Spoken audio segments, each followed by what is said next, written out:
Hello, good evening, and good day, everyone, and welcome to the Ask Abhijit show. I hope you're all doing great. You're all doing fantastic. This is episode 359. We just one episode away from 360. That's a great number. So, uh, so I will take any questions that you have, as many as you would like me to answer over the next few hours. And there's a lot to discuss, of course. There's a lot happening in the world right now. We can discuss whichever topic you want. In the field of geopolitics, there's a lot happening. Mr. Putin visited Beijing to meet his friend Mr. Xi. That's going on. The Iran situation is, as always, currently shaky. You never know when something could happen. And Mr. Marco Rubio, the U.S. Secretary of State, is currently on a visit to India, and he has kicked off his visit with a trip to the Missionaries of Charity, which is a conversion factory set up by the Albanian missionary Teresa. Right, so there's a lot happening. We can discuss all of that, but before we do that, let us see who all is there on the live stream. Rano Nahapana, Hail Shiva, indeed. Darshan Patel, salut de Rajpipla, le Gujarat, salut, monsieur. Harshay J. Mevar, E.R. Drub Shah. Today we saw Marco visit a missionary center in Kolkata and the government allowed it. I realize no one can save our civilization. We are in the last leg. Austrian entered Deutschland. I'm from Nepal. Look, let's not all be all pessimistic and all. Sure, he visited the missionaries, the missionary center in Kolkata. Let him visit. It doesn't mean our civilization is on its last legs. We will deal with them effectively and properly. Who else do we have? Geopolitical Dubai. Good evening, sir. Geopolitical Dubai is here from Indore. Abhishek Shukla Live says, Melody itni chocolate kyun hai? Well, that's a geopolitical question these days, isn't it? Yes, Rohan Bidi, happy Saturday to you, sir. Rekha Humbleji, Jai Shri Ram. Anup is here from Pune. The eternal witness says, Jai Indradev. Indeed, we need rain now. Well, Indra has become the lord of rain. He was the lord of the hammer and the thunderbolt. I suppose he still is. Harshay is here, 009. Ayush Singh, Pranam Sarji, Pranam. Jai Indradev, yes.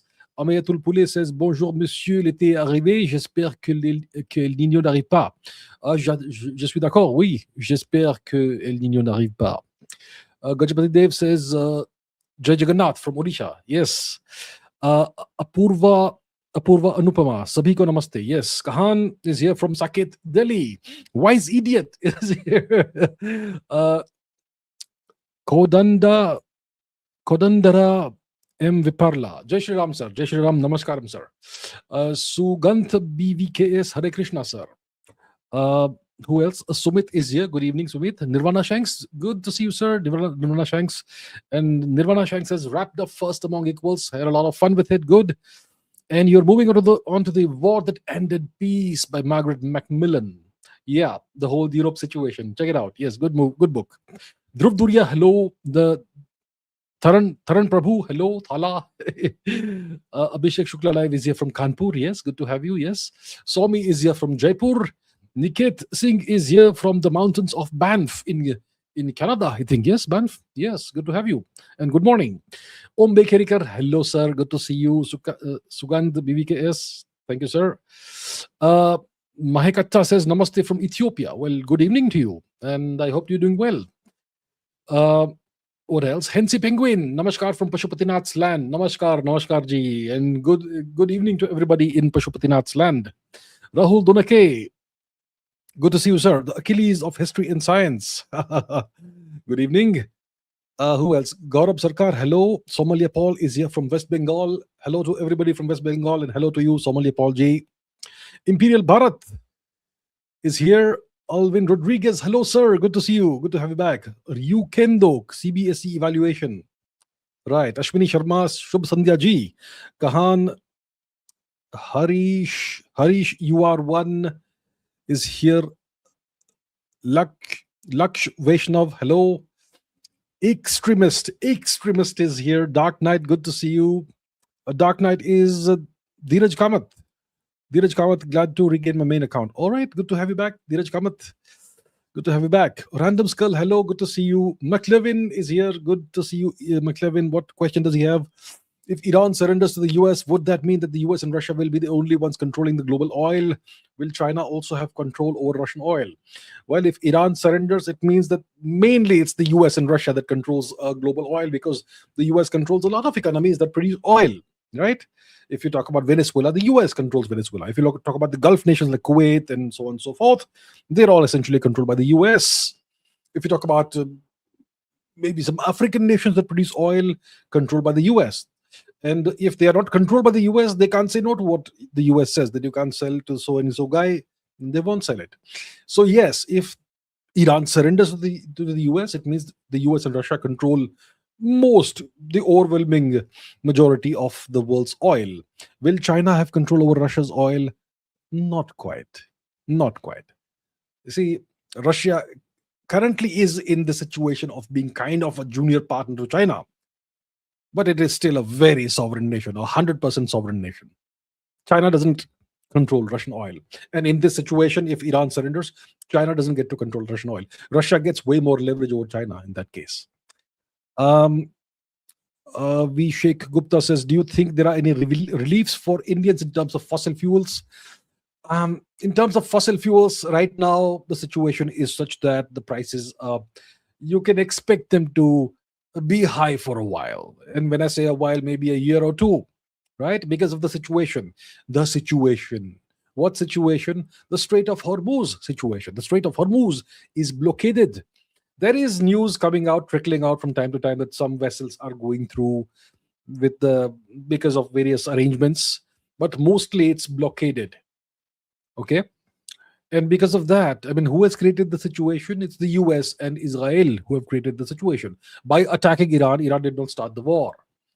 The Strait of Hormuz was completely open before the Israelis and Americans attacked Iran. That's just a fact. I'm not pointing fingers, I'm just pointing out facts. Okay. So, right now, for the time being, for a year or two at least, we're going to have most likely elevated fossil fuel prices, whether it's oil, natural gas, whatever. So, right now, I don't expect any relief in the short to medium future, short to medium term future. Sugant BVKs, Ram Ram Sir, Gaurav Sarkar, hello. Harish, you are one, hello. Dark Knight, yes, okay. Yes, we saw that. Parul Gupta, Melody Khao, Sab Jan Jao. Yes, Parul Gupta ji. Yes. Imperial Bharat. Who else do we have? Unapologetic Sanatani. Okay, let's take some questions now. I'm not going to be able to greet you all individually, but thank you so much for being on the live stream. Now, let's take some questions. Let's start with non-super chat questions. What else do we what do we have? Okay, HOL says, what are some of your favorite movies? By the way, my favorite movies, I love comedy movies. The Party from 1968, fantastic movie. The Party is a Hollywood movie from 1968, and the main character in that movie is an Indian person, and it's one of the funniest movies I've seen in my entire life. Various Bollywood movies have copied various passages from the movie. One famous Bollywood movie that's copied that is Namak Halal with Amitabh Bachchan and Shashi Kapoor, if I remember correctly. So The Party, fantastic. The Mask, fantastic. I like sci-fi. We've had many great sci-fi movies. What can I think of recently? Interstellar was great, and so on. There's so many. Maybe I should make a separate video, maybe with recommending 50 great movies or something. Okay, Shubham Sahai is from Assam. Good to have you, sir. Board 8748. He's here from Manipur. Ayush scientist Ganpati Bappa Moria. Okay, Gaurav Sarkar says Manipur potentially has 1.1 to 5 trillion cubic feet of natural gas and crude oil, largely gas. For comparison, Saudi has 1.7 trillion cubic feet of crude oil. Exploration efforts initiated, but no result. Well, that's fantastic. If it is indeed the case, let's find out. Really, does Manipur have potentially 1 to 5 trillion cubic feet of natural gas and crude oil? Wow, that would be a game changer, and it would explain a lot of things. Actually, let's see. Let's ask our friend Google. How much natural gas is known to be present in Manipur, India? Yes, let's see. There is no proof. Oh, okay. This says there's nothing. There are no proven or commercially extractable natural gas reserves officially declared for Manipur. Okay. Estimated resources. So, while the state is situated in a working petroleum system linked to the hydrocarbon rich basins of Assam, Mizoram, Manipur, and Myanmar, exploration efforts have yielded prospective estimates without confirmed reservoir sizes. Estimated resources, previous exploratory studies and industry assessments, such as those by Jubilant Energy, have suggested prospective resources in the state could range from 380 billion to 5 trillion cubic feet of oil and gas. But this is currently unverified. These are prospective resources, but they're not confirmed resources. Jiribam, Churachandpur, Perzaul, and Tamenglong districts. Well, Churachandpur is in bad shape right now. Jiribam is overrun by Bangladeshis and Rohingyas. So that's the situation in India. But interesting. Okay, so we have estimated resources that could go up to 5 trillion cubic feet of oil and gas, which is wow. Okay, interesting. So there's been some exploration efforts, but no result so far. Okay. Ayush Singh says, what's your opinion regarding growing military advancements? Has your opinion changed about DRDO? My opinion overall hasn't changed about DRDO, and let me tell you why. DRDO is estimated to have, based on publicly available information, DRDO is estimated to have about 30,000 employees. Let's check it out. Let's check it out right now. Okay, let's search for DRDO. DRDO. So let's see the Wikipedia page, which obviously is not necessarily reliable, but let's see it just in case. So let's see how many employees you have. Employees. DRDO has 30,000 employees, of which 5,000 are scientists. So my question, as always, is the same. Why is DRDO employing 25,000 non-scientists? How much salary? What's the total quantum of salary that's being paid to these 25,000 non-scientists? The DRDO is a it's the Defense Research and Development Organization. Research and development, that's science and engineering. In a science and engineering focused institute, you have 5,000 scientists and 25,000 non-scientists. What is this? Is this an employment generation scheme? That's my question. So when DRDO is structured in this manner, it has a deep-rooted structural issue. It will produce good work from time to time. It will make advancements. It will give us technologies and so on. But imagine if we cut out all the fat and make it purely focused on science without any of the excess baggage, 5 times excess baggage that is being carried around right now. Imagine then what kind of performance it will give.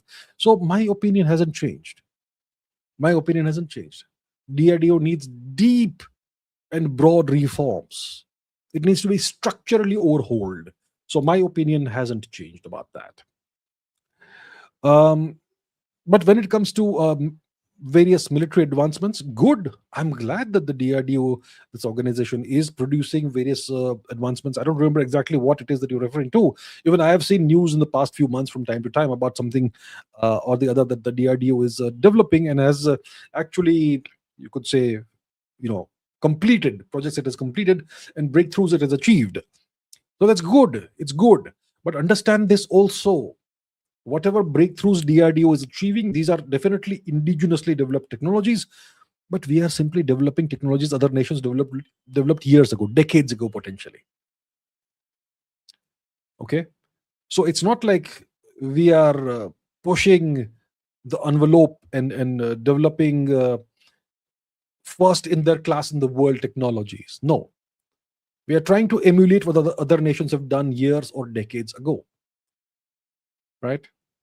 So let's see things in that perspective. I am not saying that the efforts of our engineers should not be appreciated. Of course, they should be appreciated. They are working under so many constraints. I wonder what kind of salary you get in DRDO and what sort of bureaucracy you deal with and so on.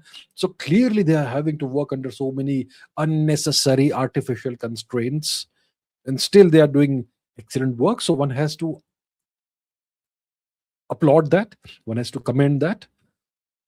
So my criticism of DRDO is not directed at the scientists and engineers who are working there. My criticism is structural. My criticism is actually, relevant for the government of India, not for the technicians and engineers and scientists who work in DRDO. Okay. Okay, let's see some other questions. Kahan says, if any company achieves AGI, who will control this AGI? And can government use an AGI to influence the thinking of people and win elections?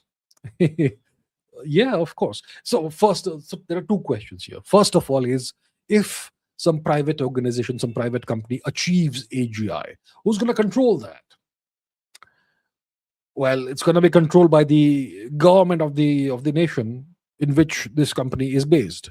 That's how it's going to be. Governments can take over things whenever they want, as and when required. In the US, see, it's typically going to be a US company, most likely, right? So what are the big candidates right now in the US? You have OpenAI, which has produced what's known as ChatGPT. You have Anthropic, which has produced Claude. Then you have Google, which has produced Gemini. These are different AI systems, and they keep on coming up with new versions, more and more advanced versions of these. And there's also Grok. Grok is Elon Musk's AI. So let's say one of these companies achieves AGI, artificial general intelligence. So the question is, first of all, when do we know that a certain system is now AGI, generally intelligent? What's the definition of AGI? Well, the definition of AGI, the way I see, I'm sure everybody has their own definition of AGI, but my definition, the way I see it, is if an AI system can, well, you know, it is at the level where it is equivalent to a person, a human person, with, let's say, 130 to 150 IQ, let's say 150 IQ, then that's an AGI system. I'm pretty sure even the publicly available AI systems are most likely AGI, or at least to some extent AGI. I mean, if you see the capabilities of various chat GPT model, the most advanced chat GPT model, I think it's 5.5 or whatever it is. I think it's pretty much AGI. Um, Whether it is Claude Opus, I think that is pretty much AGI. It One second. Okay, something. Okay, here we are. So if you look at Claude Opus, it's pretty much AGI the way I see it. It definitely gives you answers. I mean, if you ask it intelligent questions, it's going to give you answers as if it has a 150 IQ, right? And the Mythos thing, which they've not released to the public, it's supposed to be a whole order of magnitude smarter or more intelligent. So who controls these companies? The US government at the end of the day controls these companies. They won't be allowed to give these services, the cutting edge services, to foreign agencies, to foreign governments, right? It's all tightly controlled. So it's already being controlled. And the government will not start controlling these companies once they reach AGI. The government of the US is controlling these companies right now, tightly controlling what they do, what they don't do, what they release to the public, what they don't release to the public. I mean, it is said that a lot of the targeting that happened during the Iran war, the war against Iran by the US and Israel, a lot of the targeting was probably automatic. Targets were selected by AI, right? Based on various criteria. So that's already happening. It's all controlled, right? And these AI systems come in various flavors, including military flavors. So yeah, so the government is going to control AGI. Can the government use AGI to influence thinking of people and win the elections? Of course, 100%. It can not only influence the thinking of people, it can not only win elections, it can influence the outcome of elections in other countries as well. Right? Absolutely, of course. Okay. Safed Booth says, when will Iran US war start? I am bored. Will Iran strike Europe like they warned? What happens if that's the case? By the way, your stream is lagging so much. It's lagging. Is it lagging? Um. Okay. So first of all, I'm not sure it's lagging. I didn't see anyone else say that. When will this war start? You're bored. Well, I hope it doesn't start at all. Okay. Wars are terrible. Wars are terrible for civilians. Horrible for civilians. And this war, I mean, right now it's not on. Right now there's a so-called ceasefire that's on. And yet the effects of the war are that things are bad in India.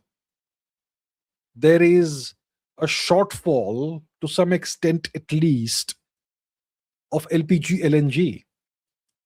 Oil prices, petrol, diesel prices have been raised. Even if you raise petrol and diesel prices by 2 rupees, it's gonna hurt people. So I hope this doesn't start. I hope the situation ends and things go back to normal. But I don't think it's ever going back to normal after what's happened, right? So I hope it doesn't start. If you're bored, well, watch something. Scroll some reels or watch something entertaining. Okay, war is not entertainment, please. Okay. Will Iran strike Europe like they warned? I hope that also doesn't happen. If it depends on various conditions and factors. Okay, if the European nations, if the EU or NATO nations send warships to attack Iran, or they attack Iran or participate in attacks against Iran in other ways, then Iran could consider doing such a thing. So it depends on various factors. Okay, Sci Origin says separate YouTube channel for physics videos. You are completely devoted to geopolitics. A lot of people want to see physics videos. I am considering that very seriously, but it's gonna take a lot of extra time out of what I'm doing already. I very much appreciate the fact that this is what you want, and I'm considering it very seriously. If I do it, it'll happen in a month or two. It'll have to be a phased deployment. You can't just randomly start it. It has to be all planned out. You have to plan the content out for at least 3 months and all. And I'll have to see if I can squeeze in that extra work on top of everything else I'm also doing. But it makes a lot of sense what you're saying, right? It makes a lot of sense. And I'm one guy who can actually do it. So I am considering it very seriously. Thank you once again for the suggestion. Harish says, what about India's thorium breakthrough? Thorium breakthrough. So first of all, thorium, we have thorium. We have at least a quarter of the entire world's thorium reserves in India. So we don't have any lack of thorium. We are the nation with the largest thorium reserves in the world by far. Now, what's this breakthrough you're talking about, that you're asking about? The breakthrough is that we see India has a nuclear program, a civilian nuclear energy program, nuclear reactors that produce electricity, right? And nuclear energy is an extremely clean form of energy. As long as your reactors are handled properly, operated properly, it's a super clean form of energy and virtually inexhaustible form of energy as long as you have the fissile material. So India has a 3-stage nuclear program. Okay, that began. The 3-stage program was drawn up. It was formulated in the 1950s and 60s by Dr. Homi J. Bhabha. And the first stage, we have been in that for decades. And only this year, the second stage has been started. So we have a reactor called Kalapakkam. It's in Kalapakkam, and that has gone critical a month or two ago. And that this reactor is going to use thorium to breed more fissile material, right? And it's an extremely difficult technology, very difficult technology. The US has abandoned this technology, but we are pursuing it. So we have operationalized a reactor that's going to use thorium eventually. Right now, it's not being used, but it's going to use thorium to generate more fissile material. So it's a reactor that produces more fuel than it burns. And we're going to need a whole lot of such reactors to produce the fissile elements that we need for the stage 3, which is where we actually leverage the enormous thorium reserves that we have. So we have, for the first time, entered the second stage of our 3-stage nuclear program. It's a breakthrough. That's what it is. Right. Okay.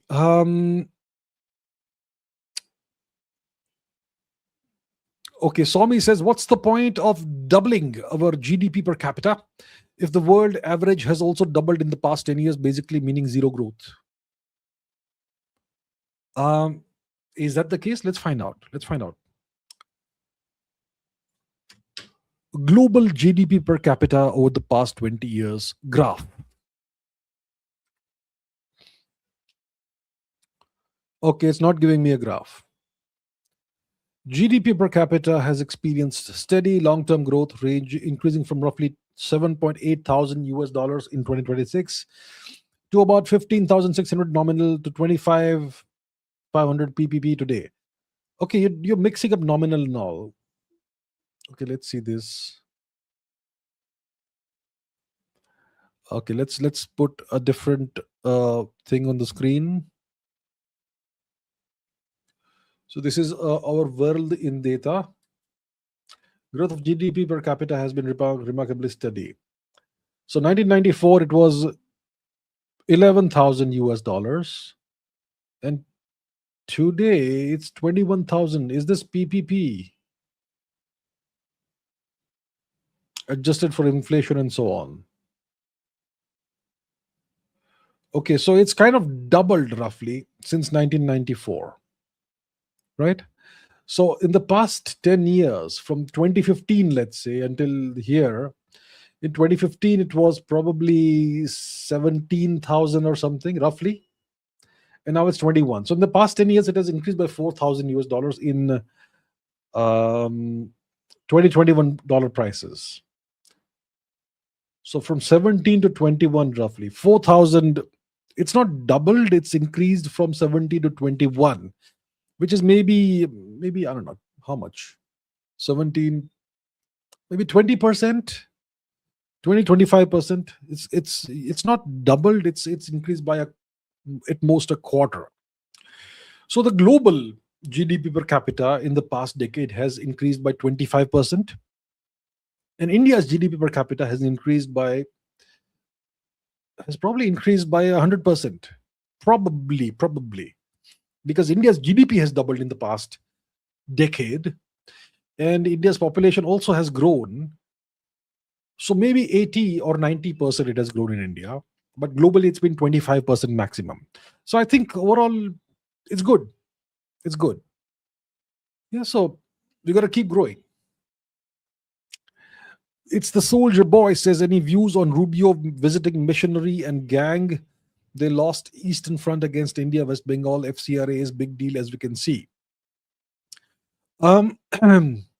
It's interesting that Marco Rubio has decided to visit the missionaries of charity in Kolkata. I mean, the US is supposed to be a secular country. India is a secular country. But the US has always, for decades, used foreign religion as a tool against India.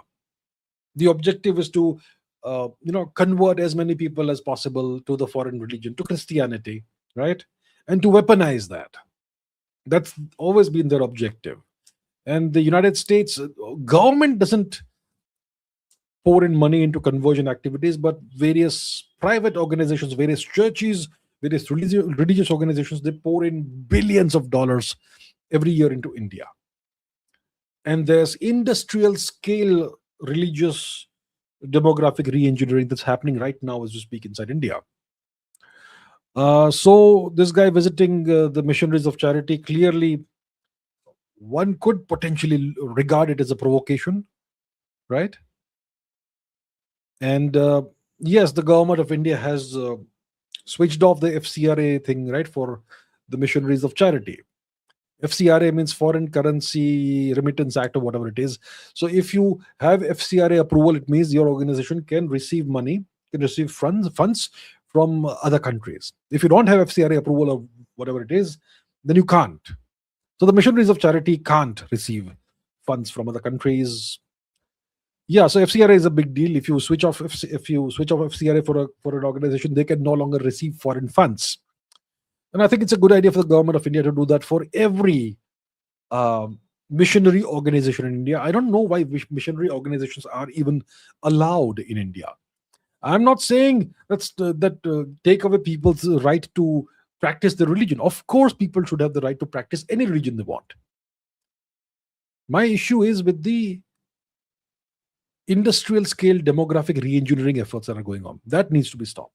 That is completely wrong, especially in the context of Indian civilization. It's completely un-Indian, uncivilized from our civilizational perspective. So we should stop it. Okay, let's take some super chat questions now. A lot of super chats are there. Taran Prabhu has become a new member. Thank you very much, Taran Prabhuji. Thank you very much. Welcome to the channel's membership. I very much appreciate it. Skeptical Potato says, India has been in decline for more than 100 years. Is recovery possible? Is it game over? Should we just start rolling the credits? Are we cooked? So we have, you could say, been in decline for 1,000 years. For, let's say, 1,000 years. The destruction of Somnath happened in 1026 AD. This is the 1000th year of that, right? And the whole issue began before that. I mean, Gandhara fell before 1000 AD. Sindh started falling a couple of centuries before that. So yeah, you could say more than 1,000 years. We have been in slow decline. We came under foreign occupation, and that caused our civilizational decline. And there's a lot of questions about this, right? And today Indians can't see the world through their own perspective, through their own civilizational perspective. For example, there was this question about feminism that blew up. I said that feminism has no relevance in India. And there's so many people who are saying, especially ladies, who are saying that, you know what, there are dowry deaths in India. There is, women don't have equal rights in India. There is harassment of women in some parts of India. There is catcalling and eve teasing and all, right? That's what they say. And that's why they say that feminism is required. This is a sign of Indian civilizational decline. Why do these problems exist in India? Dowry, violence against women, and whatever else the issues are. They do exist. I'm not saying they don't exist. They're not all over the place. But you have these issues. Why do these issues exist in India? Is it because of a defect or a deficiency in Indian culture and civilization? No. It's because of the taint of the foreign cultures in India. That's happened over the past 1,000 years. So the solution isn't feminism. The solution is to purge India in a civilized manner of the foreign taint. The solution is to re-Indianize India. That's the solution, not to bring in more foreign ideologies like feminism. Right? Harassing women, dowry, whatever else, it's completely un-Indian. It goes against the very core fundamental tenets of Indian culture and civilization. So if Indians are not behaving like Indians today, we need to Indianize India instead of westernizing more. Anyhow, the question is about decline of India and so on, right? Is recovery possible? Of course it's possible. But it will require the right kind of leadership. So it's going to take a while before that sort of leadership emerges from somewhere. It's not game over, but it's dangerous. It's a dangerous situation. If it's a 2020 match like you have IPL these days, it's like you have to score 60 runs in maybe 4 overs or 5 overs, and you've got 4 wickets in hand. That sort of situation. It's not game over yet. It can be done. So we should not yet start rolling the credits. We aren't completely cooked yet, but if we are not careful, we are close to getting cooked. We're getting more and more cooked as time goes by. Reforms are needed. The right kind of leadership is needed. Yeah, our politicians need to actually do something for Indian culture and civilization. Not just construct infrastructure. That's great, of course. That's also crucially required, but also Indian culture and civilization. And the root cause of everything is the education system. That's why people think, oh, feminism is the best thing. The education system, it's not.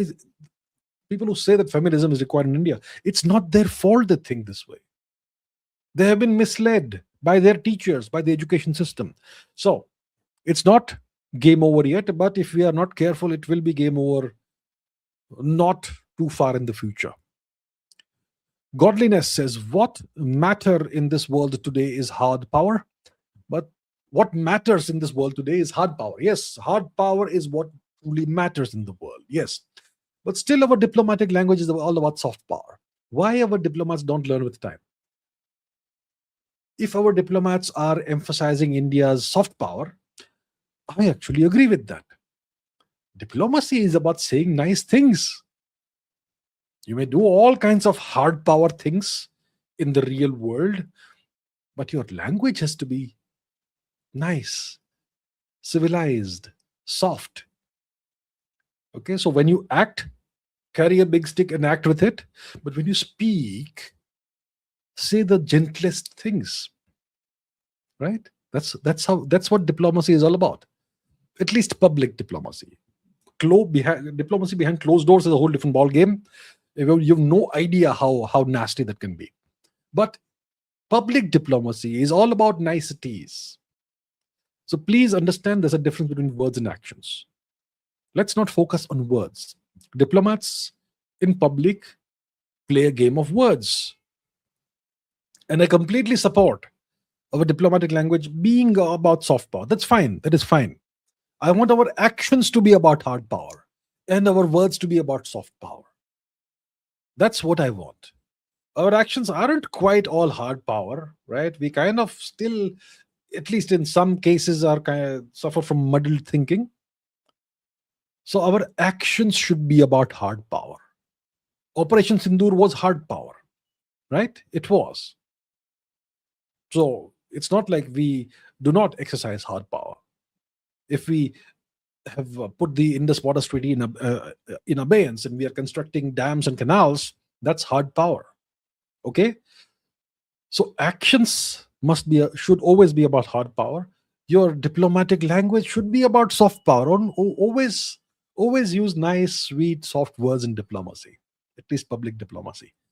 Diplomacy behind closed doors is all about daggers drawn. You have no idea how nasty that can get. Okay. Godliness says, Russia is getting hammered by the Ukrainians. Putin is looking like a softie. Do they really have the teeth to bite or now just a paper tiger? Yes, the Ukrainians are launching drone strikes and whatnot at Russia. And Russia is kind of absorbing that right now. A few weeks ago, maybe a month ago, the Ukrainians on multiple consecutive days launched drone strikes at Russian ports near St. Petersburg, from where Russia exports oil, gas, etc. And that kind of put a significant dent, temporarily at least, in Russia's ability to export energy. And even when Operation Spiderweb happened, I think it was last year, when the Ukrainians launched a very daring set of strikes on Russian strategic bombers, air bases, etc., the Russians didn't quite respond, didn't quite retaliate. So what's the deal is the question. Why is Vladimir Putin choosing not to retaliate? And that's a question that I don't have an answer to right now. It's perplexing. Russia clearly has the firepower. Let's not be under any doubt about this. Russia has the firepower, but they're choosing not to do this. Is there some kind of agreement, secret agreement they have with the US? Have they reached some kind of deal, a time-bound deal or something? I don't know what the deal is. I don't know what the truth is. So right now, yes, you're right. Russia is kind of absorbing strikes, absorbing damage. A few days ago, there was a drone strike on Moscow, in the Moscow region. I think a number of people sadly lost their lives. One Indian citizen among them. And Russia is not quite responding, not quite retaliating to that. So it does make Mr. Putin look kind of soft. And I'm not sure what the deal is. I'm not privy to any secret information, so I don't know what the deal is. But yeah, right now Russia is choosing not to respond, and it's perplexing. Vishal Natha says, "Good evening. Is it correct to state that the Turks and the Anglo-Saxons have perpetuated mass massacre across the globe? What's your take?" In one word, yes, it is correct to state that the Anglo-Saxons have indeed perpetuated mass massacres across the world. They have perpetrated genocide.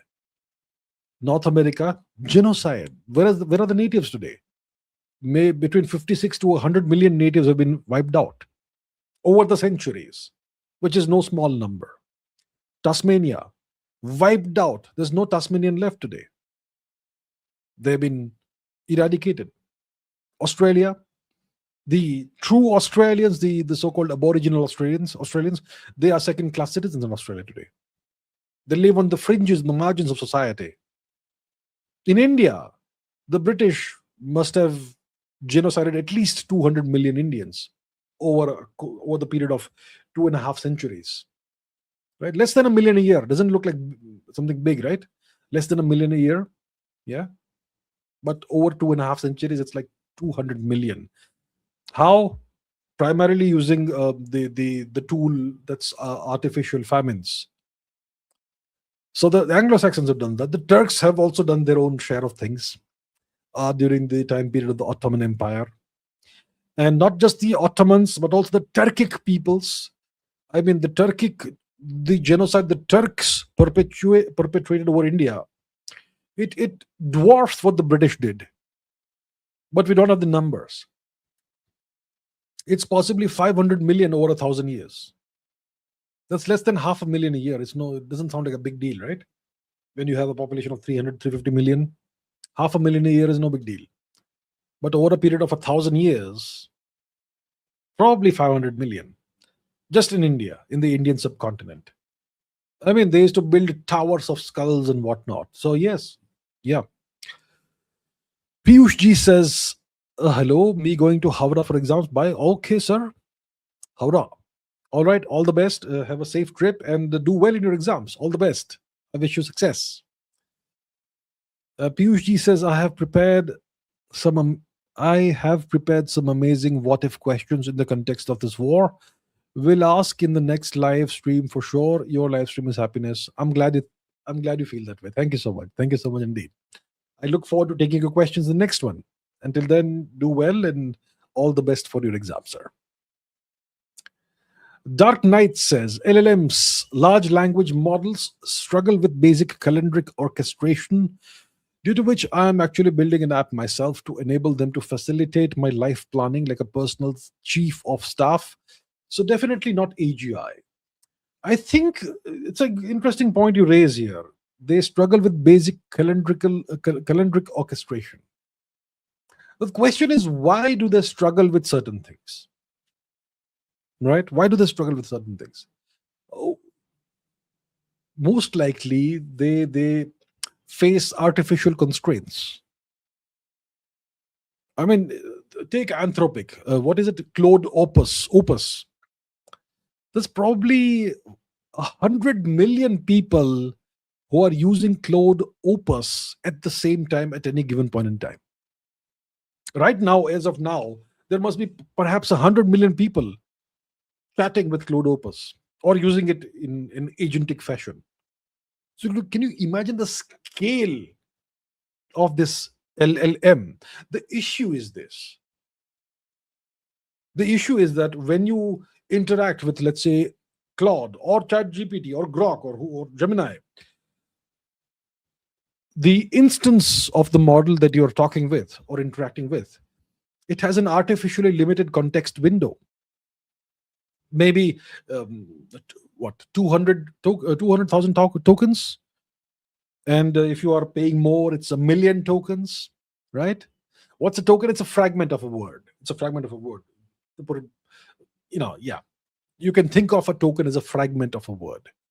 So the context window is, let's say, 100 million tokens. And if the context window gets crowded, it kind of starts getting messed up. So once let's say you have a context window of 1 million tokens, and let's say you reach 250, 300,000, 400,000 tokens, that's where things start getting messed up and the model starts getting confused. You don't have to reach 1 million for it to get confused. It'll get confused before that. So it's an artificial constraint that's been placed, the instance of the LLM that you're talking with, it is dealing with. It's an artificial constraint. If you were given access to the full Claude model, I assure you it will do great. If there was no context window limitations, so that's one factor. The other factor is that these models are often artificially hamstrung in other ways too. I mean, there is Claude Opus, there is Claude Sonnet, there is Claude Haiku. These are three models with different capabilities, and these are artificially constrained capabilities, right? And because of these various artificial constraints, that's why LLMs struggle with various things, depending on which LLM it is and what constraints have been placed upon it, what harness you're using.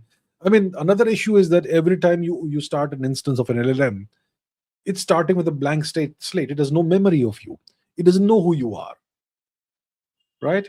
It may know your name and all because of whatever information is given to it when it starts the conversation, but it doesn't. I mean, it knows your name and all because of the context that it is given before it starts talking to you, but it's not given the full context of who you are and what your life is and what other conversations you've had with it and so on, unless you create a project or something and some memory is there, right?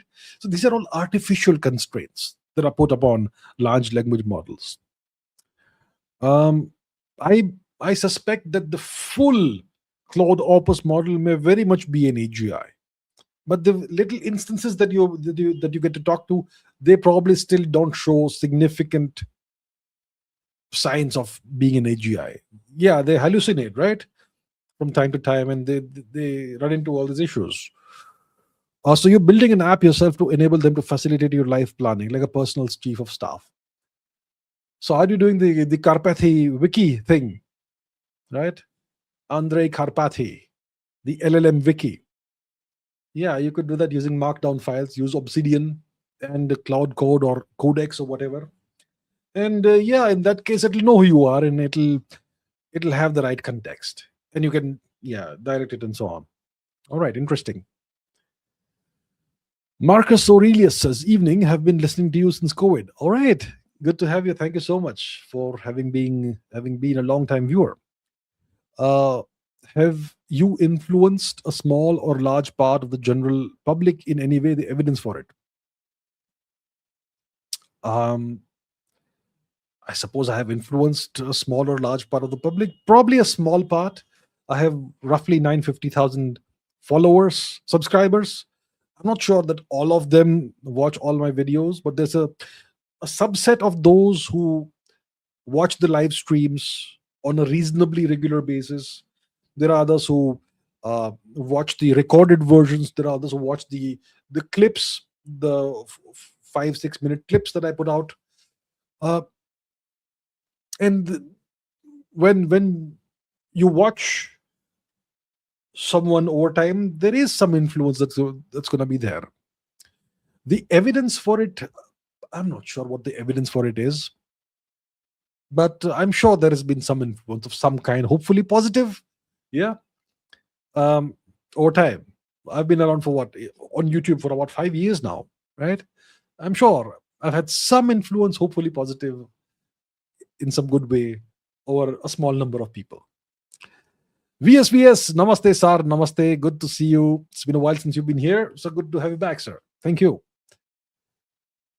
Rohit Kumar Jha says, need career advice as an IITian. I am an IITian. You're in the IIT, and you are in an IIT, but you have huge backlogs. Tried to clear it, but couldn't. Feeling depressed, want to drop out, and want to do corporate law. So, what's the right way forward for you is the question. So, you are in an IIT. You have huge backlogs. Okay, you tried to clear but could not, and it feels like a mountain to climb, I suppose. And You obviously are not happy about it. You feel bad. You feel kind of depressed. You want to drop out and you want to do corporate law. So, what's the right way forward for you? Is the question. Um, you have to ask yourself a simple question. Okay, where do you want to be in 10 years' time? What is it that you want to do? And don't ask yourself based on how you're feeling right now. Think about the time before you joined the IIT. Think about a time when you were 10 years old, when you were 15 years old. What did you want your life to be like at that point in time? You must be in your 20s now. Let's say you're hypothetically 20 years old. What did you want your life to be like when you were 10 years old? Then at the age of 15, what did you want your life to be like when you were 30? So at the age of 10, did you imagine what kind of life you wanted to have by the age of 30? At the age of 15, did you imagine this is the kind of life I want at the age of 30? Before you joined the IIT, maybe 1 year before, did you what aspiration did you have? So that will tell you the right direction for you. And that will tell you whether you should stay in the IIT or do corporate law. And also, maybe you thought that you will be in the IIT and you want to have a career that comes from the IIT. But now, circumstances are such that you may feel that the IIT is no longer a viable option, perhaps because there's too large of a backlog and all that.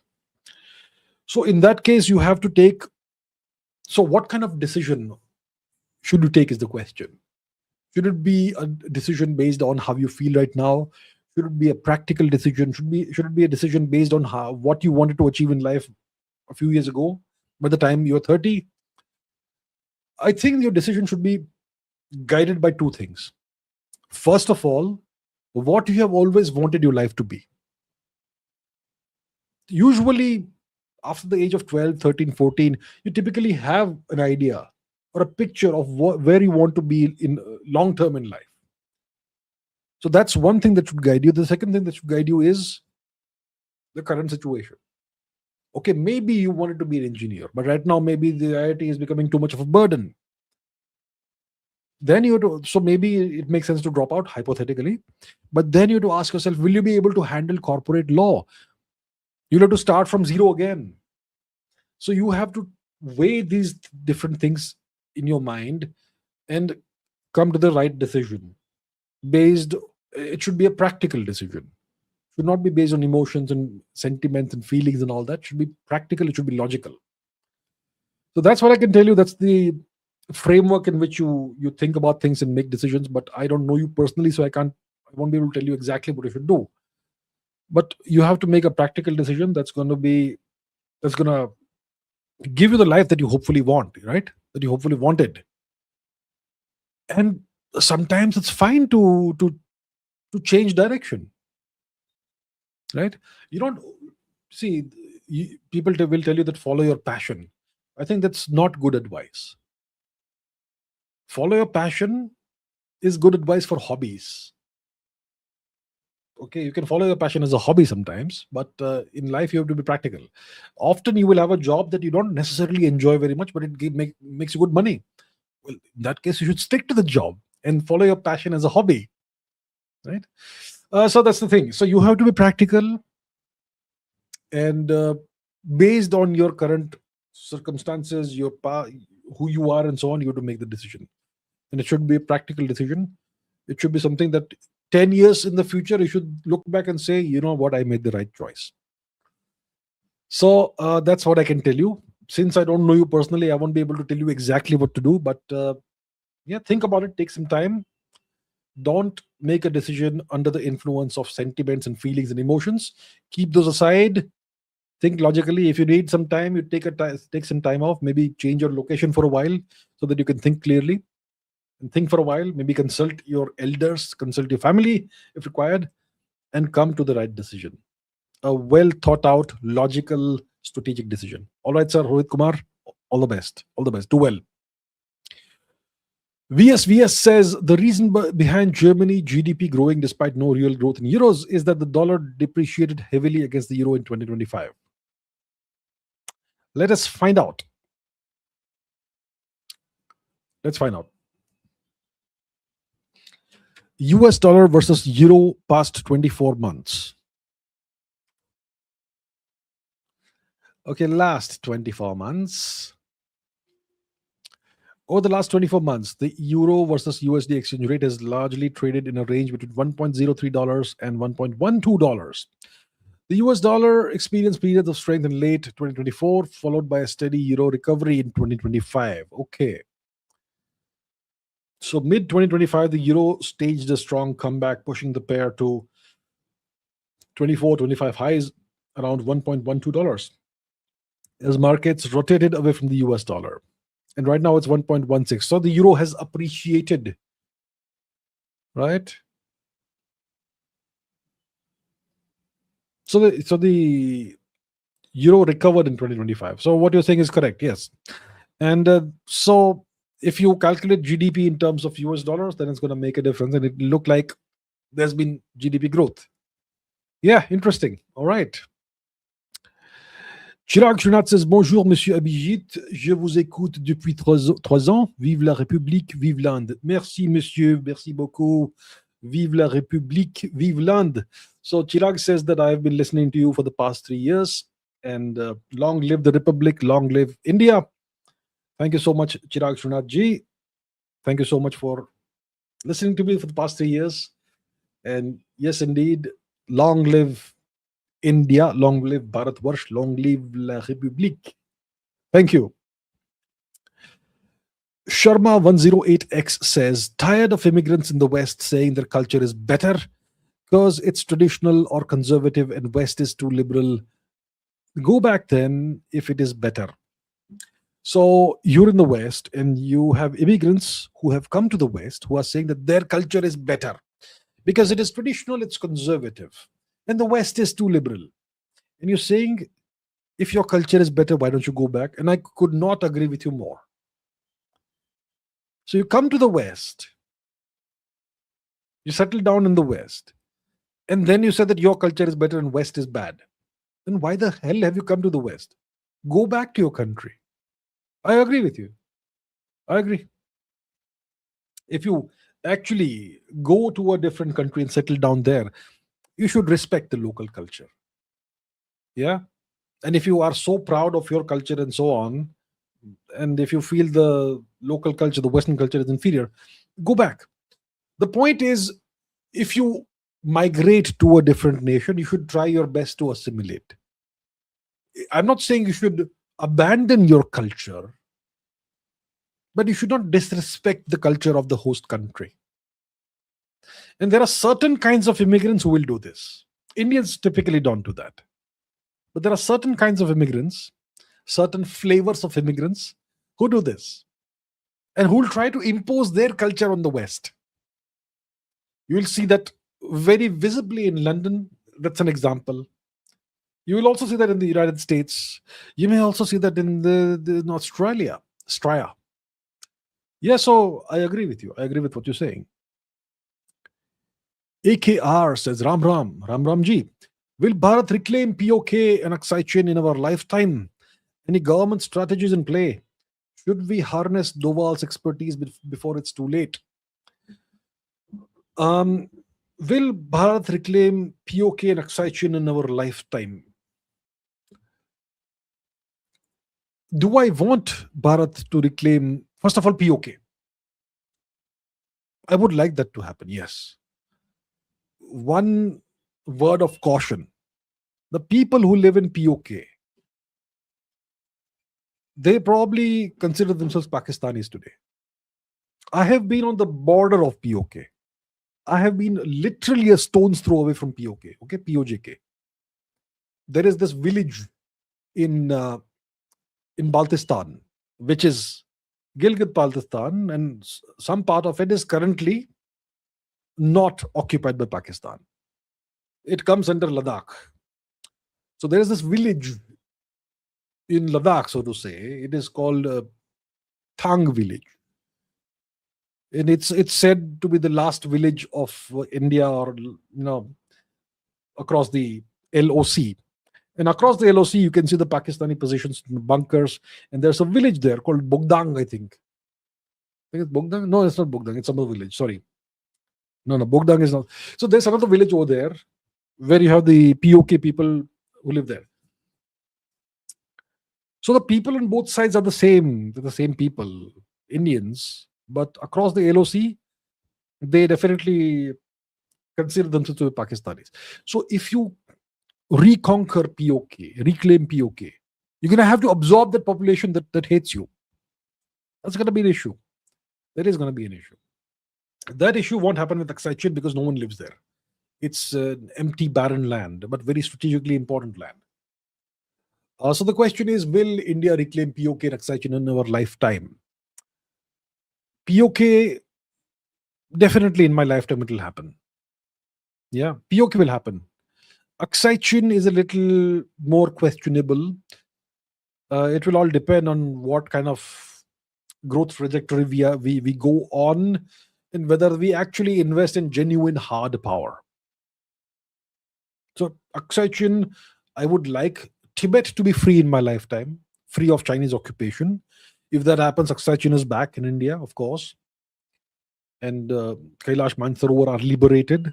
As long as it's under Tibetan governance, it's liberated.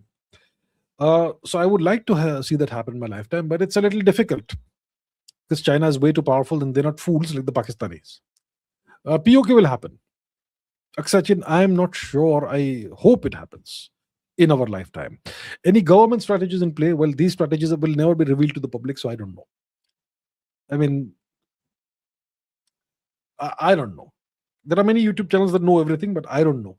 I'm very honest about this. I don't know what government strategies may or may not be in play. I am not associated with the government of India. I don't have any confidential contacts inside in RAW or whatever. I don't know it. Okay. Should we harness Doval's expertise before it's too late? Mr. Doval is the NSA, isn't he? National Security Advisor, who reports, I suppose, directly to the Prime Minister of India. It means we are harnessing his expertise. It is being harnessed since 2014, right? So, and obviously he's a legendary operator, so to say, right? He's done it all. He's seen it all, and he has, I'm sure, contributed a lot more than we actually give him credit for. He probably must be in his 80s now, right? How old is Mr. Doval? How old is Ajit Doval? He's 81 years old. 81. He was born before India's partition. Before India's partition.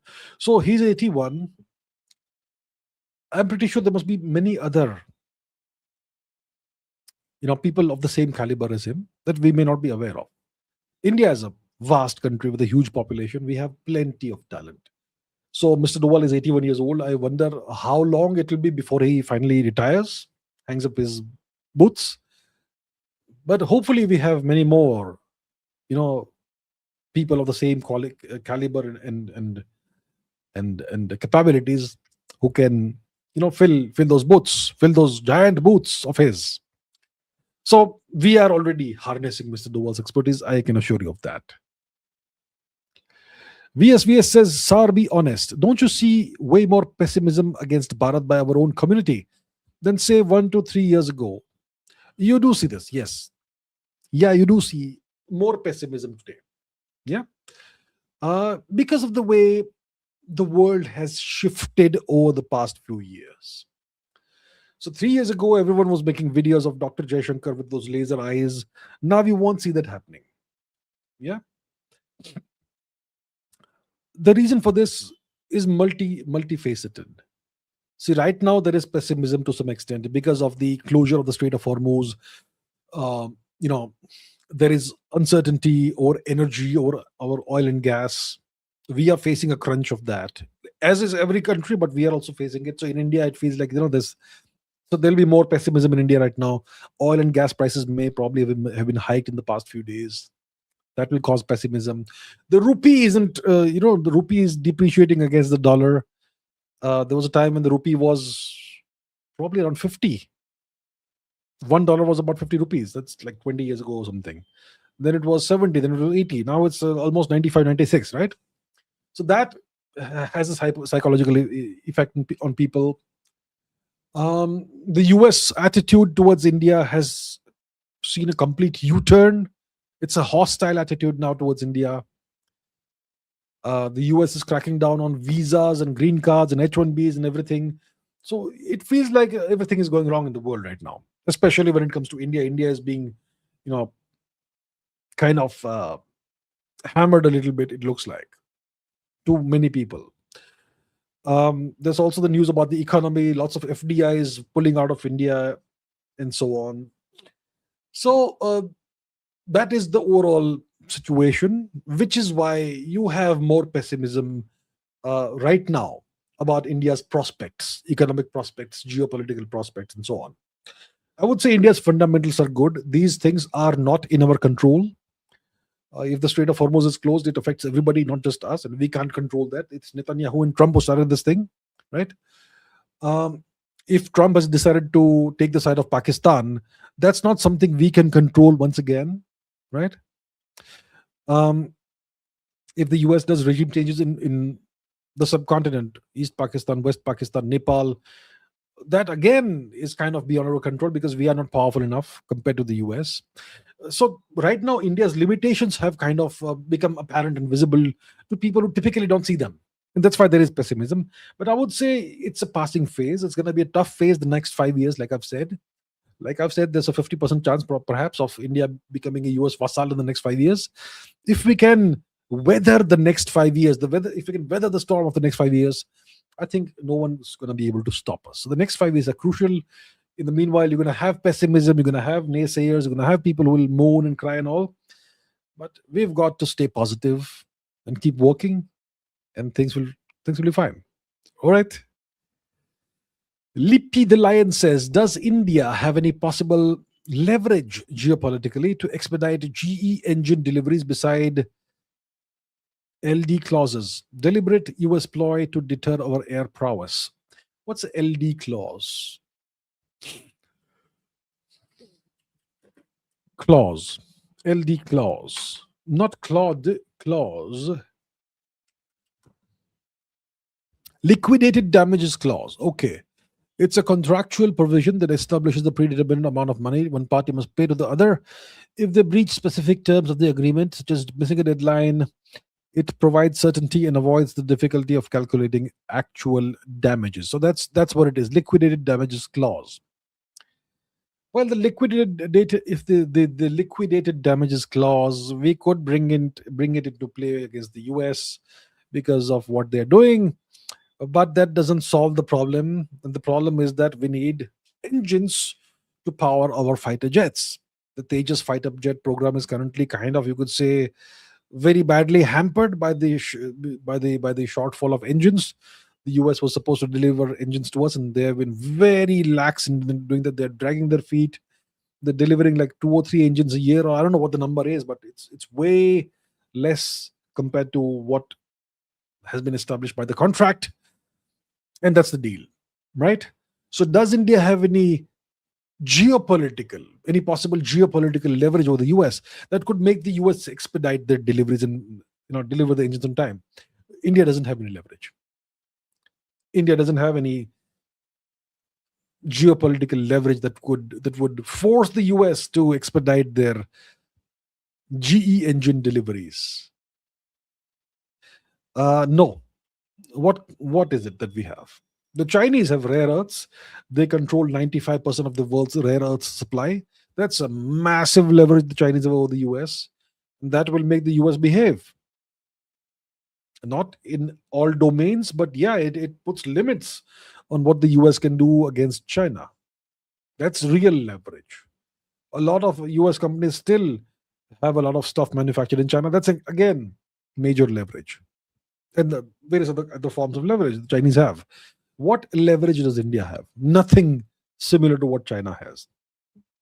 So China produces something crucial that the world can't do without. It produces 95% of the rare earth minerals, right? What does India produce that the world can't do without? Nothing. Now, some of you will say that you are not taking everything into account. Okay. What does India export to the US that the US needs? mangoes, bananas, perhaps textiles. Will the US stop functioning if India stops exporting textiles? No. India exports about 40% of America's generic drug imports. So whatever generic drugs the US imports, 40% roughly are supplied by India. If India stops exporting that, yeah, it's going to cause a healthcare crisis in the US for 2-3 months. And then things will be fine. They'll find other suppliers. And then they will respond harshly. So is that leverage? It's not leverage. IT exports, IT services. What's India going to do? Stop exporting IT services? What happens to our GDP? So the point is, India has no real leverage over the US. Is this a deliberate US ploy to deter our air prowess? Yeah, yeah, it is. It's not air prowess that we have. They want to bog our Tejas jet fighter program down. And they have been very successful in doing that. Sahul Paniraj. Thank you very much, Sahul Paniraj. Thank you. Sahul Paniraj says, what diet did Indians have before Islamic invasion?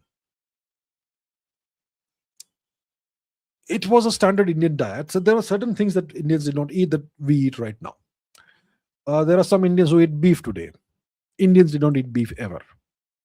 Okay, before the Turkic invasion and occupation of India. And what else did we have? What kind of diet did we have? Today's Indian diet is very carbohydrate heavy.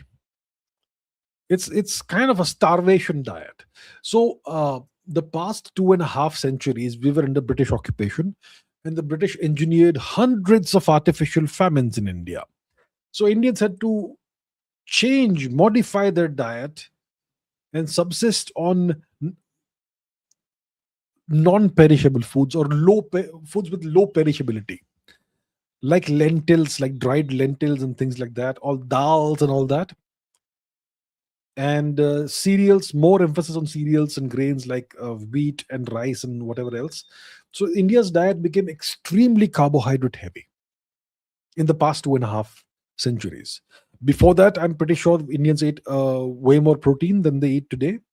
Today, this carb heavy diet has become an Indian tradition. Indian, it's part of Indian culture now. It's part of Indian cuisine. We don't realize that it was adopted under duress. So I think before the British came to India, the Indian diet was the same as it was before the Turkic occupation of India. So certain things Indians did not eat. We did not eat tomatoes, chilies. Though some of these vegetables came to India with the Portuguese, because the origin of these plants is in the New World, so-called New World, which is the Americas. So chilies were non-existent in the old world before the Spanish conquered the Americas. So it's chilies, it is tomatoes, and I'm sure some other things as well. So those things came to India with the European occupiers. So what kind of spices did Indians use before we discovered chilies? We used black pepper. Black pepper was black gold. We exported large quantities of this to the West, to the Roman Empire. And in exchange for that, we got gold and silver. So India's diet overall was more balanced than it is today. Today it is carbohydrate heavy. In the past, Indians ate more protein. Most Indians obviously were vegetarian, so their protein would probably mostly come from dairy products. But there was more protein for sure, and the vegetables we eat today, some of those were missing at the time. And if you want a detailed dive into what kind of food Indians ate, you could check this out. So there's a book called Manna Sullasa. It's from the early 12th century. It's a Sanskrit text, and you will find recipes, etc., in that. Okay, let's see if we can open a PDF or something online. It's gonna take time to load. I hope this is the English translation. If it's the Sanskrit version, okay, this seems to be the English translation.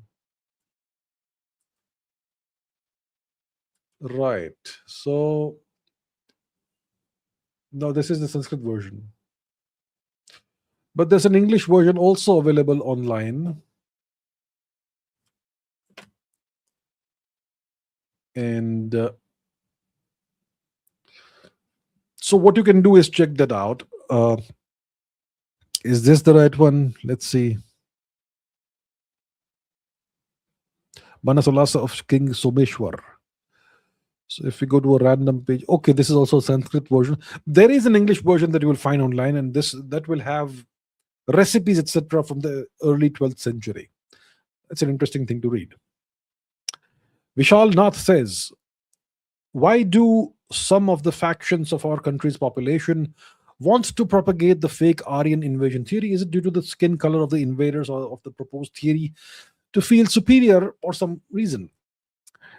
Some see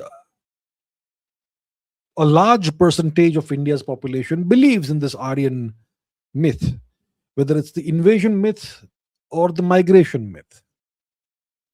Mostly it's the migration myth now. The invasion theory is obsolete, and most people believe in a migration myth that Aryans migrated into India. This white skinned imaginary Aryans migrated into India. And that's why people from northern and western India, people with fairer skin, they are descendant of these evil invaders who brought in this evil Hinduism and evil caste system into India. So most Indians, most educated Indians believe this. Why do they believe this? It's because they are taught this in school, college, university. It's because they are taught this by their teachers and professors. That's why. It's not because they are bad people. They don't believe Aryan invasion theory because they are bad people. It's because they simply believe what they were taught. A lot of what we are taught is lies. Our education system is rotten. Right? That's the reason. That's why a lot of people in India believe this. And if you show them evidence that demonstrates that this theory is wrong, they won't believe it. Because studying the evidence takes time, it takes a lot of mental effort, it takes a lot of thinking, it takes a lot of analyzing, which is all hard work. It's painful to the mind, to the brain. So you don't think. You simply say, no, you are wrong. My textbook said this, my teacher said that, and you are stupid, you're wrong. How can you say, look at the textbook, it says that there was Aryan invasion or migration. How can you say such stupid things? Who are you? So that's what most people, their attitude is going to be like. So that's why most people believe in this. And there's some people who know the truth but who want to propagate the lies. And those people have an agenda to erode India's civilization. Right? Yeah, that's what it is. Yeah. Omkar Shinde says, why is England preferred in diplomacy, US or UK? Why is English preferred in diplomacy? Because the Anglos have ruled the world for the past 2.5 centuries. So their language has become the lingua franca. Lingua franca means French language, by the way. So before the Anglos took over the world, it was the French language for a few centuries that was the language of diplomacy in the West. Even today, a lot of diplomats will know French. Okay? But overall, the global, the international language today is English. That's why English is preferred in diplomacy. Pranay Kumar says, do most successful people have experimental mindset? Experimental mindset. What is experimental mindset? Successful people, I'll tell you what kind of mindset they have. They are not afraid of failure. And they fail multiple times. They fail as fast as possible over and over again so that they understand what works. And their failures aren't huge calamitous failures. Yeah, you are right. Experimental mindset. They do experiments, and they want to find out as soon as possible all the different ways you will go, that you will fail, so that then you can focus on what you do, so that you don't fail. So first find all the ways in which you will fail, so that then you can start looking into the ways that don't fail. So that's an experimental mindset. Yes, and your tests or experiments have to be small. Let's say, hypothetically, every experiment costs money. So don't make every experiment, burn 1 lakh rupees. Do small experiments, 100 rupees at a time. So you can do 100 experiments, and even if all of them fail, you just lost 10,000 rupees, not 100 lakh rupees, right? So you've got to have that calibrated testing experimental approach, and iterate, find all the different ways you will fail in a certain project, so that then you can start focusing on what actually works. So yeah, most successful people have this sort of mindset. Yes. VSVS says people who blame the current government for depreciation need to understand that the depreciation of the Indian rupee comes through the US dollar inflating slower than the Indian rupee. There are so many factors that go into this. Okay, lots of factors that go into this. Um, the US dollars inflate slower than the Indian rupee. That could potentially perhaps be a factor. And there's many other factors. The global economy. There's also the fact that India doesn't produce anything that the world needs. Truly speaking, India has a big economy. India has a huge market and all. But what is it that India exports that the world can't do without? 4,000 years ago, even 2,000 years ago, when we were trading with Rome, for example, we sold huge amounts of luxury products to Rome, products that Rome could not do without, products that Rome could not manufacture on its own. Only India could manufacture those products, luxury products. And so we made a huge, trade surplus. We absorbed a huge quantity every year of Roman gold and silver. So if there was an Indian rupee then, the Indian rupee would have been the most expensive, the highest priced currency in the world, because India was producing so much of value. Today, India produces essentially nothing that the world cannot do without. India produces a lot of stuff that the world wants and needs, but nothing that is vital, critical, and the world can't do without, and nobody else produces it. So that's why the demand for the Indian currency isn't that great, right? For example, Chinese yuan. There's a reason why the Chinese yuan is higher, because China produces so many things the world needs and can't do without. So that's a factor. And look, the government of India has had this Make in India initiative and all. These things take time to mature. It's still a work in progress. And there could also be the factor of the US dollar inflating slower than Indian rupee. So there's multiple factors that go into the recipe of whether a currency appreciates or depreciates and so on. Sachin Kumar says, your views on Nassim Taleb.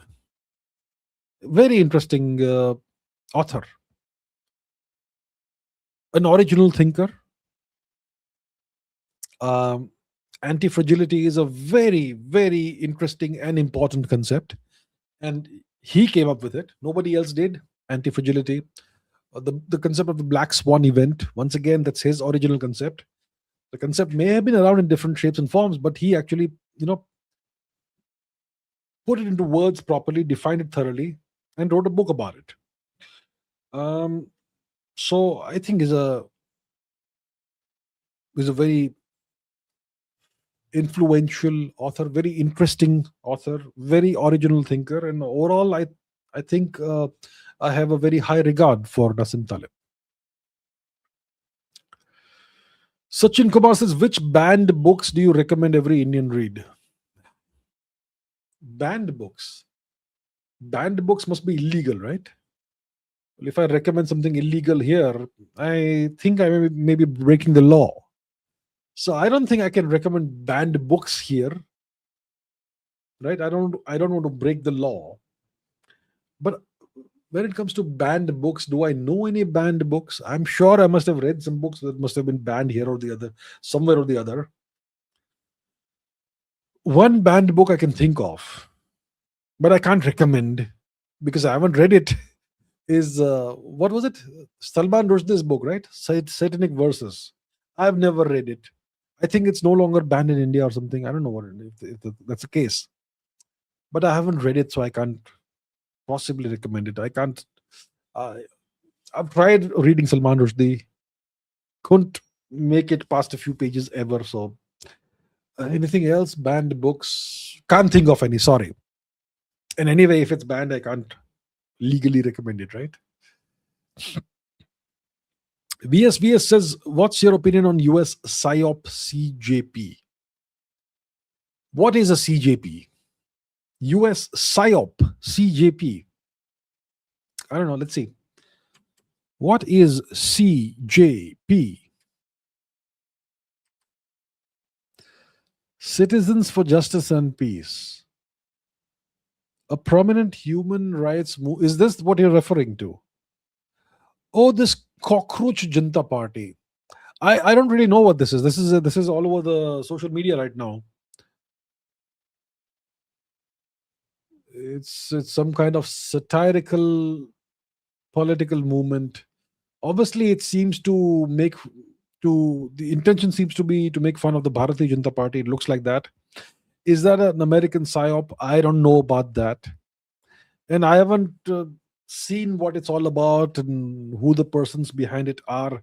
So I don't really know at this point what the CJP is, what it stands for. It clearly seems to be something anti-government, anti-BJP. Is it anti-India also?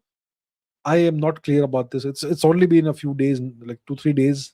I've seen, if you look at Twitter trends, there's something or the other happening, and there's Cockroach Janta Party going on. I haven't looked into it, so I can't really say. Amisha Mishra, good to see you, ma'am. Amisha Mishra says, is there any mention of the Indus Valley Civilization in Vedic or Indian texts? There is no mention of Indus Valley Civilization. There is no mention of Harappa. There is no mention of Mohenjo-daro. There is no mention of Harappan civilization. These terms were invented by the British. Indus Valley Civilization. For us, it was the Sindhu, and it was simply a period of Indian history. It was not a separate civilization. The people of that period of time were our ancestors, of course.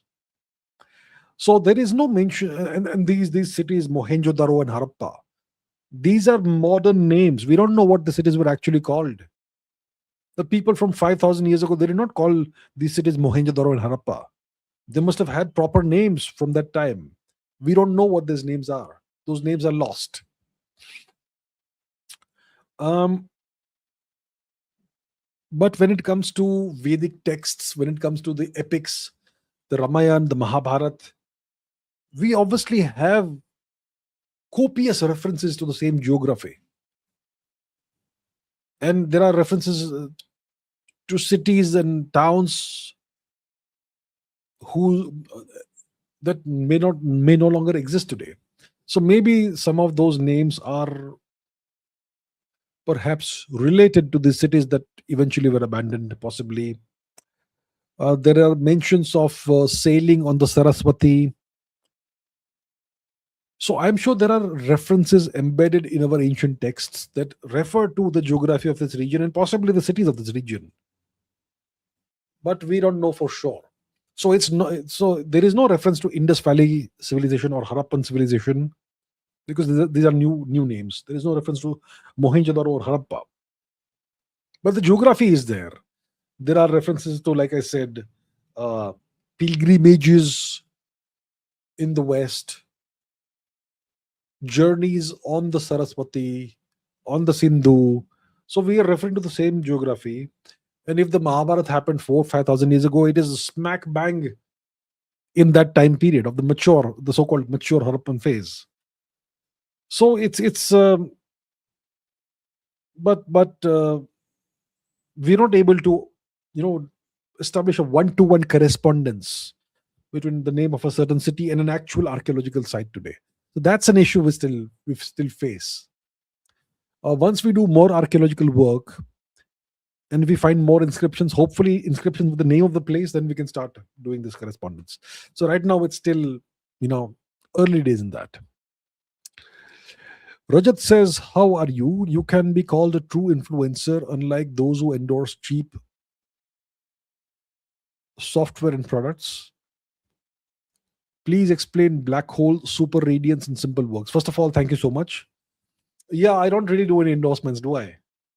I'm not against doing endorsements, but it has to be aligned with who I am. It can be, I will not start advertising shampoo and conditioner and whatever. I'm not going to do that. I get offers all the time, by the way, but I don't do that. So yeah, okay. So thank you, first of all. A black hole super radiance in simple words. Black hole super radiance. Okay, so first of all, there's black holes, right? We know what black holes are. I mean, most of us have some understanding of what a black hole is. A black hole is a region in space time with a very clear boundary, which is called an event horizon. And it is such that if anything crosses the event horizon, it never comes back. So it could be a photon, it could be a particle, it could be a person, it could be a star, it could be a planet. If you cross the event horizon, you're gone forever. So that's what a black hole is. It's an invisible object. It's not black; it's invisible, and it has very, very, very strong gravity. So that's what a black hole is. Now there is a phenomenon called Hawking radiation. That is the source of the radiance of a black hole. Radiance, which means that black holes radiate. They radiate particles, they radiate photons. What do I mean by this? So black holes have a temperature. Every black hole has a temperature. Okay? The smaller a black hole is, the hotter it is. And the larger a black hole is, the colder it is. So if an object is hot, it's going to emit radiation either in the form of heat. Heat is infrared radiation, which is photons, or it's going to radiate in the form of particles. Excuse me. So Stephen Hawking discovered theoretically that black holes have a temperature. They have something called entropy, which is a thermodynamic property. But the main thing is the black holes have temperature. So if a black hole has temperature, it means it radiates. And that radiation is the radiance of a black hole. So the temperature of a black hole is a function of its size. The larger a black hole it is, the colder it is. So if you have a supermassive black hole, like the one at the center of our galaxy, which has about 2 to 3 million solar masses, that's going to be a super cooled black hole. Super cooled black hole. Some black holes are so cold that they are colder than the ambient temperature of the universe, which is about 2.5 Kelvin, roughly. 2.15, 2.5, whatever it is, Kelvin. Kelvin, what is Kelvin? 0 Kelvin is minus 273 degrees Celsius. So it's 2.5. If it is 2.5 Kelvin, it is minus 270.5 Celsius, that sort of thing. So some black holes are colder than even that. So they actually absorb cosmic microwave background radiation and they grow larger over time. Very slowly, but they grow larger. But most black holes are hotter than the ambient temperature, so they radiate. They radiate and they lose mass. As they lose mass, they become smaller. As they become smaller, they become hotter, so they lose mass faster. So black holes, when they lose mass, when they radiate, they become smaller, which means they become hotter, and the rate at which they radiate becomes higher and higher and higher. And at the very end, a black hole ends its existence in an explosion, in explosive evaporation. So that is the process of black hole radiance. Whatever it radiates, the black hole radiation, it's kind of democratic, you could say. It has a black body spectrum. It's completely random. And what comes out of the black hole in terms of radiation is typically elementary particles and photons, possibly neutrinos, mostly photons and elementary particles. So that's the black hole radiation. So, so if you have a small black hole, it's going to be super radiant. It's going to radiate very rapidly and very loud, not loudly, but very brightly. So that is black hole super radiance. Okay. And sometimes you have supermassive black holes at the center of galaxies, and the galaxy has an active galactic nucleus, which means there's a huge cloud of dust and gas and water and whatnot at the center of the galaxy, which is going to be absorbed by the black hole. But the absorption happens at a certain rate, and the black hole acts like a giant vacuum cleaner, kind of, and it pulls all the material in. And the material, it's all falling into the black hole, and it behaves like a gigantic whirlpool. There's a huge traffic jam near the black hole's event horizon, and because of that, there's extreme amounts of pressure and temperature, and the whole thing lights up. So this is called an active galactic nucleus. It is incredibly not super radiant but hyper radiant, and it produces more light in 1 second than the sun will give in its whole lifetime. So that's an active galactic nucleus. That's kind of different from black hole super radiance, but similar phenomenon. All right. Ayush Scientist says, who owns patents for discovery on the AI platform? It depends on the legalities.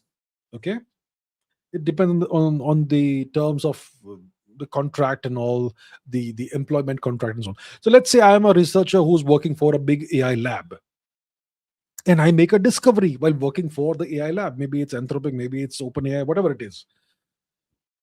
I make a discovery. Can I file a patent on my own for the discovery? It depends on my employment contract. If my employment contract says that any discovery I make while employed over here and working over here belongs to the organization, then the organization files the patent. Or maybe the key personnel in the organization may perhaps file the patent. But if the terms of employment are different, then maybe I can file the patent myself. So it depends on the contract. It depends on the legalities of the situation, right? So I suppose often it is the company itself that files patents. Can companies file patents? I'm not. Let's see. Can companies file patents, or is it only individuals who can file patents? Companies can absolutely file patents. There you have it. Yeah, there you have it. So the vast majority, like it says, in fact, the vast majority of patents are filed by corporations and businesses rather than individuals. Company ownership, corporate patents. When an employee invents something within the scope of their employment or using company resources, the company typically owns the invention. There you have it. Exactly what I was saying. So if you're working for an AI company and you invent something, you're going to have the company filing a patent for it most of the time, almost all of the time. Akashi says, looks like Modi may have rejected invite to see Trump. So you have Mr. Marco Rubio, who is currently in India on a visit to India. He's the US Secretary of State. And apparently he has he comes bearing an invitation from Mr. Trump for Mr. Modi, inviting Mr. Modi to visit Washington, D.C. and meet with Mr. Trump. So yes, the invitation now does exist. Mr. Trump has invited Mr. Modi officially to visit the US and meet with him. Has Mr. Modi rejected that? I have not seen any news about that thus far. But I would say, if I was an advisor to Mr. Modi, of course I'm not, but if I was an advisor, I would advise Mr. Modi to find an excuse to not go.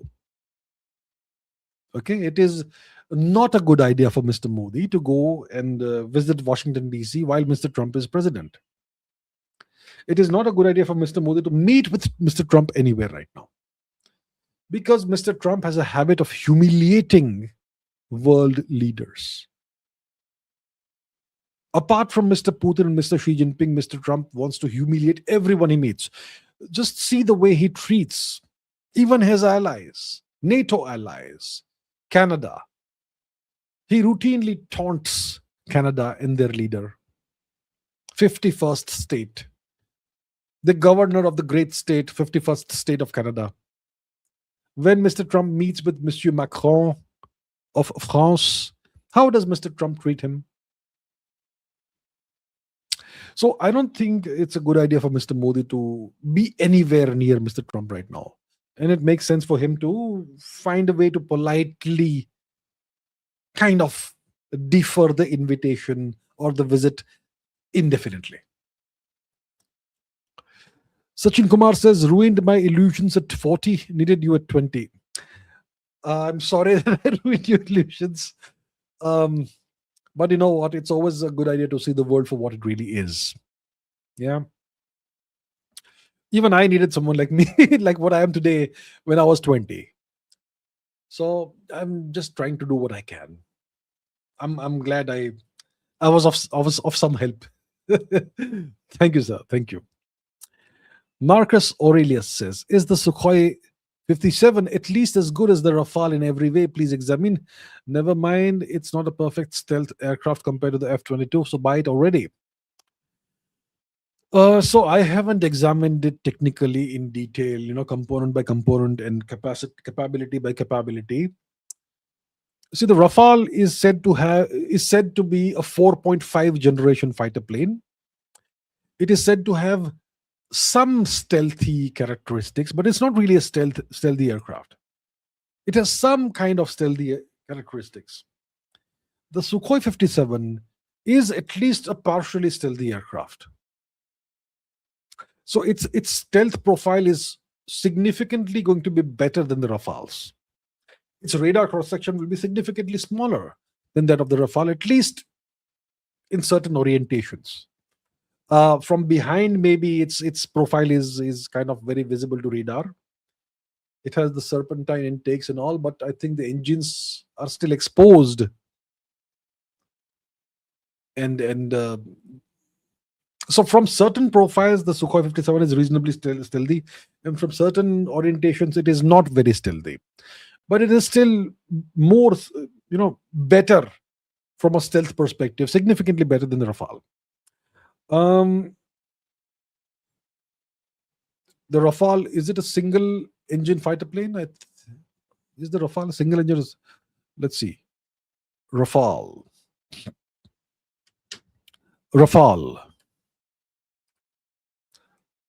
It's got two engines. Okay, the Rafale has two engines. Even the Sukhoi 57 has two engines. I would say the Sukhoi 57, look, I have not, like I said, not examined it, capability by capability and so on.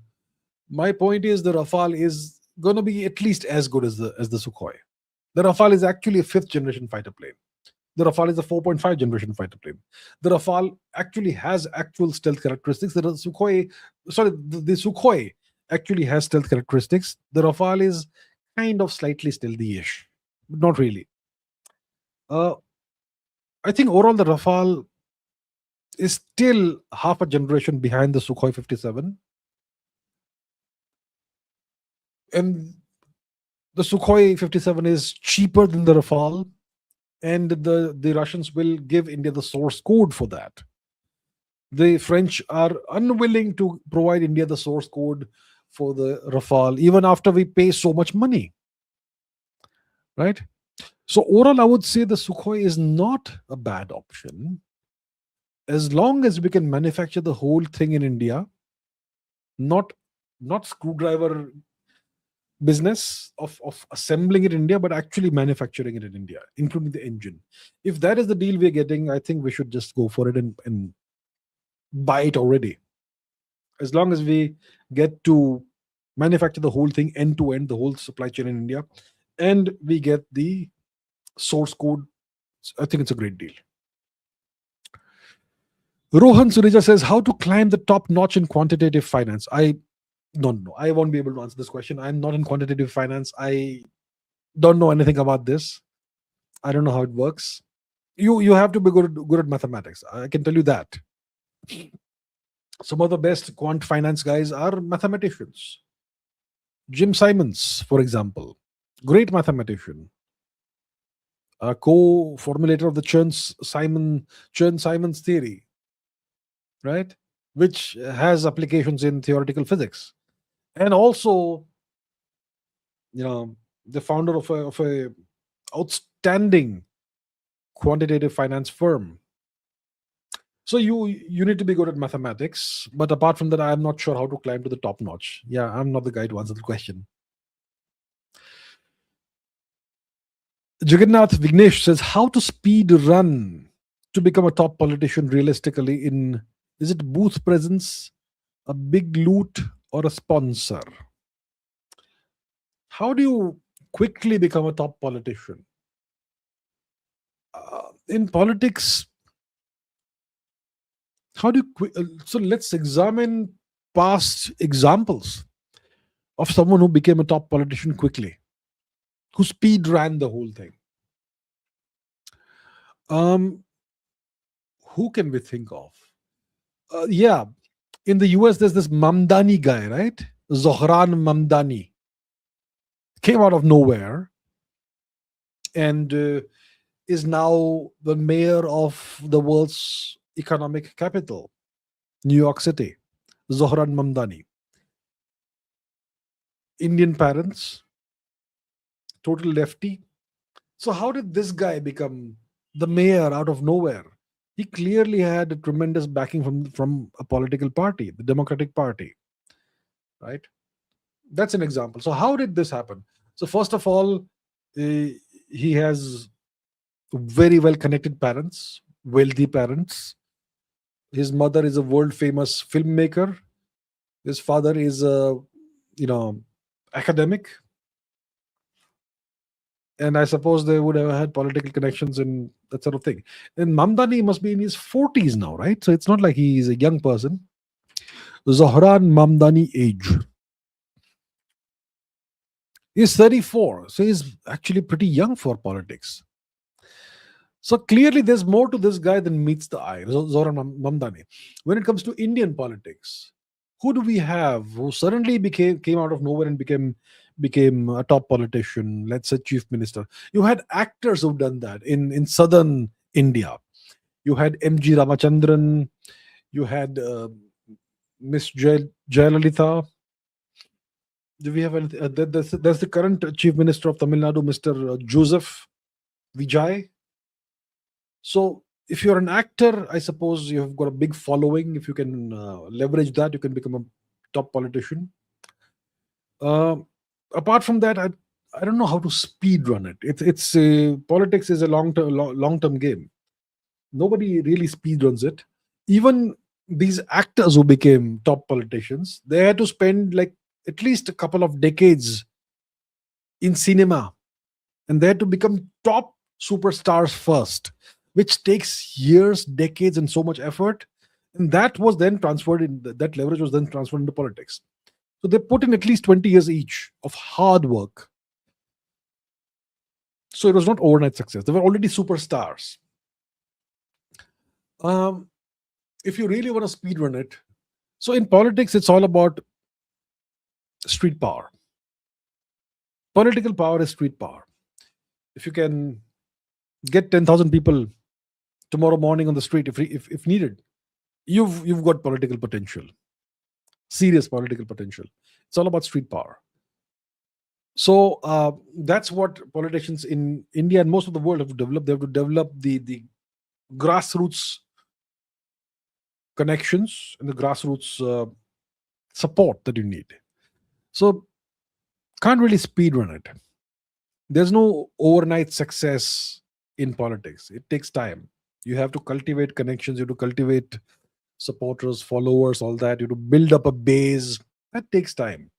Unless you are someone's child, a politician's child. In that case, you inherit that, I suppose, in India, right? Or a sponsor.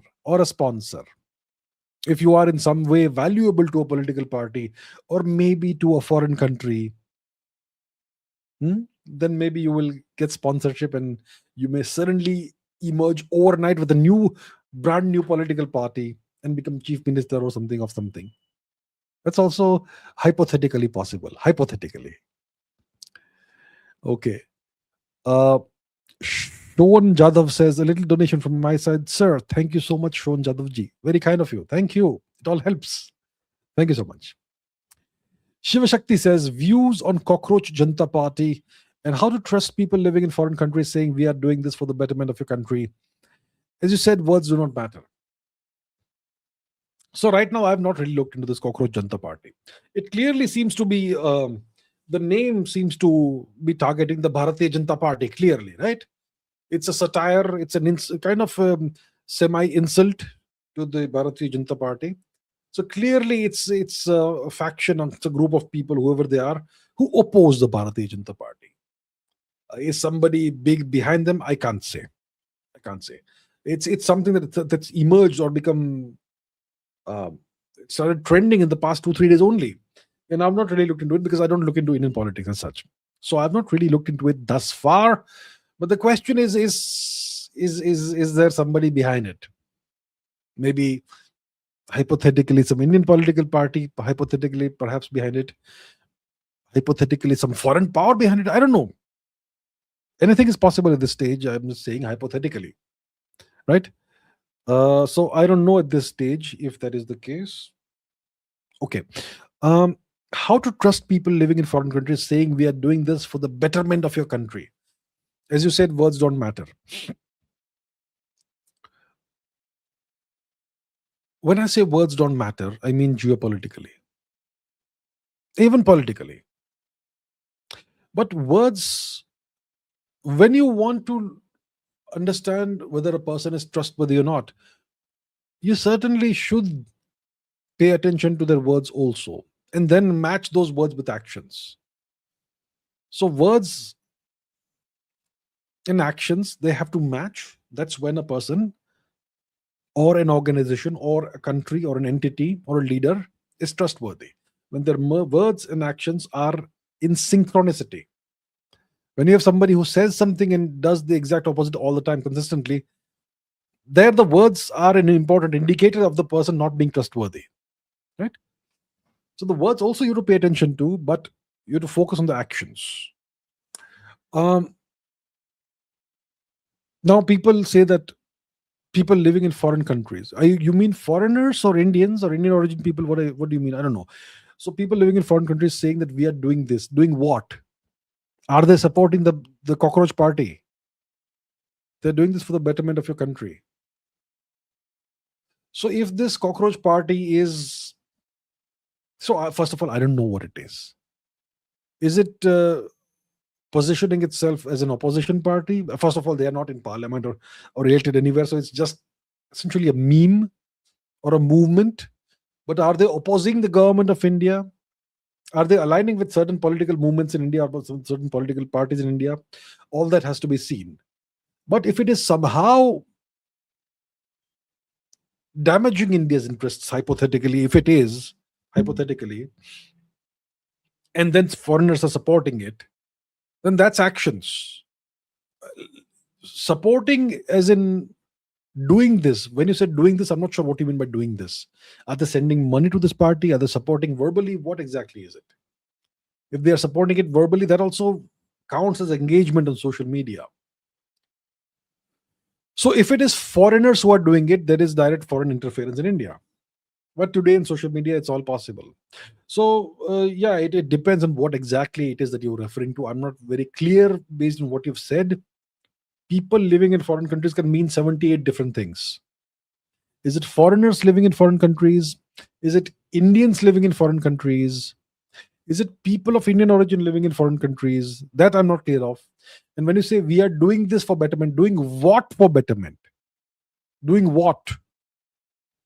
Sending money to Cockroach Party or supporting Cockroach Party verbally or something else? So I'm not clear. I'm not clear. You see, that's the issue. I can't read your mind. I can only see your words, and the words are a little ambiguous, unfortunately. Yeah, anyway. So Jagannath Vignesh says, can you can talk about the marvelous creature, the elephant? Like how it's a pattern driven and one of the most adjustable species. The elephant. The elephant. Magnificent creature, yes. When was the last time I sat on an elephant? Must be when I was a kid. So elephants obviously are the largest terrestrial animal on the planet. I can't think of any terrestrial animal that's larger than the elephant. The largest animal overall is the blue whale, but the largest terrestrial animal is the elephant. It's and the elephants have this great memory, don't they? They remember things for decades. They remember people's faces for decades, and they can keep grudges. So if you did something nasty to an elephant 30 years ago, and they see you today, they'll remember who you are, and they'll want to teach you a lesson even today. Yeah. So yeah, elephants are like that. They have a great memory. They've got a huge, gigantic brain, far larger than the human brain, by the way. Okay. Let's double check that. How large is an elephant's brain compared to a human brain? So an elephant's brain is about 3 to 4 times larger than a human brain by mass. Okay, huge, huge. So the elephants have a much larger total brain mass, and they have way more neurons than the humans. But human brains have a higher concentration of neurons in the cerebral cortex, the area responsible for higher cognitive functions, and so on and so forth and so on and so forth. So elephants have got a gigantic brain. Um, that probably explains their incredibly good memory. Are they adjustable? I suppose they are adjustable. They can live in various kinds of climates. They can obviously live in tropical climates. You got plenty of elephants in India and Sri Lanka and Burma and Southeast Asia and so on. Africa also, yes, African elephants. But in the past, you had elephants who lived in cold parts of the world, the mammoths. The mammoths are a cousin species of the elephant. They are an elephantine species. They were hunted into extinction by our ancestors, Homo sapiens, 10,000 or so years ago. So, pretty adaptable, yes. Um, and elephants can be domesticated, as we know very well. They're pretty gentle, except for a certain time of the year when the male elephants go crazy. It's called the mast period, and they become hyper aggressive, and you're got to be very careful around them. So yeah, that's the marvelous creature, the elephant. Uday Kiran says geopolitics should be made mandatory in Indian education for analyzing global news through India's lens, developing India centric thinking. The current system fails, urgent reforms needed, but the education ministry focuses on reservations. What can I say that I have not said before about education? I've said it all, haven't I? I would say that geopolitics should obviously, students should be given exposure to geopolitics. And the right way to build exposure to geopolitics is by teaching students history, but not teaching students history in the sense that you make them memorize dates. Not that. That's terrible. The right way to study history is by understanding causality, cause and effect. Not when did something happen, but why did something happen? What caused it? What human desires, what human ambitions, what human wants, what human needs caused whatever happened? And the history of the past. Today we call it history, but at the time it was geopolitics, wasn't it? So if you examine history from that perspective, you start seeing the patterns. You start seeing the causal chain, the cause and effect chain that connects what happened 2000 years ago to what's happening right now. Because the cause and effect chain has never been broken. So yeah, it's definitely a good idea to give students exposure to geopolitics by teaching them history properly and then extrapolating the same lessons and the same patterns and the same cycles to what's happening today. That's how we do it. It would be great if this sort of exposure is given to students, but that is certainly not the case right now. Yeah, and that should be done from an Indian lens, of course, right? So that we understand what India's perspective is, what India's aspirations are, what the Indian national interest is. All that needs to be taught. It's not taught, unfortunately. So I agree with you totally. Showan Jadhav is a new member of the channel. Thank you so much, sir. Thank you so much. I welcome you to the channel's membership, and thank you very much. I really appreciate that. Ashutosh Malgaonkar, thank you very much, sir. Ashutosh ji, thank you. Marcus Aurelius says something wrong with super chat pricing. Character count increase not directly proportionate to pricing increase. Please check and fix in real time. Thanks. I have no control over this whatsoever, unfortunately. I have no control over that.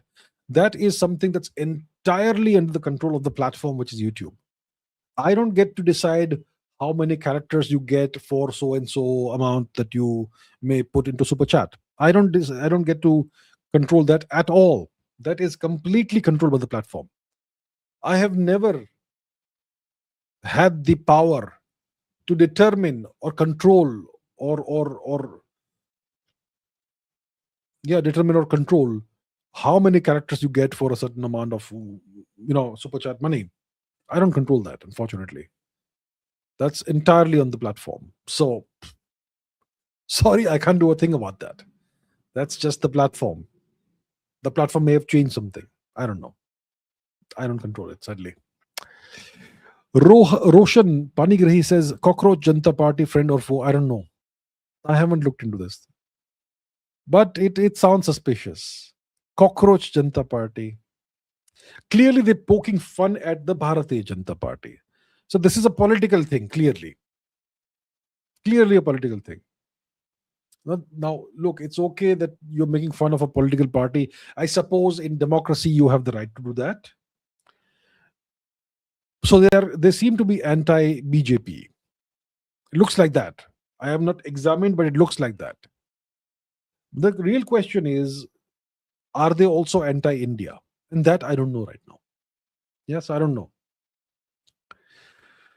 Kakashi says 1 out of 2 Jews who control West implement liberal pro-immigration policies and preach tolerance to prevent white nationalism and Nazism, which is Europeans' natural tendency, left on their own without whatever control. But in their own country, Israel, they treat non-Jewish people as second-class citizens, and a specific word you're using there. Is there a question here? So you are not asking a question, you are making an observation here. You're saying that the Jews or a number of Jews control the West, and they implement liberal pro-immigration policies in the West. They preach tolerance to the West.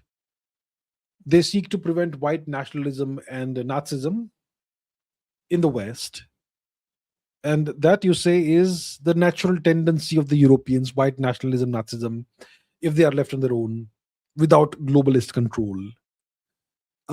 Nationalism and all that, yeah, kind of, it is a natural tendency of, you could say, possibly Europeans. The Europeans have, if you look at their history, they've always been at each other's throats. Tribal wars for the past, since Christianization. Yeah. So, yes. And you also said that in Israel, non-Jewish people are treated as second-class citizens. So are non-Jewish people citizens? Are non-Jewish citizens treated as second-class citizens? So as far as I know, in Israel, you only have 2 religions, right? You have Judaism, obviously, which is the primary religion. And you have Islam also, the so-called Palestinians, etc. The Israeli Arabs, they are obviously Muslims. You may have some Christianity in Israel. What's the percentage of Christians in Israel? Let me see.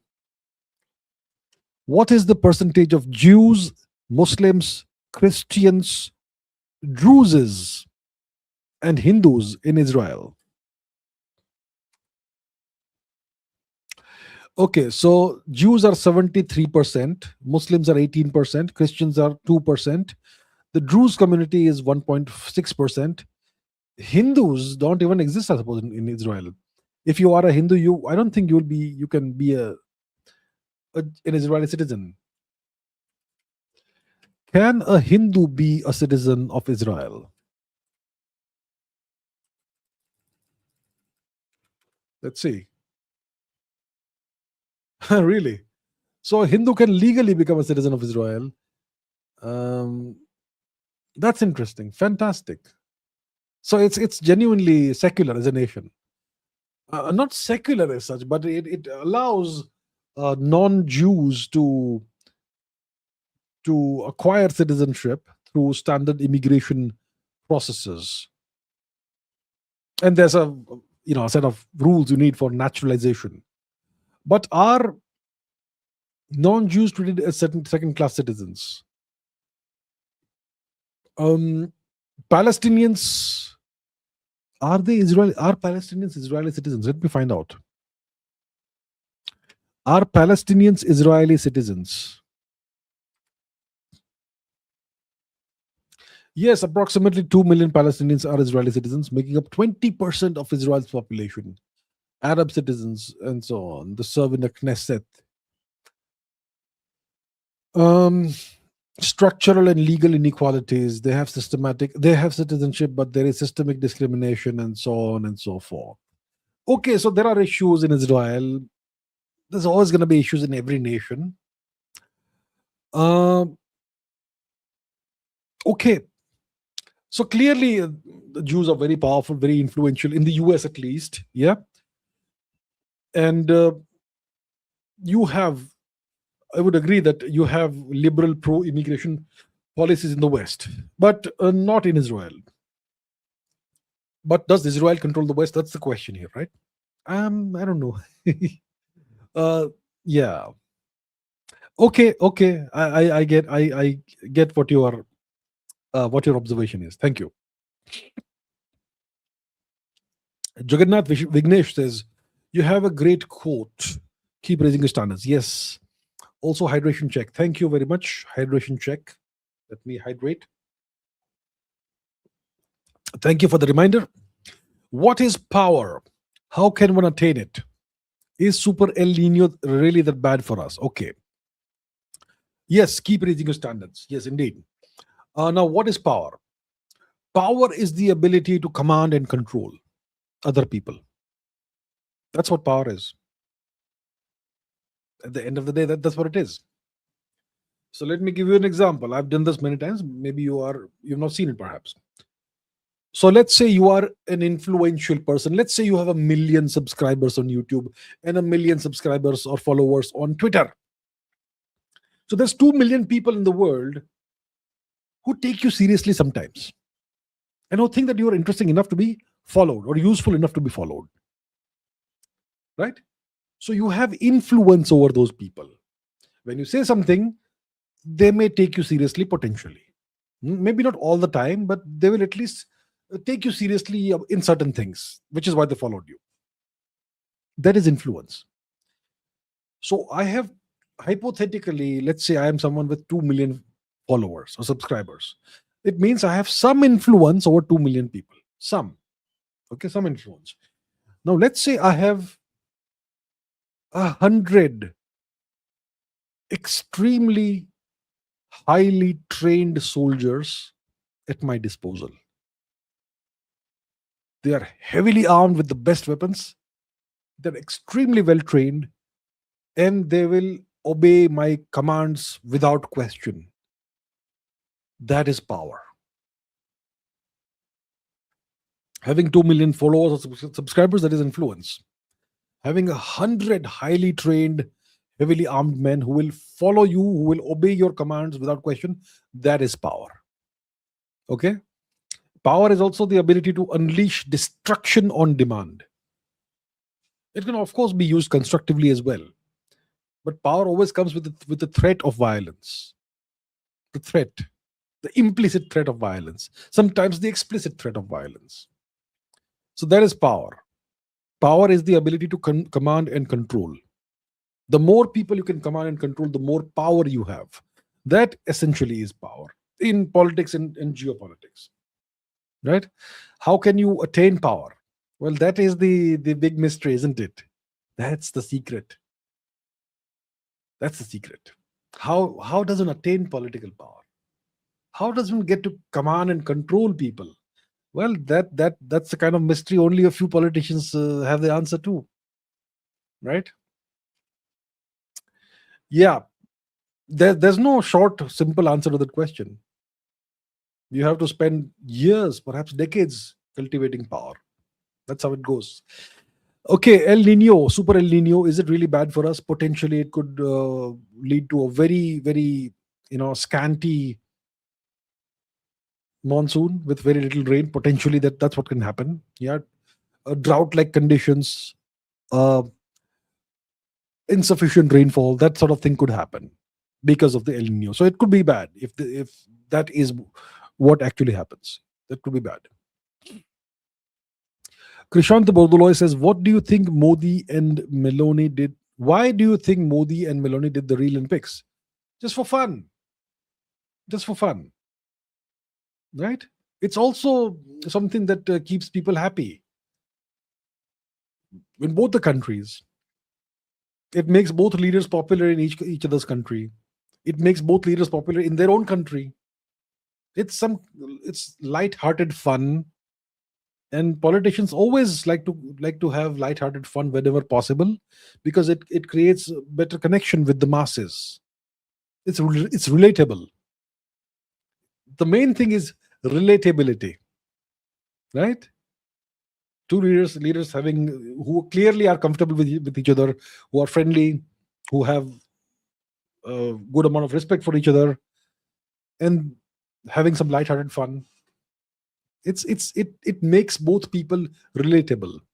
Mr. Modi overall has this image of a strong man, uh, you know kind of, is the most powerful man in the country, a little unapproachable, that sort of thing. So this makes him more relatable. Madame Meloni also has this strong lady kind of image. So this also makes her more relatable for the people of a country. And overall, it's just good fun. So that's why they did it. Hyphen 6552 says, "I've been away for over a month, but never missed a stream, even if not live. Ask Abhijit really helped me through depression. Thank you once again." Oh, I am sorry that you had to go through that. And I hope that you are feeling much better. Yeah. I'm really sorry to hear that. And I'm glad that in some way I could be of some help. So you are very welcome. I hope you're feeling much better. And well, thank you for watching. Thank you for watching. Thank you for being a viewer.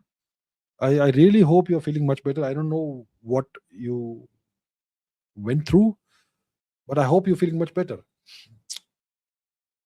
I'll tell you something. See, first of all, I'm not speaking from experience. I've never faced depression, but there are times in ups and downs in life. Sometimes you don't feel so good. Everyone goes through that. I find that there are two things that always make you feel better. One is sunlight, the second is movement. If you take enough sunlight, then the probability of feeling bad or being depressed is going to be lower than if you don't get sufficient sunlight. If you spend an hour or two in the sun, even if it's hot or uncomfortable, it's going to keep bad moods or depression away. At least reduce the probability of that happening. Secondly, movement. What do I mean by movement? Get the hell out of your house. Walk around. Travel. Go somewhere. Spend the entire day outside. Move around. That also is known to have a very positive impact. Yeah. And if you do this regularly, sunlight and movement, I think overall, if you are going through something like this, it probably makes you feel better or brings you out of the situation faster than otherwise would happen. If you stay indoors and all, you kind of go deeper into it. If you stay indoors all the time, and if you don't get sunlight, you kind of get deeper into it. So I'm just saying this based on what I've heard and what I've read. And yeah, So if anyone's going through that, please do these things. Get enough sun, get a couple of hours of sunlight every day, and move around. Don't stay indoors. Get the hell out of the house. Walk around, move around, travel. That'll make you feel better, if at all possible. Yeah. So hyphen anyway. Once again, I hope you're feeling much better, and I'm glad that I could be of some small help. All right. Do well, sir. Do well. Do well. All the best. Jagannath Vignesh says, how can we not become Germany or South Korea? As in, TFR rate is in a slower pace instead of how those countries have a sharp fall. So the TFR, what's the TFR in South Korea? What's the TFR in Germany? Let's quickly take a look before I speak about this. What is the total fertility rate in Germany and South Korea?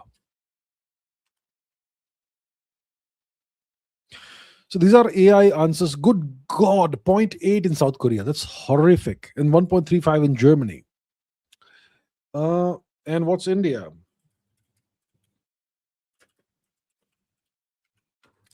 Germany, India. India, it is 1.9 to 2. It is not bad right now, but it could become alarming if we're not careful about this. So what is total? Yeah, so this on the screen tells you, right, the average number of children a woman will have in her lifetime. In a country, it's that country's total fertility rate. So in Germany, it is 1.35, it was saying, right? 1.35.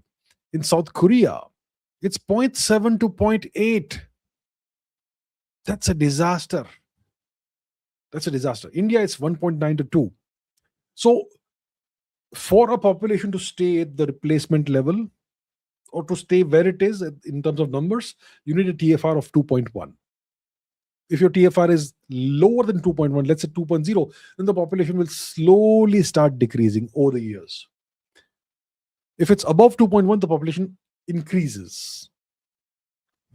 So you will say that India has a population of 1.4 something billion. Don't we need lower population? Shouldn't we have a lower TFR? You have to look at the second and third order effects. If you reduce the TFR, the population will decline, yes.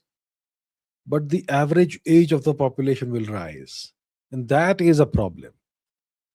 So, for example, by 2050, Japan's average age will be about in the 50s. By 2050, China's average age will be probably in the 50s. So the average Japanese person, Chinese person will be in their 50s. Who's gonna go and be, guard the borders? Where will the young people come from? That's a problem. You need a young population. So that's why a TF, rapidly dropping TFR is a big problem. So now what can we do about this so that we don't become Germany or South Korea? We have to ensure our TFR doesn't drop. The government has to give incentives for people to have children, maybe 2 children. 2 is fine. 3 maybe, well, some people can have 3, but overall, I think the average should be 2.1. So the government of India, the various state governments should give incentives for people to have at least 2 kids or 2 kids, let's say. That will ensure. So how do you do that? You give maternity perks or whatever. If a lady is pregnant, you give that lady 2-3 months of leave and maybe some tax break or whatever if you have 2 kids. Things like that you can do as incentives for people to have 2 children. Yeah. So I'm sure it can be managed properly. We still have time. Our TFR isn't in the danger level. So I hope the government is thinking about ways to address this properly. Krishant Bodola says, recently went to Khajuraho and Konark Sun Temple. The images carved were explicit. Some other old temples also had these sorts of images. Were our ancestors that free or had a different sense of morality? Our ancestors were very different from what we are today. Our morality, our worldview, the way we see things, it's the outcome of 1,000 years of Abrahamic occupation of India. If you see, okay, let's say some of the images you saw were explicit, like you say. as in sexual intercourse or whatever, that sort of thing, or in the carvings on the temple, right? On the temple, outside of the temple walls. But that's these are this is a rarity, isn't it? It's not like every temple in India has this. Very few temples in India have this sort of these sort of carvings on the walls. Most temples in India have carvings of men and women in different poses. And you will find that in almost every old ancient Indian temple, people are bare chested, men as well as women. Right. So that's how people dressed in India because of the kind of climate you have in India. If you go to Gandhara, you won't see people scantily dressed.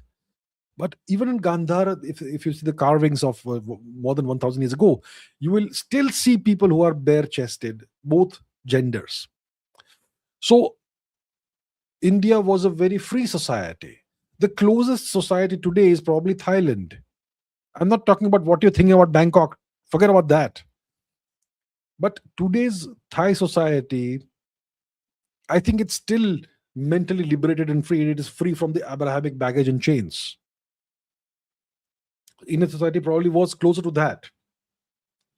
When it comes to these explicit images, I'm sure there is some reason they are kept there. Maybe it is the significance is that, inside the temple, none of these things are allowed. Inside the temple, it's all spirituality. Outside, you can keep doing whatever you want. Maybe that's the thing. That's why it's on the outside of the temples, never inside, right? But yeah, you see, the lifestyle of our ancestors 1,000 years ago was completely different from what we have today. They were genuinely free and liberated from all the baggage that we have today. And the human body was not something to be ashamed of for our ancestors.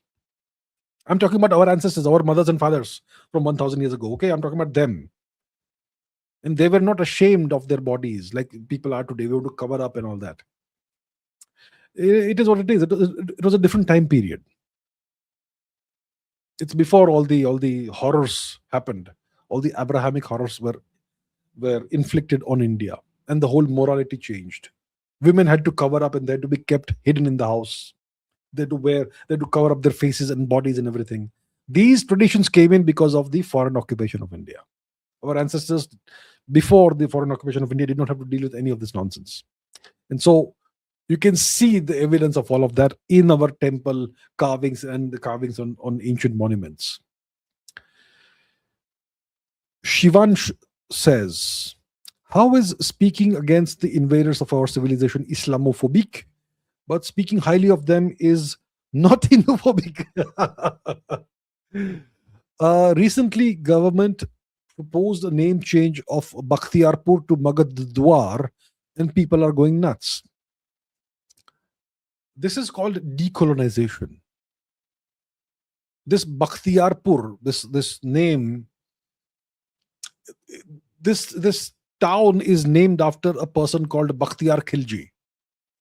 This Bakhtiar Khilji was a Turkic invader who destroyed one of our great universities, Nalanda, and massacred the monks and the students there. Why should we honor that individual, let's say, polite term, that why should we honor that person by naming a city after him? It is an affront to our ancestors and to our culture and civilization to name our cities after barbaric, brutal, genocidal murderers. So I was not aware of this proposed name change, but I completely support it. This is decolonization. A lot of our institutions and towns and cities and whatnot are named after foreign occupiers. Abbottabad. Who was Abbot? Of course, that's in Pakistan, but same thing. It was India, right? So we should re-civilize ourselves. We should decolonize ourselves. I completely support this proposed name change. Magadwar is a good name. Yes. Right?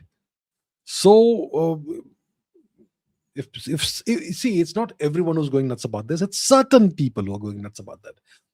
Let them go nuts. Who cares? We do what we have to do. We should decolonize. And speaking against the invaders of our civilization, the Turkic invaders, how is it some religion phobic? How is it? We are talking about these barbarians who genocided our ancestors.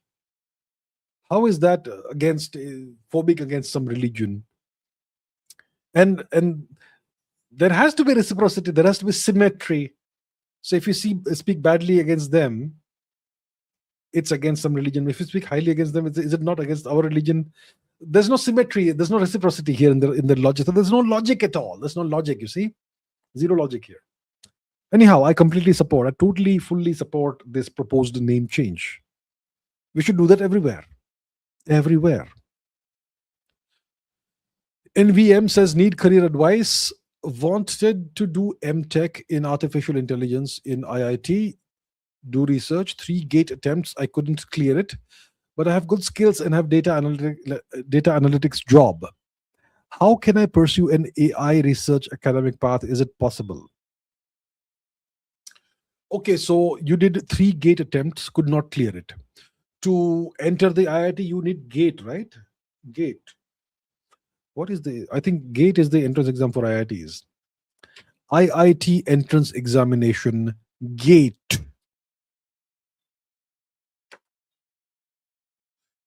Yeah. Okay, it's the premier national level entrance examination primarily conducted for admission to master's and doctoral programs at top tier institutions, including IITs, IISc, NITs, and IITs. And GATE score, etc., etc. Is it only for engineering? Yeah, it's for engineering. Yes, it's not for pure sciences. It's for engineering, applied sciences. Okay, so you've done 3 gate attempts, could not clear it. Fine, happens. But you have good skills and you have a job in data analytics. You want to pursue an academic path in AI research. Is it possible? So, without the gate, can you not apply to, if you want an admission? Say, I'm not very clear about how the education system works right now. In the past, if you wanted an admission in some university in India, you needed your mark sheet and scorecard and all that of the bachelor's degree, the 3 years or 4 years of your bachelor's degree, and that was enough. Do you need a gate for every entrance today?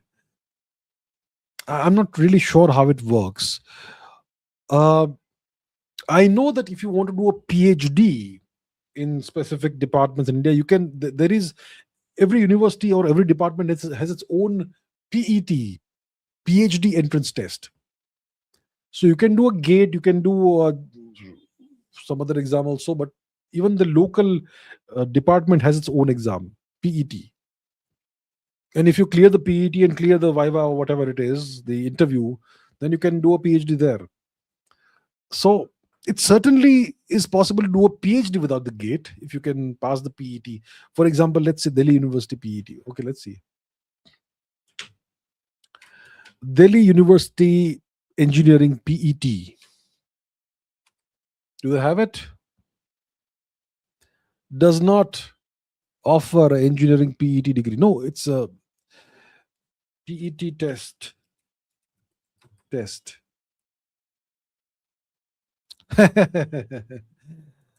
PhD entrance test. Or GATE scores. Okay, UGC net, CSIR net, or GATE scores of PhD admissions. And DU occasionally holds its own PET. Occasionally. Based on their whims and fancies, is it?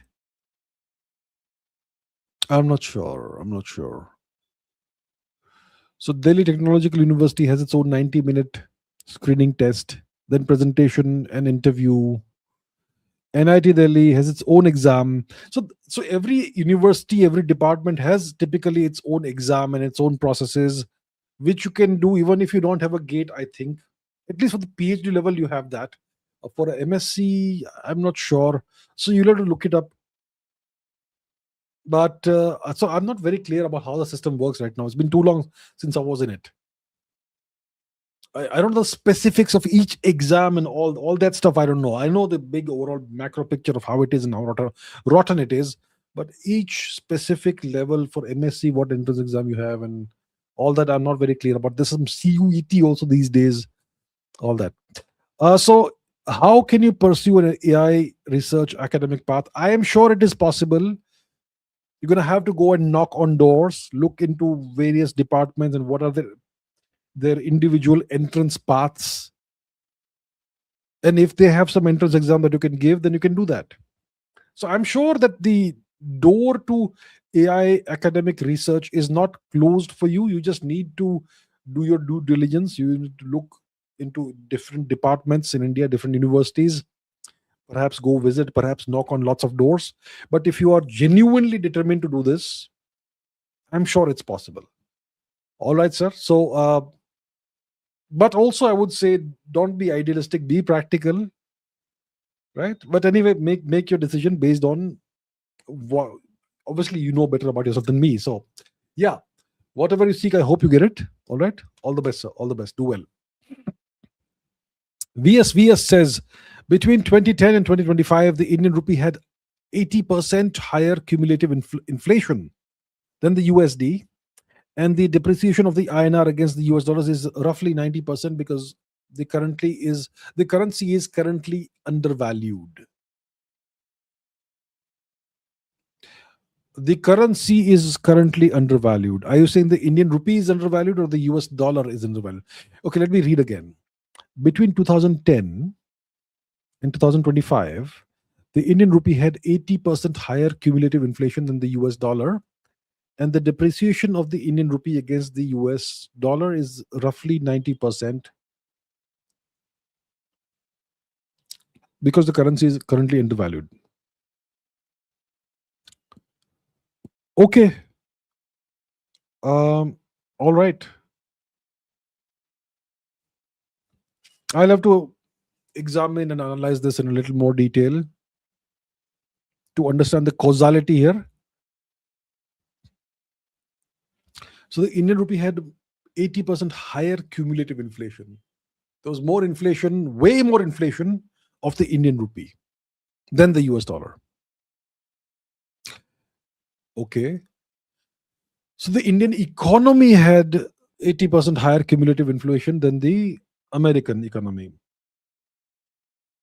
Or the the rupee was inflated, which means it is deflating now. So which currency are you saying is currently undervalued? I am a little confused about this. If a currency is undervalued, then typically there is a market readjustment and the currency gets valued correctly, which means if it is undervalued, then its value rises over time because the market adjusts and does a proper valuation of the currency. So if the Indian rupee is currently undervalued, then its value should rise compared to that of the US dollar. But right now it's going down. And actually the RBI seems to be fighting that. So are you saying the US dollar is undervalued? Yeah, I'm a little confused about this, but yeah, all right. Thank you, sir. Jagannath Vignesh says, I understand that the current concentration of power is the West, but why is the science language in their terms till now? I mean, we had Rishi has said smallest indivisible particle as Anu and Parmanu. Yeah, the Rishis said that the smallest indivisible particle was Anu, Parmanu. That was said more than 2000 years ago. That was said more than 2000 years ago. Since then, we have had tremendous progress in science because of observational evidence, because of experimental evidence, because of new experimental procedures and instruments, so much more. So the Rishis, they said that the smallest indivisible particle was the Anu or the Parmanu. They said it because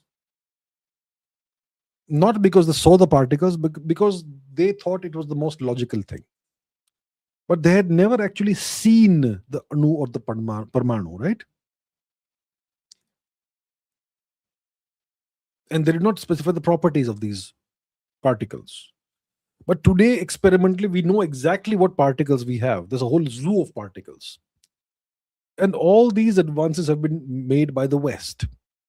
The particles that we talk about are Anu Parmanu, the equivalent of that in physics. That's all. Um, that's the field of particle physics and quantum physics. All of these advancements were made in the West, not in India. So when these advancements happen in the West is going to give the names to the particles, right? So that's why the language is going to be in their terms.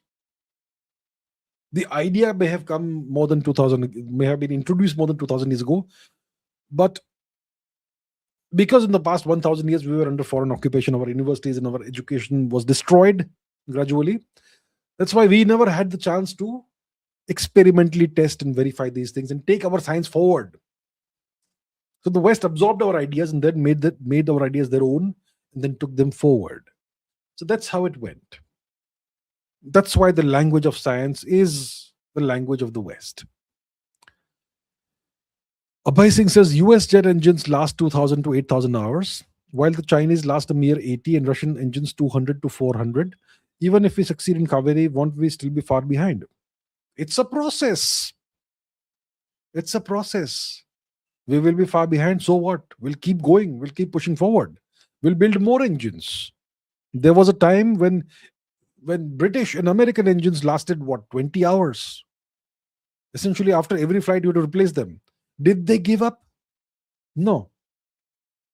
They kept pushing forward.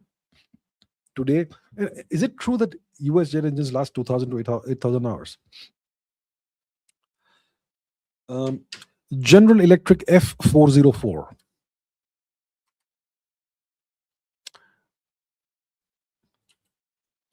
How many hours does the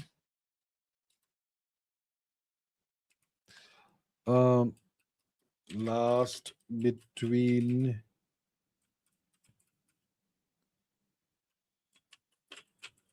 overhauls? Let's see. Okay, 6,500 years before in-flight shutdowns or major issues. Requires fewer than 2 shop visits per 10,000 flight hours. Okay, so let's say it's 6,500 hours. So what you're saying is it's smack bang in the middle of what you're saying. Yeah. So your information is absolutely correct. We just fact check that. Now, the Russian engines 200, 400. Okay, let's say that is also correct. Chinese 80. I think the Chinese have gone beyond 80 now. So you do what you can and you keep pushing forward. So even if we succeed in Kaveri, initially it's going to be 50 hours maybe. After a couple of years, maybe 100 hours. We're going to keep pushing, keep improving. In the meanwhile, build lots of engines and replace them as often as possible, as often as needed. That's how we do it. There's no other way out of it. Prateep Kumar Roy says about transnational capital. About transnational capital and how is Mark Carney related? Is nationalism and religion a danger to the transnational capitalist class? Now, I have no idea of Mark Carney and transnational capital. Transnational capital. It means you have business houses and all who have money all across the world. And sometimes they are more powerful than certain countries, small countries, and so on. That essentially is transnational capital. You have these big, huge investment firms and companies, BlackRock and whatnot, that whose actual valuation is more than that of entire nations, and their capital is deployed across the globe. Essentially, that's transnational capital. I have no idea about Mark Carney and how he is related to that. I don't know about his details, about his past history, about his career. Canada is not that important. I've not looked into that, so I don't know about Mark Carney. Is nationalism and religion a danger to the transnational capitalist class? Yes, culture, civilization, religion, nationalism, these are all dangers to them. They want to eradicate everything and make and transform the world into a single monoculture. Family is also an issue. Family, culture, civilization, nationalism, religion, these are all obstacles between them and taking control of the entire world. Yes. Rajat says, is it true that the MW galactic disk is also flapping? Milky Way galactic disk is flapping. Um, what is the Milky Way's galactic disk flapping? I don't know about that. I've not heard any news. If it started flapping, uh, see, okay, what is the galactic disk? First of all, what is the disk of the solar system? The solar system is a flat disk, okay? The sun at the center and the planets go around it in elliptical orbits, but the orbits are all in one single plane. So that's the plane of the solar system. Similarly, the galaxy, the Milky Way galaxy that we live in, that also has a plane. That also, if you see, it's kind of a flat plane. If it flaps, that would be weird, and that would be concerning. I've not heard of any news of the Milky Way galaxy's disk flapping. Okay.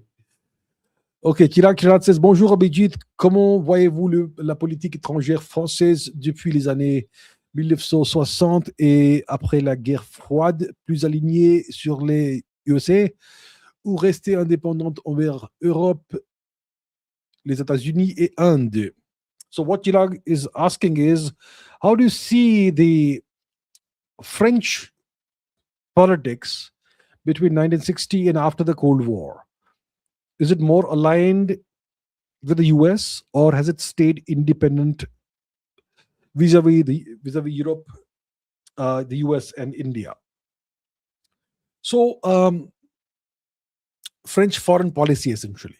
French foreign policy. La politique étrangère française, French foreign policy. While Charles de Gaulle was the leader of France, France had a very, very sovereign, very independent foreign policy. I believe it was during his time that France exited kind of NATO, right? The core thing about NATO. France and NATO. When did France exit NATO? Not completely, but the core working group. When did France exit NATO? Who was the French president at the time? So France withdrew. Yeah, exactly. That's what I'm saying. France withdrew from NATO's integrated military command in 1966, and the transition was finalized in 1967. The French president at the time was Charles de Gaulle, like I said. So while he was president of France, while he was the leader of France, France was very independent, and France regarded NATO as an infringement on their sovereignty, and that's why they exited from NATO's integrated military command. Because if you're part of NATO's integrated military command, it means your military comes from time to time under the command of a foreigner. Maybe not the whole military, but parts of a military come under foreign command, which is unacceptable to a sovereign country. So during Charles de Gaulle's time, France withdrew from the integrated NATO military command, and it rejoined NATO's integrated military command in 2009. So between 1966, 67, and 2009, which is what, 33, 42 years, France was out of the integrated NATO military command. So France had a pretty robustly quasi-sovereign foreign policy, quasi-independent foreign policy for the longest time. Now it is more integrated into NATO. And Charles de Gaulle ensured that France is a completely independent military, completely independent and sovereign nuclear deterrent. It still is a completely sovereign nuclear deterrent. So overall, France is the one nation in Western Europe that has remained the most sovereign as it possibly can. Definitely more sovereign than the other nations in Western Europe. And now France is significantly more aligned with the US, and yet it's still quasi-sovereign, quasi-independent in terms of foreign policy. I know for a fact that the French intelligence services do not regard the Americans as a friendly nation. Okay. Um, so between these years that you're referring to, until the end of the Cold War, and even beyond that, France had a pretty robust and uh, and reasonably sovereign foreign policy, the most sovereign of all the EU and NATO nations, but not completely sovereign, not entirely 100% sovereign. Because once you become part of the EU and whatever came before the EU, you are obviously giving up part of your economic sovereignty and legislative sovereignty. But military sovereignty, France has always sought to retain until 2009. Now it's kind of a mixed bag. Uh, so at that time, it was more sovereign than it is today. Today, it is more aligned with the US and with Europe, and it has a strategic partnership with India. Rajat says delayed choice experiment proves future is predetermined. Uh, Not necessarily. The delayed choice quantum eraser, and you have all these different thought experiments that you can perform. Thought experiments and actual experiments are also using rays of light in the Michelson interferometer pattern and all those things. So you have different experiments that you can perform in quantum mechanics to try and understand what quantum mechanics is all about, because we know how quantum mechanics works. We know the equations, we know the laws, we know how to use it, we know how to use it in engineering, but we don't know what it means. We're not clear about what quantum mechanics means, and that's why we have different interpretations of quantum mechanics. And there are genuinely weird phenomena in quantum mechanics. Wave particle duality. A particle can be a wave and a particle at the same time. A particle can be in two places at the same time. A single photon can pass through two slits at the same time. It can interfere with itself. Particles can be entangled, which means that their properties are intrinsically correlated no matter how far apart they are, even if they are 20 billion light years away. There's so much more. And that's why we do these experiments. That's the question about locality, causality, all these things. So there are experiments like the delayed choice quantum eraser that kind of hint towards retro causality. Something that happens in the future is going to affect what's happening now. That sort of thing. But it's not. There are other explanations too. So it does not really prove that the future is predetermined. It kind of raises question about what time is and what causality is. That's what it does. It doesn't prove that the future is predetermined. VS says there is this concept in economics called the impossible trinity. I would request for you to look it up, and you will realize why China has such a stable currency exchange rate while Bharat does not. Well, why don't we do that right now? The impossible trinity. Okay, the impossible trinity, or the Mundell-Fleming trilemma, is a core principle in international economics, stating that a nation's central bank cannot simultaneously pursue three specific macroeconomic goals: free capital flow, which means that money can freely move across borders; a fixed exchange rate, the domestic currency value is tied to a foreign currency; and independent monetary policy. The central bank can independently set domestic interest rates to control inflation or growth. Because of mutual exclusivity, policymakers can only ever achieve two of these three objectives at the same time. Let's dig a little deeper. The three trade-off scenarios. Depending on the economic goals a nation prioritizes, it must choose which of the three legs to give up. If you're prioritizing free capital flow plus independent monetary policy, the sacrifice is fixed exchange rates. So the central bank lets the exchange rate float freely on the open market. If the economy is growing too quickly, the central bank can raise interest rates to cool it down, even if this attracts foreign capital. So the US, the UK, and India use this. We are prioritizing free capital flow and independent monetary policy. That's why we have sacrificed free exchange rates, fixed exchange rates. Prioritizing fixed exchange rate and free capital flow, the sacrifice is independent monetary policy. To keep the currency completely locked to, say, the US dollar, the central bank must match its interest rates with the foreign country's interest rates. If they set independent rates, cross border capital flow would cause their currency to appreciate or depreciate. So Hong Kong uses this.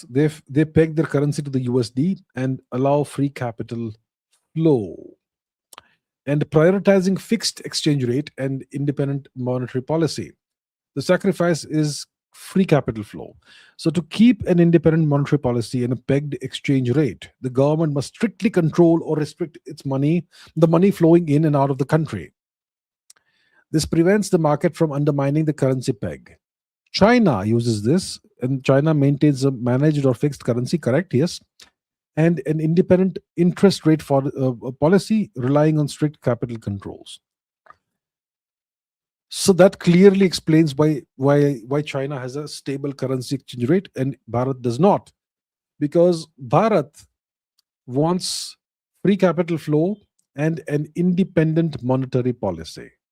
So we have to then sacrifice fixed exchange rates, and the rupee becomes a freely floating currency. But China wants an independent monetary policy, but a fixed exchange rate. That's why they have to sacrifice the free capital flow. Yeah, that explains a lot. Very interesting. Very interesting. Thank you, sir, for bringing this to my attention. Varinder Singh says, did Sintashta and Bactria Margiana archaeological complex really migrate to India? It was probably the other way around. It was probably the other way around. But that's what you are told. Okay, that's what you are taught in the Aryan invasion / migration theory. Most of your textbooks will teach you that. Most of your teachers and professors will tell you this. Most academics and researchers will say that the BMSC and especially Sintashta is the origin of the Indo-Iranian people. Okay, they'll say that. But it's equally likely, it's equally probable that they are an offshoot of an Indian population. And to prove their hypothesis that the BMAC and especially Sintashta are the origins of the Indo-Iranian people, you have to, papers like Narayanan, etc., they have to resort to time travel in the same paper.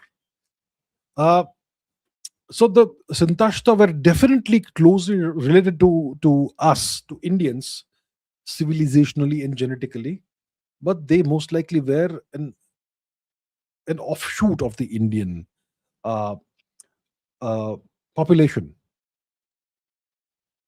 Right.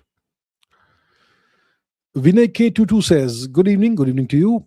Been watching you since 2021. Well, long time viewer, thank you so much. 2021 is when I started this channel properly.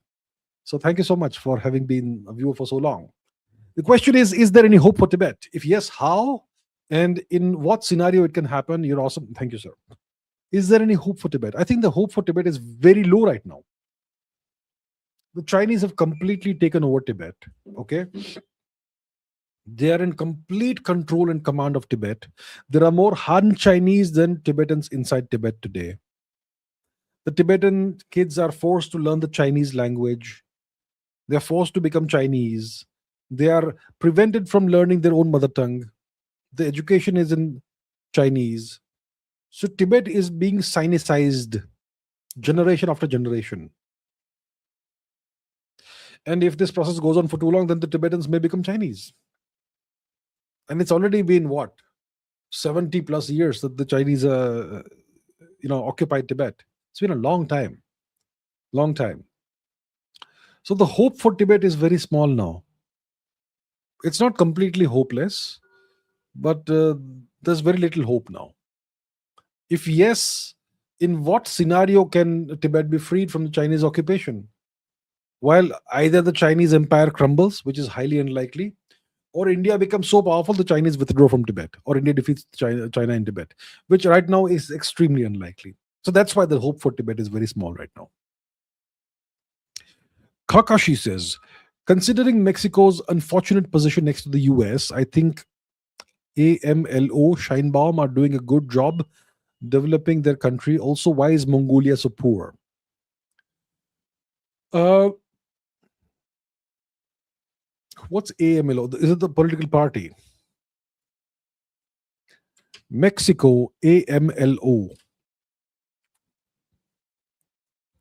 Okay, Andres Manuel Lopez Obrador, former president of Mexico, and he was the 65th president of Mexico from 2018 to 2024. And now we have Claudia Scheinbaum, who has taken over. Yes, she is the new current president of Mexico. Claudia Scheinbaum. Yeah, she is the current president of Mexico since 2024.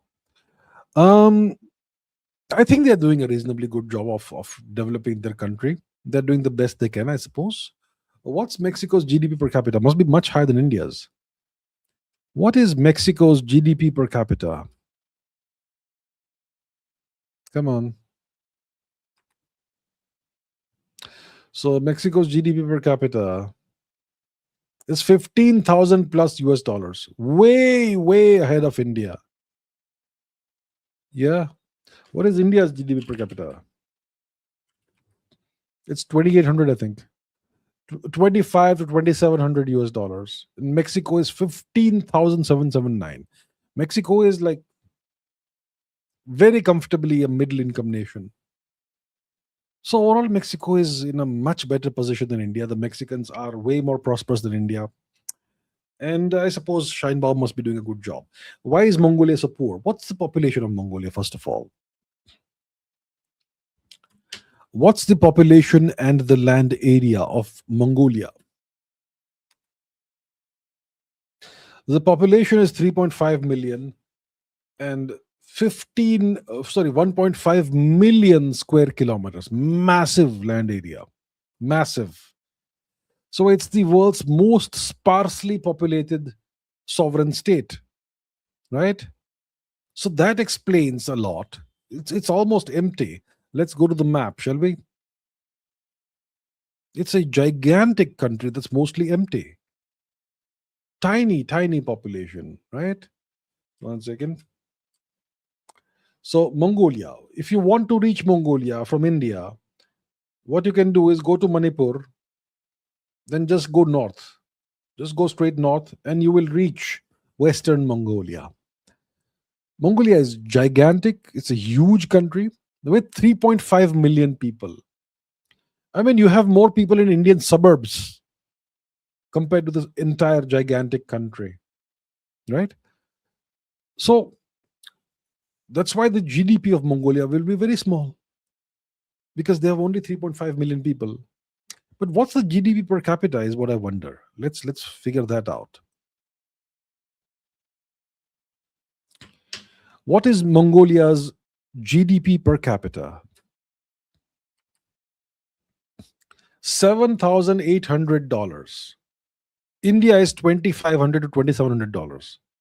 So the average Mongolian is about three times richer than the average Indian. I don't think Mongolia is poor, right? It's just that Mongolia has got a tiny population, so the overall GDP will be small. But the average Mongolian has 3 times more resources than the average Indian. I think that they're doing fine. Kakashi says Mexican president said Mexico so close to the US, yet so far from God. So far from God. Okay. Mexico so close to the US, yet so far from God. That's a cryptic statement to make. Cryptic statement. Let's see if what was said. Mexico president said Mexico is close to the US, yet so far from God. Poor Mexico, so far from God and so close to the United States. Okay, that was said in the 19th or 20th century. Poor Mexico, so far from God and so close to the US. Okay, that I can understand. Yeah, it's about the geopolitical and economic asymmetry between the two nations. The US is the well, overwhelming, overwhelmingly more powerful nation. It's the overlord of the region. Mexico is completely at its mercy and so far from God, I suppose. Okay, okay. Rajat says Vedanta says consciousness is beyond space and time, and true fearlessness means there's only one reality, and you are that is not limited by space and time. Your view. My view is very simple. Our ancestors had the greatest of wisdom, and if they said all these things, and if they discovered these things through their journeys into the inner universe, then we should take it very seriously. That's my view about that. I have the greatest of respect for our ancestors and their wisdom. I haven't studied this. I haven't studied philosophy, Indian philosophy, or any of that in detail. I have some understanding of it, but I haven't studied in detail. I haven't studied, let's say, Vedanta in detail. So I can only say that, there must be an immense amount of wisdom in our civilizational philosophy.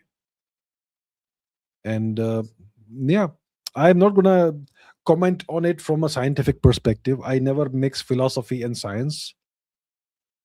But there is a world beyond science. That's philosophy is a very valid path for gaining wisdom and knowledge, and the philosophical path is different from that of science, right? So I think it must make a lot of sense. Yeah. Vishal Nath says once again, hi sir, hi. Good to have you back, Vishal.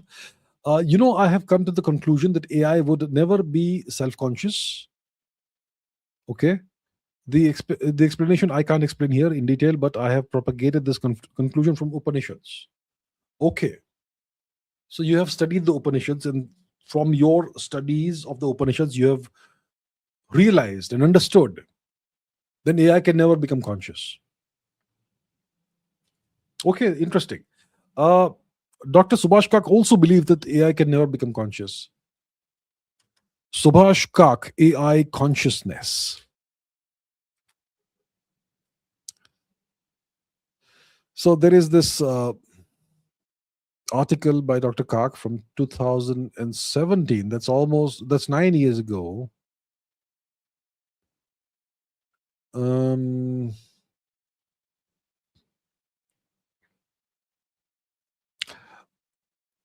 okay, so I'll not read the whole thing right now. It's been a while since I read this, and he also has published scientific papers about this, in which he demonstrates that AI can never be really conscious the way a human being can be conscious. So looks like you are reaching the same conclusion that he has reached, but through a different path. Amisha Mishra says Pakistan renaming cities to pre-partition names. Why? I think it's a gimmick.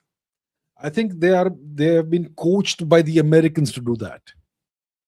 The Americans, what they are doing is they are trying to rehabilitate Pakistan's image in the world, to soften Pakistan's image. Pakistan, what is the image of Pakistan until now globally? A dangerous, fanatical, low educated, low, less educated terrorist nation.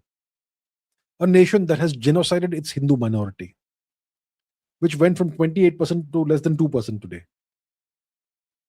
That's the true correct image of Pakistan. But the US wants to whitewash Pakistan's image and they want Pakistan to have this nice, softer image in the world. And to do that, you can do these little gimmicks of temporarily renaming certain roads or streets or cities or whatever to pre-partition names. What difference does it make overall?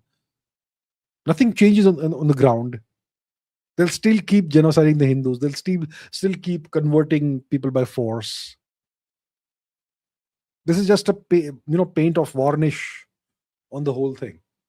So I think it's at the behest of the US. The US wants to uh, rehabilitate Pakistan's image globally. Beckenbauer says Travancore rulers built Kerala schools and universities, but leftists vilify the royal family and take credit for higher education standards and hide the royal family's work. Is this common everywhere in India? Overall, in India, since 1947, there's been this uh, tendency to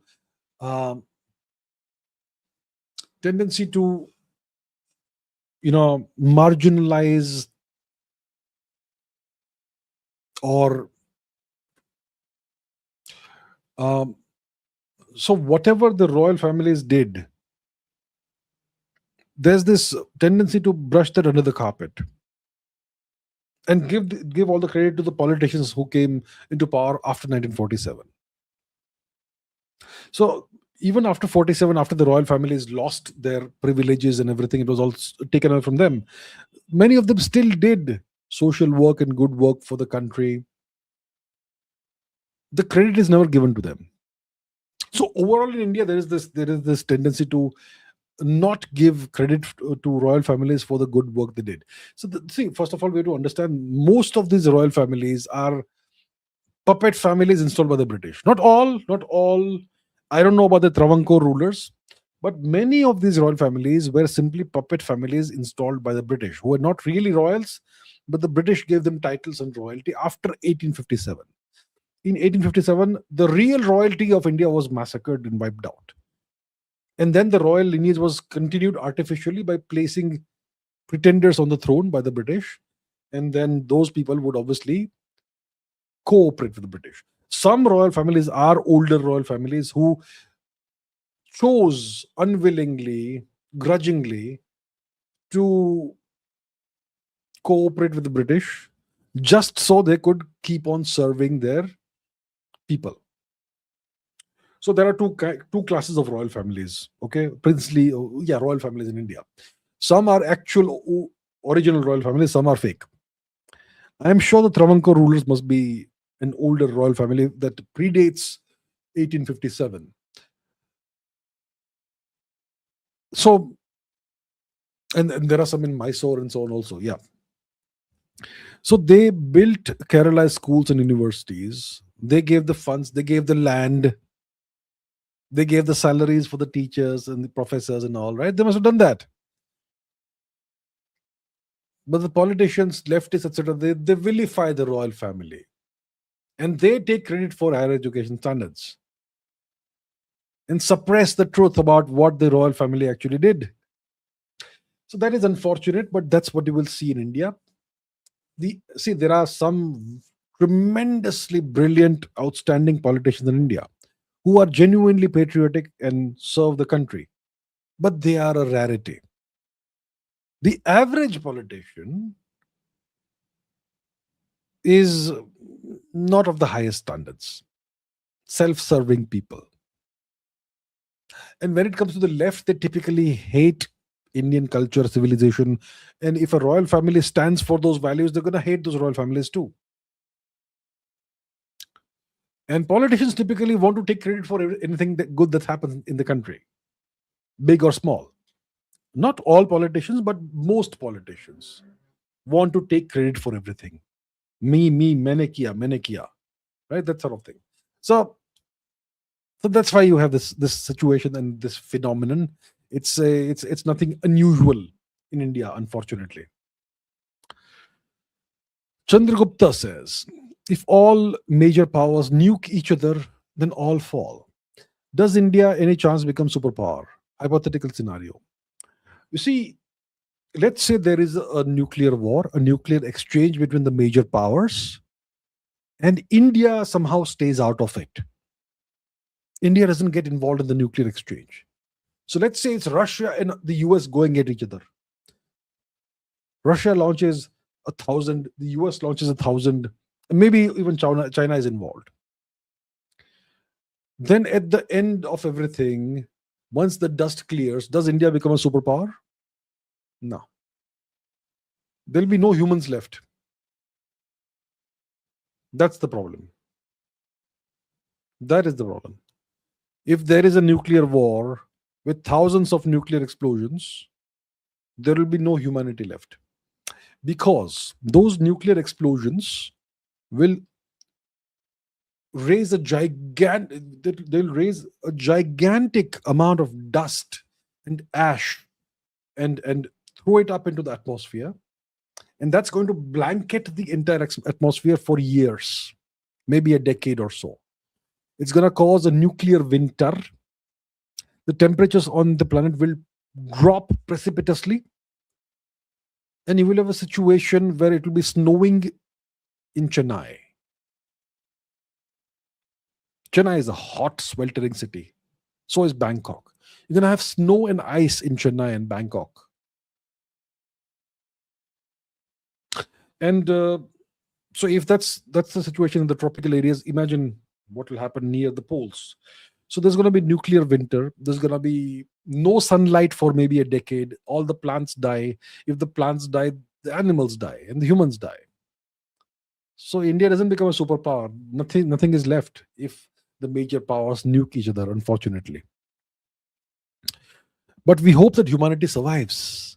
Humanity survives. Good to see you, sir. How to deal with insecure bald manager?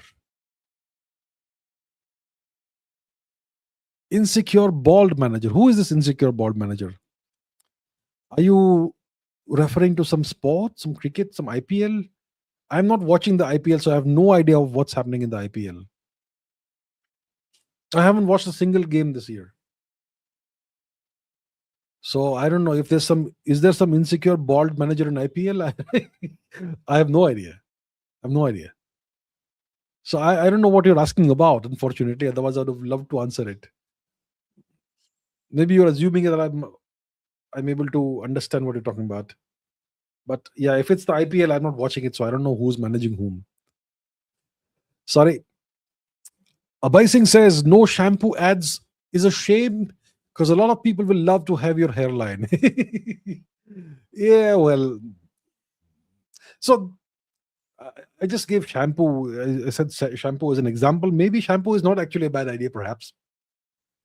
It should align with what I stand for, with the channel. I won't do tobacco ads or alcohol ads or gambling ads or stock or whatever, should align somehow.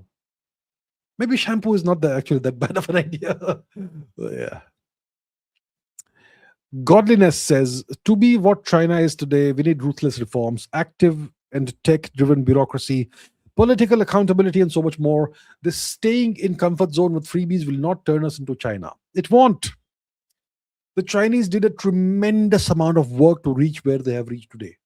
And the work started in the late 70s, early 80s, and it accelerated, it compounded over time.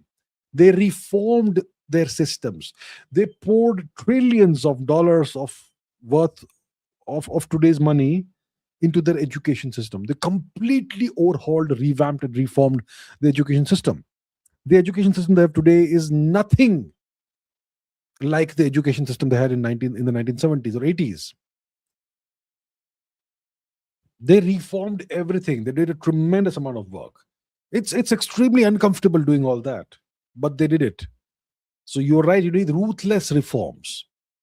You need to reform the education system. You need to reform the way business is done in India. You need to reform the bureaucracy. You need to reform various institutions in India. You have to make contracts enforceable in specific time periods. There has to be political accountability. So much more. Freebies and yojanas and stuff, they're gonna just drag us further down the road of mediocrity. That's all. So these changes are needed. Showan Jadhav says black holes spin very fast. So don't they have a huge centrifugal force? Do we know that black holes spin very fast? Depends on the black hole's origin, circumstances, size, so many different factors. So what you're talking about is black holes having angular momentum. Black holes have angular momentum, yes. See, a black hole has essentially three properties. Only three properties of a black hole matter. Nothing else matters. What three properties matter? Mass, charge, angular momentum. Angular momentum is the spin. So what you are referring to as centripetal force is what we call angular momentum in black holes. Now, we don't know that all black holes spin very fast, but typically all black holes have angular momentum. The Schwarzschild black hole is an idealized black hole. Most black holes are rotating black holes because of the way they form. They form from stars. Stars rotate. So if a star becomes a black hole, the black hole obviously will continue rotating. Right? So black holes have angular momentum, which is what you are referring to as centripetal force. And it depends on the individual black hole. Some black holes may have way more angular momentum than other black holes. But we don't know about this because we have never really actually measured the angular momentum, as far as I know, of a black hole. We can measure it indirectly, but we don't have a black hole in a lab or black hole somewhere nearby where we can observe it. So it's mostly theoretical so far. But yes, they do have angular momentum. They do spin, but we don't know how fast the average black hole spins. Godliness says, I live in the West. I contribute whatever I can for my motherland, India, and for Sanatan Dharma. Still, why many Indians make us NRIs feel like outsiders? It hurts. I don't know. I have no idea why. I don't know, really. Honestly, I don't know. So you have me stumped here. I don't know why many Indians make NRIs feel like outsiders. Do you feel like an outsider when you visit India? Is that what you mean, or are you made to feel like an outsider by Indians on social media? Do they poke jibes at NRIs? What exactly is it? I'm not sure. I'm sure I must have seen some such phenomenon on social media from time to time. That what do you know? You live in the West and you have no idea of what's happening in India and stay out of things or whatever. That's it's a petty reaction, and I don't know why it exists. Honestly, I don't know why it is like that. Yeah. And what I would tell you is don't let it hurt. These people don't represent all Indians, right? There's always some petty people around. I don't think they represent every Indian. I don't think all Indians feel this way about NRIs. I don't feel that way about NRIs. So but don't let it affect you. All right. Pradeep Kumar Roy says, what is technate of America? Oh, I don't know, but let's find out. Technate of America. What is that? The technate of America is a theoretical superstate proposed by the 1930s North American technocracy movement. This utopian model advocated for abolishing partisan politics, capitalism, and monetary systems, replacing them with a resource-based economy governed entirely by scientists, engineers, and technical experts. Okay. A utopian, idealistic, idealized world where you will have philosopher kings who will rule ruled by scientists, engineers, and technical experts. Never going to happen unless a scientist learns how to acquire and retain political power. Yeah. Okay. Kodandaram Viparla says, Earth is moving with respect to the sun. The sun is moving with respect to the central supermassive black hole at the center of our galaxy, Sagittarius A star. With respect to what is our universe moving or expanding? And with respect to what do we measure the speed of light? Very fundamental question. So the Earth is moving with respect to the sun. The sun is moving with respect to Sagittarius A star, the central supermassive black hole of our galaxy. But the Earth is also moving with respect to Sagittarius A star. The Earth is also moving with respect to other supermassive black holes in other galaxies. And so is the Sun. So it's not like the Earth is moving with respect to only the Sun. The Earth is also moving with respect to Alpha Centauri, Proxima Centauri, those stars, Tau Cetus, that star, Antares, Aldebaran, Arcturus, all those stars, the large and small Magellanic Clouds, which are satellite galaxies of the Milky Way. The Earth is moving with respect to every single object in the universe, and so is the Sun. Okay? The Milky Way itself is moving with respect to every other galaxy, including our closest neighbor Andromeda, which is coming closer to us every single second. So it's everything is related to each other. It's relative to everything else in the universe. With respect to what is our universe moving or expanding? So the universe is expanding, space-time itself is expanding, which means that more space-time is essentially being created. Space-time is expanding. Some sort of energy, some sort of force, something is causing space-time itself to expand. Imagine you are standing on a stage. Okay? A stage for a performance, let's say. You're standing on a stage for a performance. And your stage is expanding. That's what's happening. So the universe is expanding with respect to itself. It's expanding. The space-time itself is expanding. And what's causing it, we don't know. It's one of the biggest mysteries in the universe. So from our vantage point, every galaxy except for Andromeda is moving away from us. And the expansion, the movement away from us is accelerating. So let's say instead of sitting here, I'm sitting in Andromeda. And I see the other galaxies, they're moving away from Andromeda too. So no matter which galaxy you are in, as long as the other galaxies are further away than Andromeda, then Andromeda is from our galaxy, they're all moving away. So everything is moving away from everything else. That's what I mean by space-time expanding. Let's say I have a balloon, okay, small balloon. I'm going to expand it. So when it is this big, I put a lot of dots on the balloon. Then I expand it further and make it much larger. Then all the dots move away from each other, right? That's what's happening in the universe. Everything is moving away from everything else. So the universe is expanding with respect to everything in the universe. Yeah.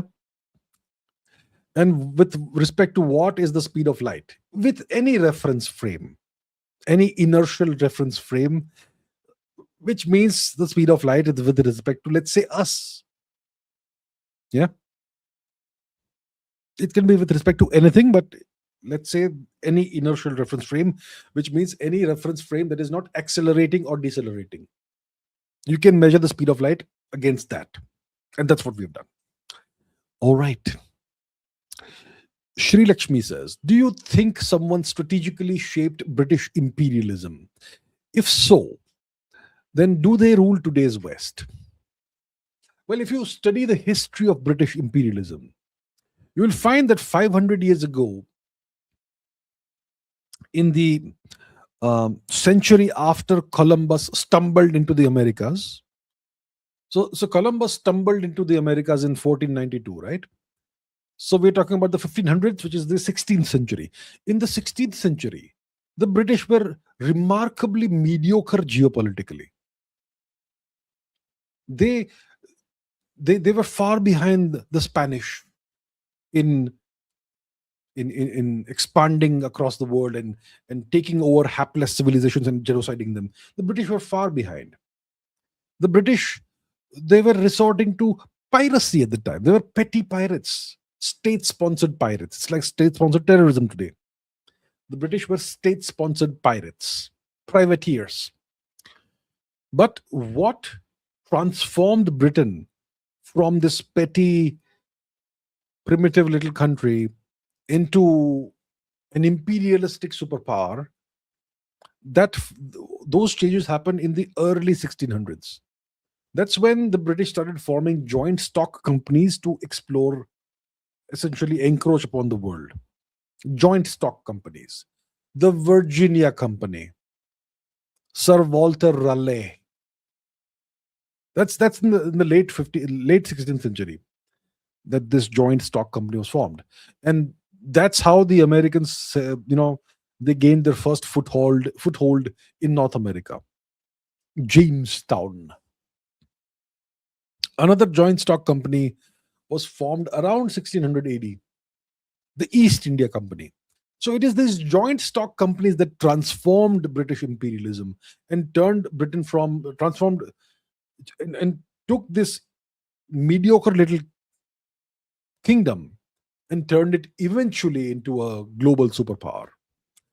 So it is the British merchants who did that. Okay, the British merchants did that.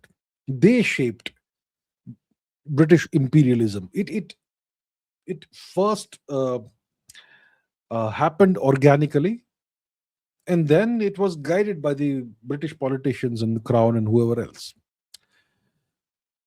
So yeah, that's how it happened. Do they rule today's West? The Anglo-Saxons rule today's West, right? The Five Eyes Empire is an Anglo-Saxon empire. The US is the top dog in that. The US is also an Anglo-Saxon empire. Pradeep Kumar Roy says, "What is the Kabbalah in the Tree of Life?" Kabbalah. What is CABALA? Kabbalah. CABALA. What is that? Kabbalah. Oh, it's a Jewish thing. I have no idea about Jewish theories and. So Kabbalah is a medieval and modern system of Jewish theosophy, mysticism, and thaumaturgy, marked by belief in creation through emanation and a cipher method for of interpreting scripture. Okay, what is thaumaturgy? What's thaumaturgy? The art of performing miracles, wonder making, and manipulating reality through hidden or occult means. So that's what Kabbalah is. I have never read it, I have never studied it, and I don't know what it is. Okay, so yeah, that's what the Kabbalah is. What's the Tree of Life? Let's see. Tree of Life. Tree of Life. Kabbalah Tree of Life.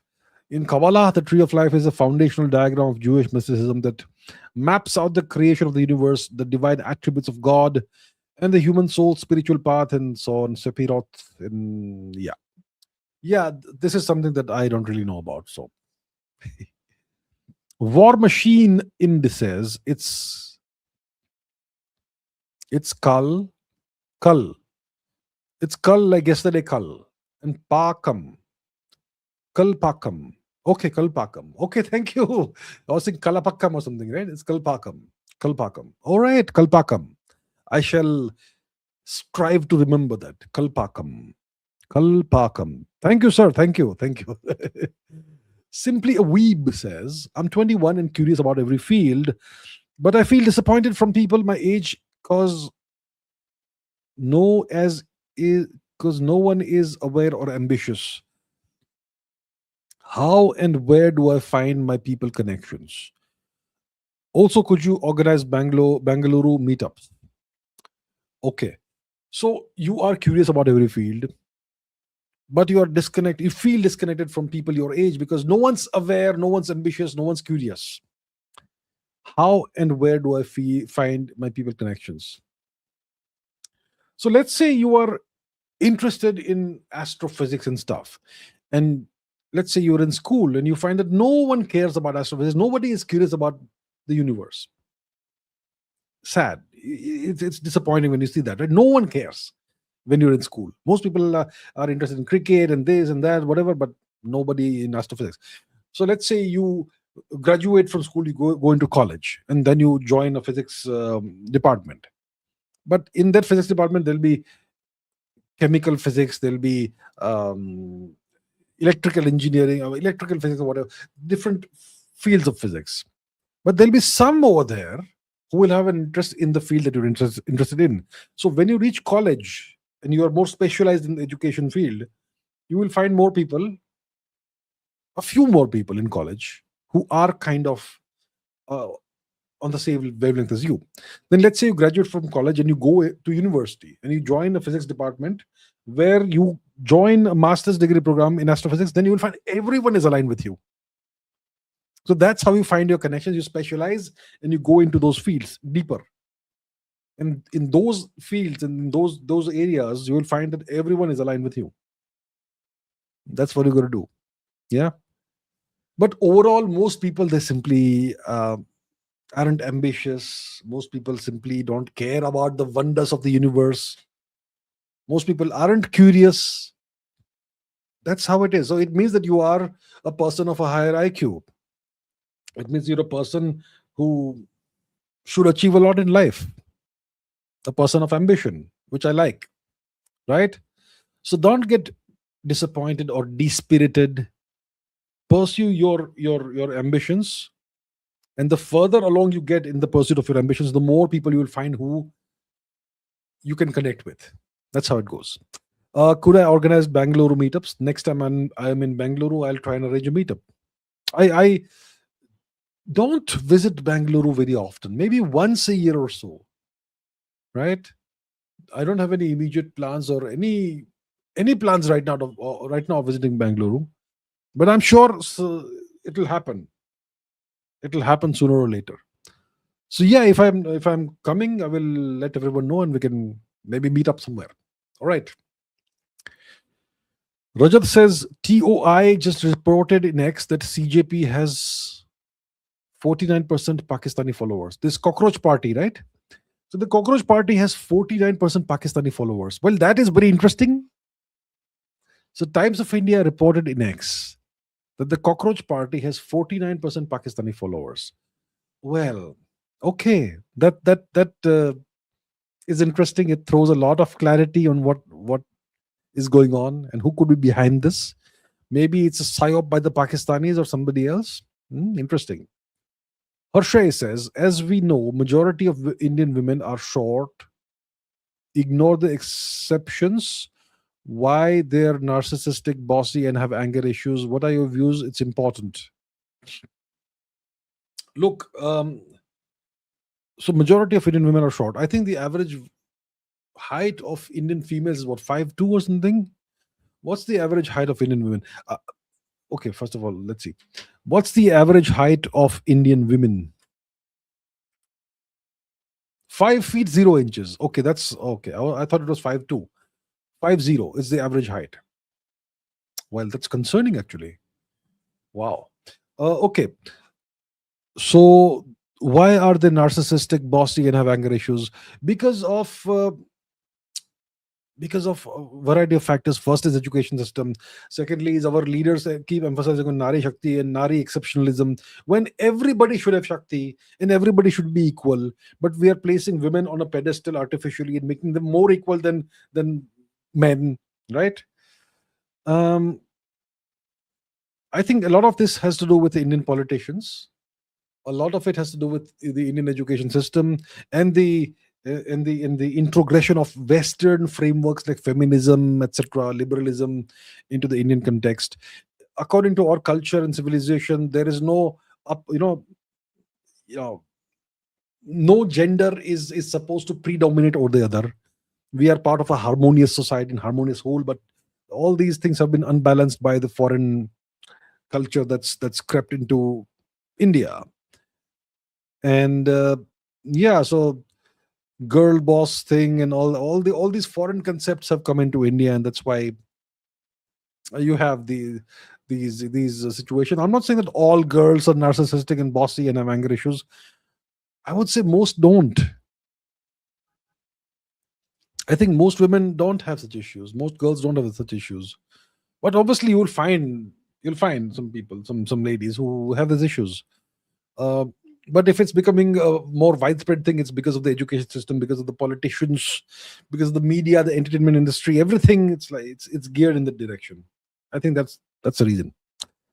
VSVS says, Wanted to point out a major issue in modern society where dating apps with crazy swipes have led to many women becoming very egoistic. Okay. Okay, that could be a thing. Dating apps. So you swipe left or right, right? You swipe left or you swipe right. I have no idea. I don't have any dating apps. So I have no idea how it works, but okay. So, and I suppose that women get lots of followers on these dating apps, right? And if you get tremendous following and all that, then obviously in a lot of people it'll go to their heads and they'll become egoistic. That could be a factor, perhaps. Is it so common now, dating apps? Everybody has a dating app on their phone. That's also, well, okay. Pradeep Kumar Roy says, how to be a billionaire. You go step by step. To make money, you have to have something of value to provide to the world. If you can provide value at scale to lots of people, you will get money. Then you take it to the next level, next level, next level. You go from having $1 million to 10 million to 100 million, eventually billion. That's how I scale it. Theoretically, very simple. VSVS says there is truly no way to be a billionaire. You have to be borderline insane to have the obsession required to make $1 billion within your lifespan. You need to make a very smart bet. I suppose you have to be kind of borderline insane to do that. You need to be laser focused on one thing, and everything else obviously has to be sacrificed to it. Family, friends, everything has to be sacrificed. Of course. To be a billionaire, you have to be borderline insane. I completely agree with that. It means you have to be focused on one thing and one thing only in your life. Work, work, work, work, work. That's the only way you can be a billionaire. Or you have to be super, super, super lucky. But I can't think of any lucky billionaires. I mean, if they have been lucky, they've made their own luck through just sheer hard work. Harshay says, what's so special about the Chetak, the horse, and is the Mewar dynasty the first one to use guerrilla tactics, warfare? And after that, the Marathas upgraded it. So I don't know what was special about the horse of Maharana Pratap. Just like I don't know what was special about Bucephalus, the horse of Alexander the Greek. I don't know. But I know that Maharana Pratap loved his horse. Maybe he was a great war horse, very brave, would charge into the middle of battle almost when even, you have spears and arrows and everything pointed at you, swords, but he will still charge into battle.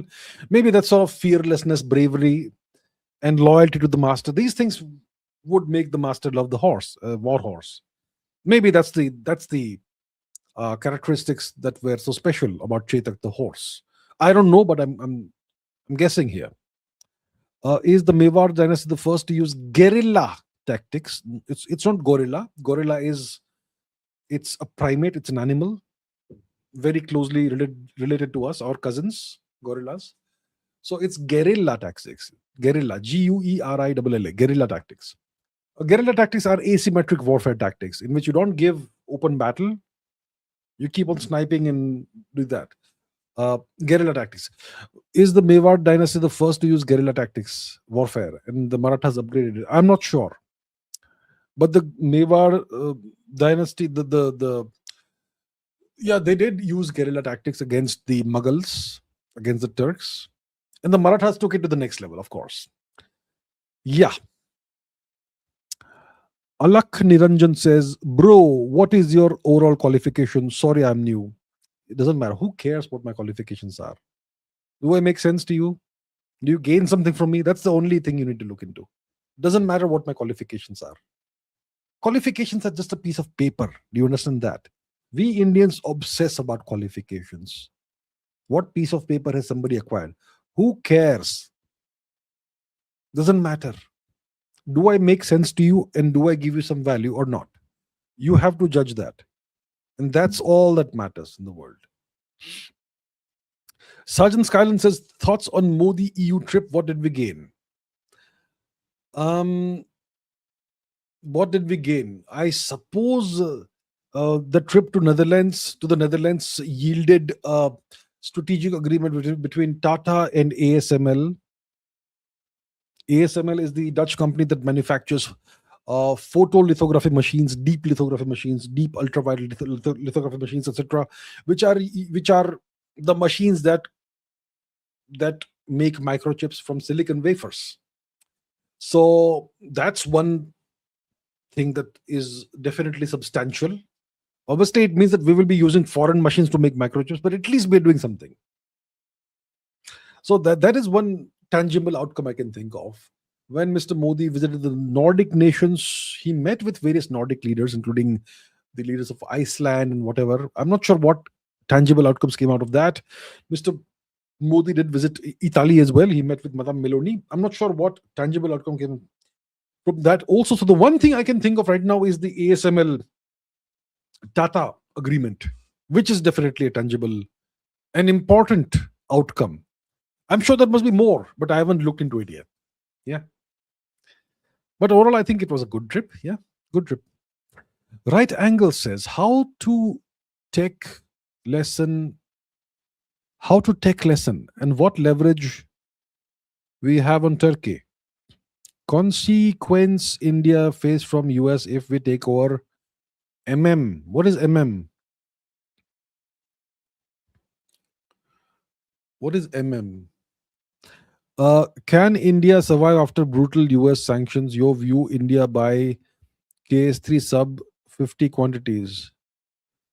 How to take lesson? How to take lesson? I don't know what is how to take lesson. Okay, what leverage do we have on Turkey? Nothing much. We don't have any leverage over Turkey.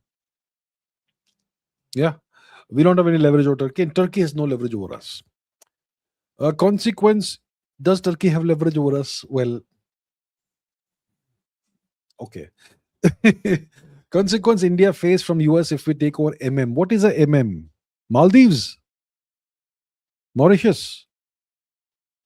What is MM?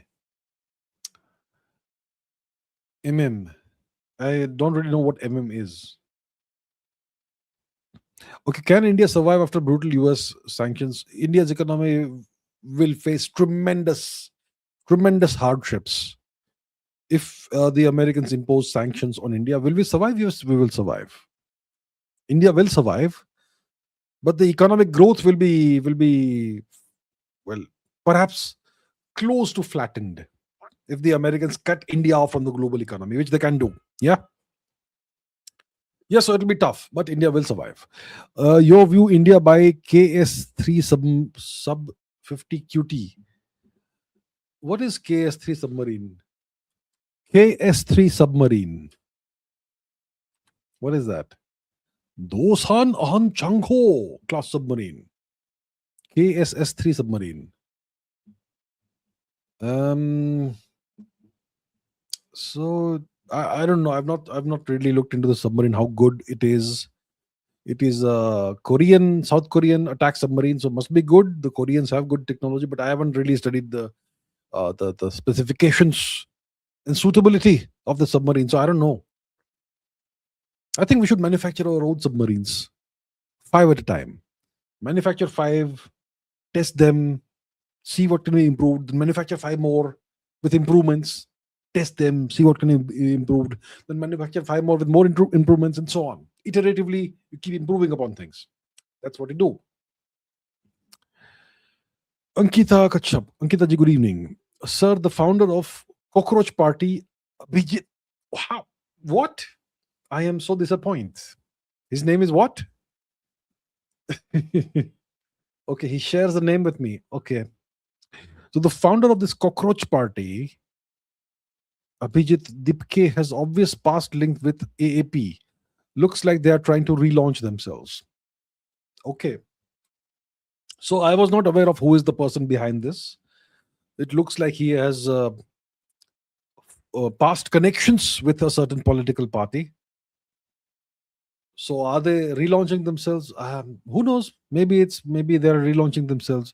They all see this party already has a government they formed in Punjab, right?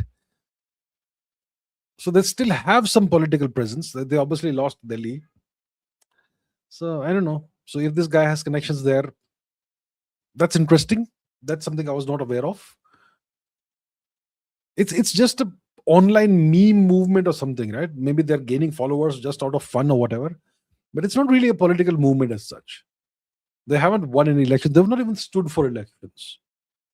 So I don't know what the purpose is, but okay, I'll keep an eye on this. Maybe. Okay, Vishwesh Nayak says, Namaskar, Ji, Namaskar. Your thoughts on ASML and Tata Electronics deal? I have high hopes from embedded systems perspective. So, so once again, ASML is a Dutch company that manufactures photolithography machines. These are big, huge machines that etch circuits onto tiny silicon wafers. That's how you make microchips. And what is the size? Size of a typical circuit component? It's of the size scale of a virus, incredibly small. That's how you can have millions of essentially circuit components on a small silicon wafer. That's the kind of capability these ASML photolithography machines have. Deep ultraviolet lithography, etc. Whatever you want to call it, it's lithography machines.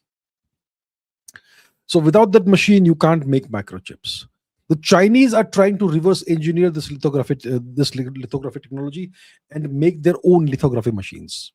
I'm not sure if India is trying that, but we have some. We have now signed this deal with ASML, between ASML and Tata's, which means that we will use ASML machines to make microchips in India. So overall, that's good for India. I totally welcome this. I think it's gonna be good for India. We're gonna be able to manufacture way more, well, way better, way more superior chips than what we have been doing thus far, if we are doing anything at all thus far.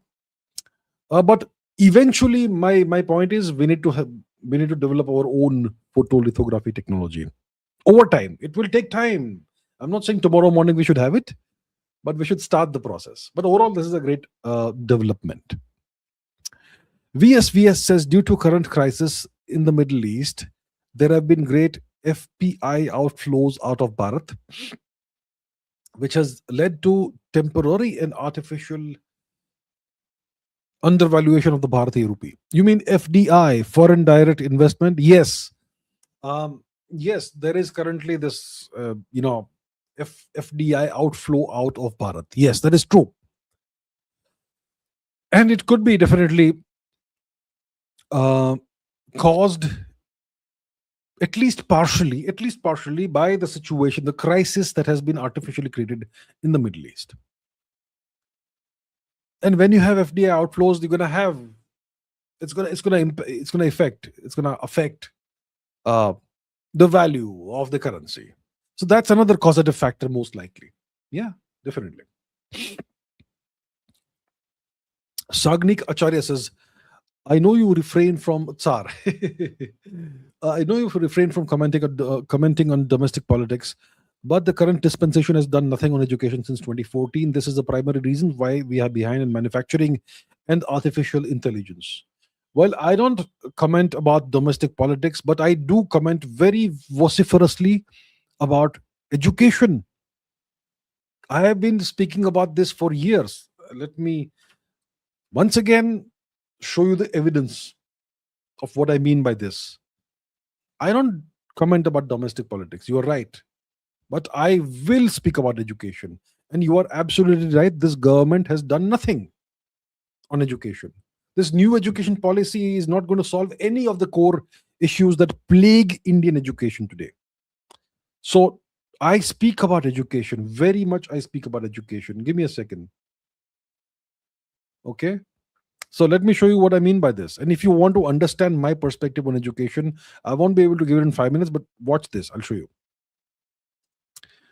So this is the list of my live streams on this channel itself. Okay. The first live stream, Ask Abhijit 1, streamed 4 years ago. That's how I looked then. Now, if you go to episode 28, it's about education and India's future. 30, once again, Indian education system problems, solutions, and way forward. I have spoken about what is the way forward. And once again, episode 31, education and India's future. So I have 3 episodes on education, dedicated only to education. I streamed these 4 years ago, and whatever I said at the time, I stand by it. So if you want to understand my perspective on education, which seems to match what you're saying clearly, then watch those 3 episodes. They're not very long episodes. And I agree that the education system, the rot in the education system, is the primary reason for most of the problems in India today. If we are behind in AI, of course. If we are behind in manufacturing, of course. And so much more. Yeah, I agree. Sam the Gamer says, please, history sessions, it's gem. I should restart that. Okay. Just let me check my calendar. Today is the 23rd.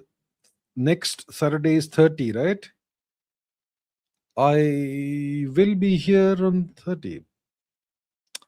So let's do a history session. Let's do a history session next Saturday. Okay? I'll take maybe 15 or so questions from the comments. The rest we will take from super chat. How about that? Yeah. All right, done.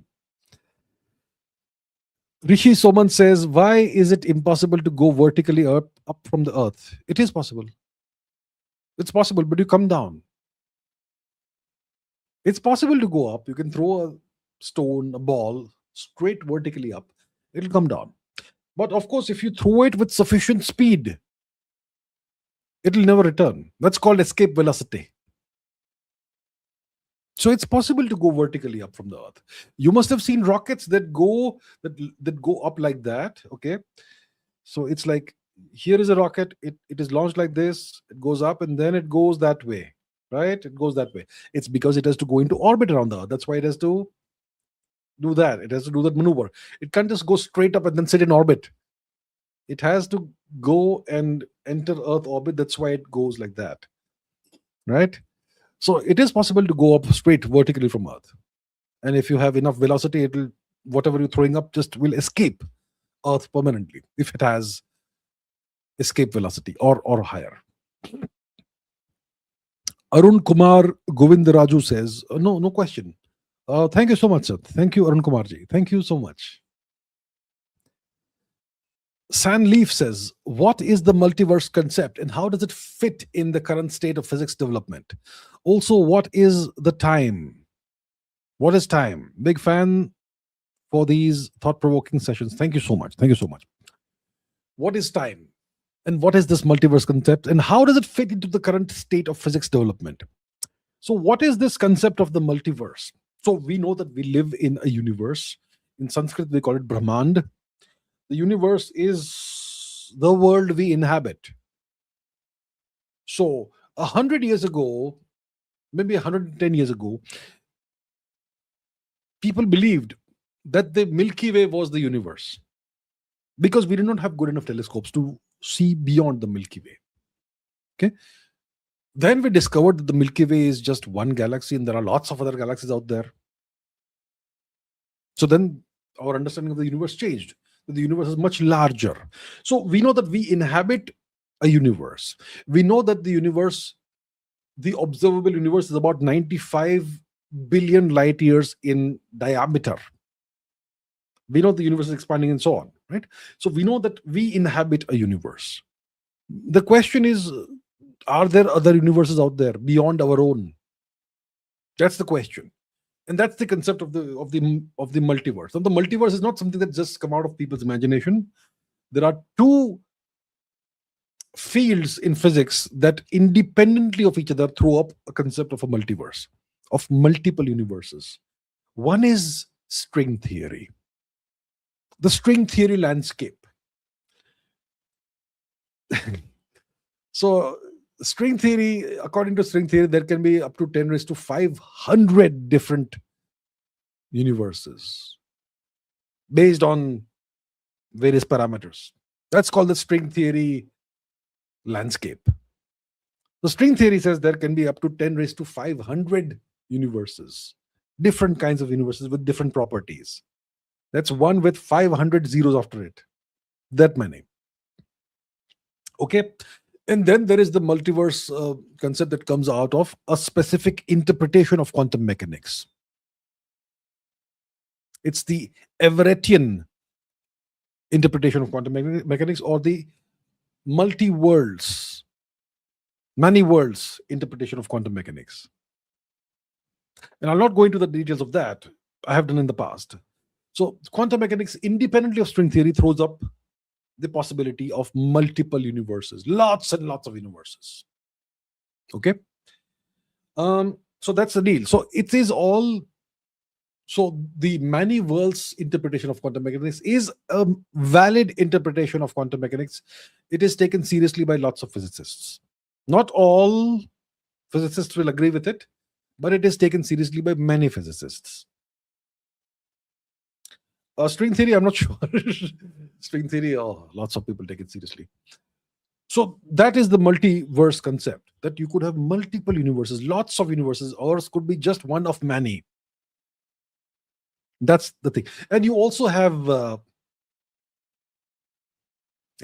brain world theory, in which our universe is a membrane in a hyper, in a hyperdimensional bulk, and the collision of two membranes is kind of like a big bang and that sort of thing. So even there you could have you could have parallel universes and all that in brain world theory. So these are different physics theories in physics that independently of each other throw up a multiverse concept. But the multiverse is not really physics, because you can never test it, you can never falsify it. See, a theory is scientific only if it is falsifiable. If somebody says there's a multiverse, how can you falsify it? Can you actually go outside of our universe and get data from beyond? You can't. So you can't falsify a multiverse hypothesis or theory. So it's not really science, it's more of philosophy when you talk about multiverse. What is time? We don't have the faintest idea what time is. Time is one of the biggest mysteries in physics. What is time? What is the origin of time? What produced time? What happened before the Big Bang? No idea. Where does time come from? See, we have two super successful theories in physics. One is general relativity, the theory of the very large, of large scales. So in general relativity, time is a dimension. It's one of the four dimensions, the four space-time dimensions. So time is simply a dimension in general relativity. General relativity doesn't tell you where time comes from. It simply exists. It's a dimension. And in quantum mechanics, which is the other super successful theory, quantum field theory, time is an external parameter. It's a classical parameter. It's a metronome. Tick, tick, tick, tick, tick. That's what it is. Quantum mechanics says nothing about where time comes from. It's just there. So the two best theories we have give no answers about time. So it's a big mystery. Big mystery. Okay. NVM says, apologies, I was the one who asked for career advice on MTech and in AI from IIT and research track some time back. I wanted to ask if it is possible and what ways to pursue AI research without academic path like a PhD. Okay, there's no need to apologize first of all for this. Is it possible to pursue AI research without an academic path like PhD? And what are the ways to do it? Well, if you can get a job in Anthropic or OpenAI or Grok or Google, you don't need a goddamn PhD. You will do frontier edge research, frontier level research. These companies are developing cutting edge frontier models, frontier AI models. They are at the very edge of what's possible currently. And they are making the impossible into what's possible. 5 years ago, nobody had any understanding of what ChatGPT would be. That something like ChatGPT could exist. Right? And today AI is everywhere. It's been a transformative technological revolution, right? So if you want to pursue AI research without having a PhD, without an academic path, you have to join a frontier lab, or maybe not a frontier, maybe a startup that is developing its own AI models, training its own AI models. It certainly is possible without a PhD and without an academic path. Yeah, that's how you do it. But for that, obviously, you need to have the skills. You don't need a PhD to have a job in. I don't think if you want a job in Anthropic or OpenAI or whatever, I don't think they require a PhD. You just need to have the skills. All right. All the best, sir. Life as Patel says, just a few years ago, Justin Trudeau had Indian government on the spotlight for alleged murders. Now is irrelevant and is with some pop star. Oh yeah, what's her name? What's her name? I forget her name. Okay, I remember her face. I forgot her name. How does the MEA work behind the scenes? I don't think the MEA has anything to do with Trudeau's career trajectory. The MEA has nothing to do with Trudeau being out of politics today. Whoever controls the West decided that Trudeau's work is done for now, at least, and they can enjoy some well-deserved time off with the pop star. What's her name? I forget her name. Very famous pop star. So yeah, Trudeau had accused India. He came to Delhi in 2023 for the G20 summit. I attended the G20 summit, and he came to Delhi, and he alleged that India had attempted, or India had assassinated some Canadian terrorist, Nijar or something, right? Something like that. And allegedly, Justin Trudeau, he- well, allegedly he was doing drugs or whatever. Some allegations like that were made. So now he is out of the spotlight. He is living the high life with the pop star. Uh, I do not think at all that the MEA, India's MEA, has anything to do with this. The West is indeed most likely controlled by something such as a deep state, and they get to make these choices and decisions. Who is elevated when? Who is uh, given a vacation, well-deserved vacation when needed? When they will be brought back, maybe 5, 10 years down the line, it's possible he'll be back. So there's orchestration done by puppeteers, shadowy puppeteers who we don't know who they are, and they orchestrate these things. Pradeep Kumar Roy says, I read somewhere the deep state controls world governments through crime, intelligence, and science. Do you agree? I could not comment about this because I don't know. See, I'm pretty sure the deep state exists. And if they exist, which they most likely do, it means they control the US and other countries, which means they are incredibly powerful. Now, power is about command and control. And how do you control people? From behind the scenes, there are various ways of doing it. There are clean ways of doing it, there are dirty ways of doing it. You can control people through blackmail. You can control people through Epstein files, I suppose. You can control people through intelligence, as in intelligence gathering, which gives you sufficient material to blackmail people. You can control people through science. So all these things are possible through crime, I suppose. All these different means of control are definitely not off the table. Yeah. So it's possible. But do I have evidence of any of this? No, I don't. Yeah.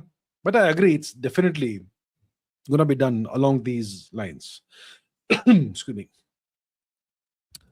Arun Kumar Govindaraju says, hello, can you advise or bring someone to your podcast who would advise students on skills that would be relevant with 5 to 10 years horizon?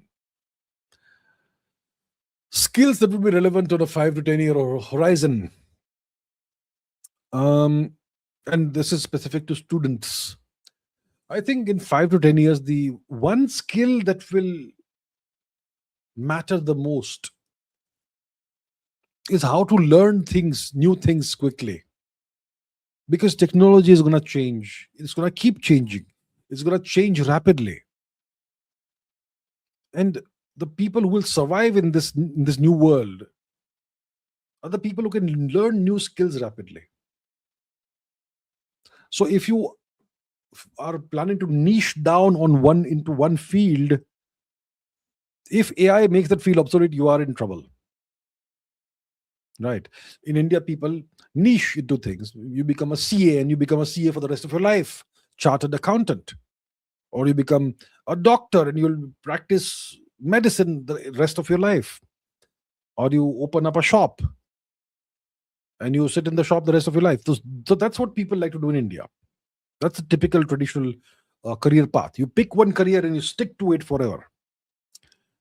But what if your career is made obsolete by AI, which is very possible now? AI is going to intrude into everything.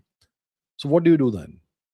So I think for students, especially, see, young people learn fast. So it is very important for them to learn how to learn new skills rapidly, and obviously learn critical thinking. That's what is going to be very important in the coming years. It's going to be super important. So that's the skill that's most important. First of all, critical thinking. And secondly, how to learn new things. That is what I think is going to be the most relevant and most important thing. And also how to talk to AI. So, a few months ago, it was prompt engineering.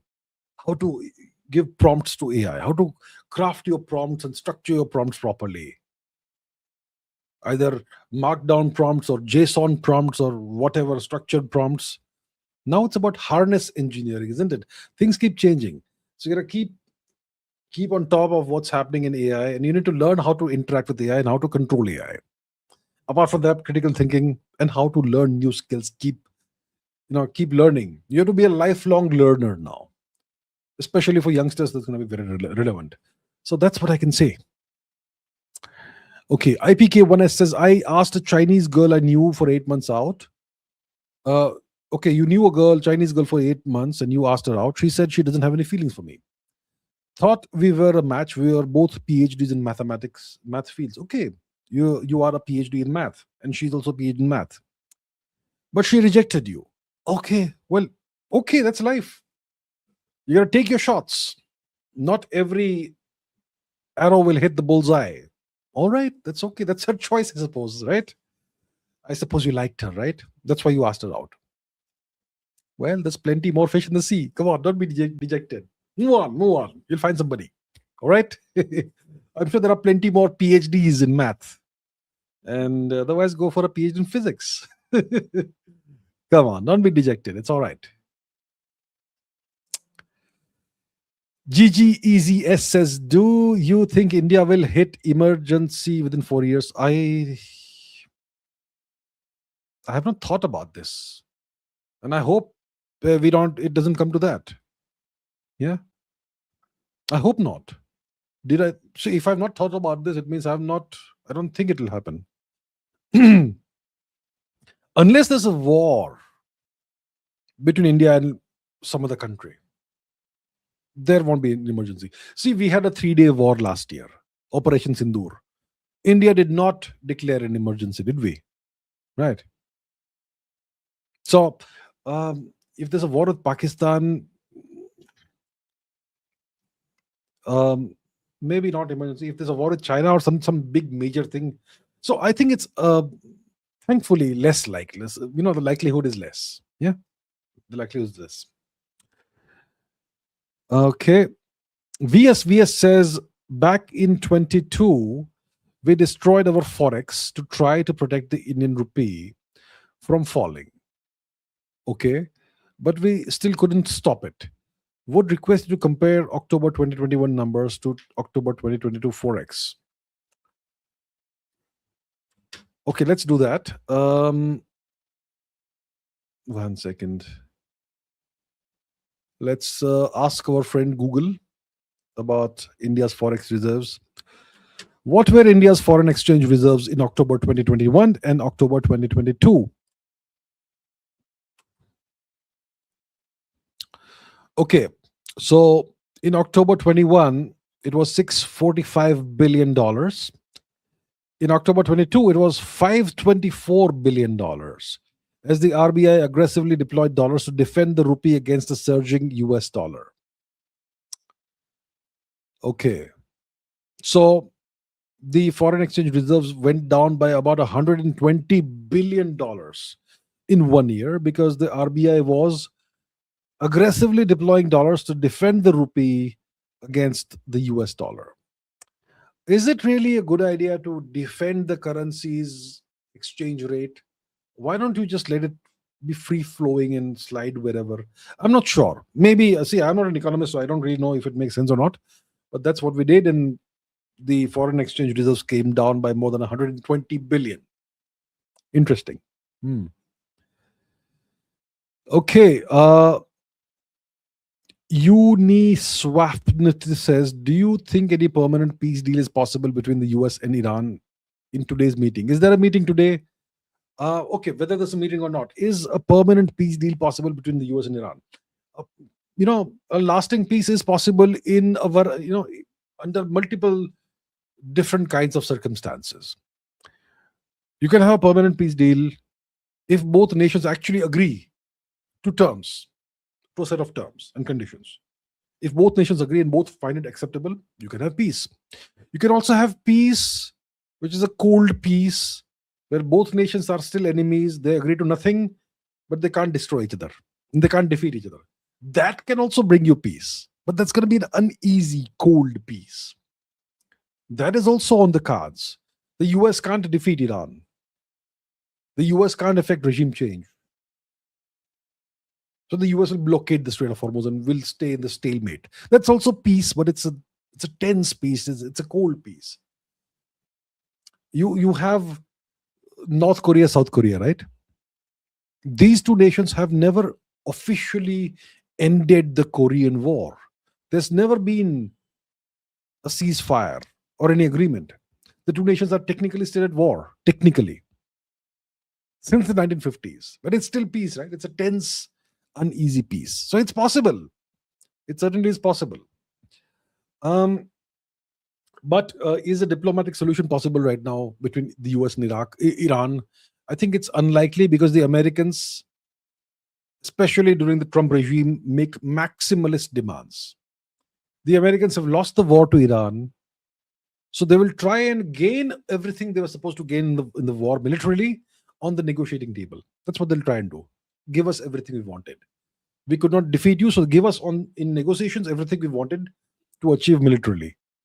That's the kind of attitude and approach the Americans have, which is why I think it's less likely that Iran will agree to any compromises that will, be harmful for it. Okay, VS says, why does Operation Barbarossa sound so cool? Barbarossa means red beard. See, in Italian, barba means beard. In French, it's barbe. And rossa means red. In French, it's rouge. So in French, it is barbe rouge. And in Italian and Spanish, I suppose, it's barbarossa. And there was this general or sailor or somebody whose name was Barbarossa, right? Who was Barbarossa? Turkish, was it Turkish? Turkish Barbarossa. Who was Barbarossa? Yeah, Hayreddin Barbarossa, Al-Khizr, born Khizr. He was an Ottoman pirate and Grand Admiral. So it means red beard in Italian.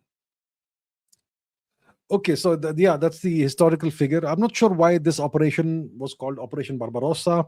The operation that was the German offensive invasion of Russia.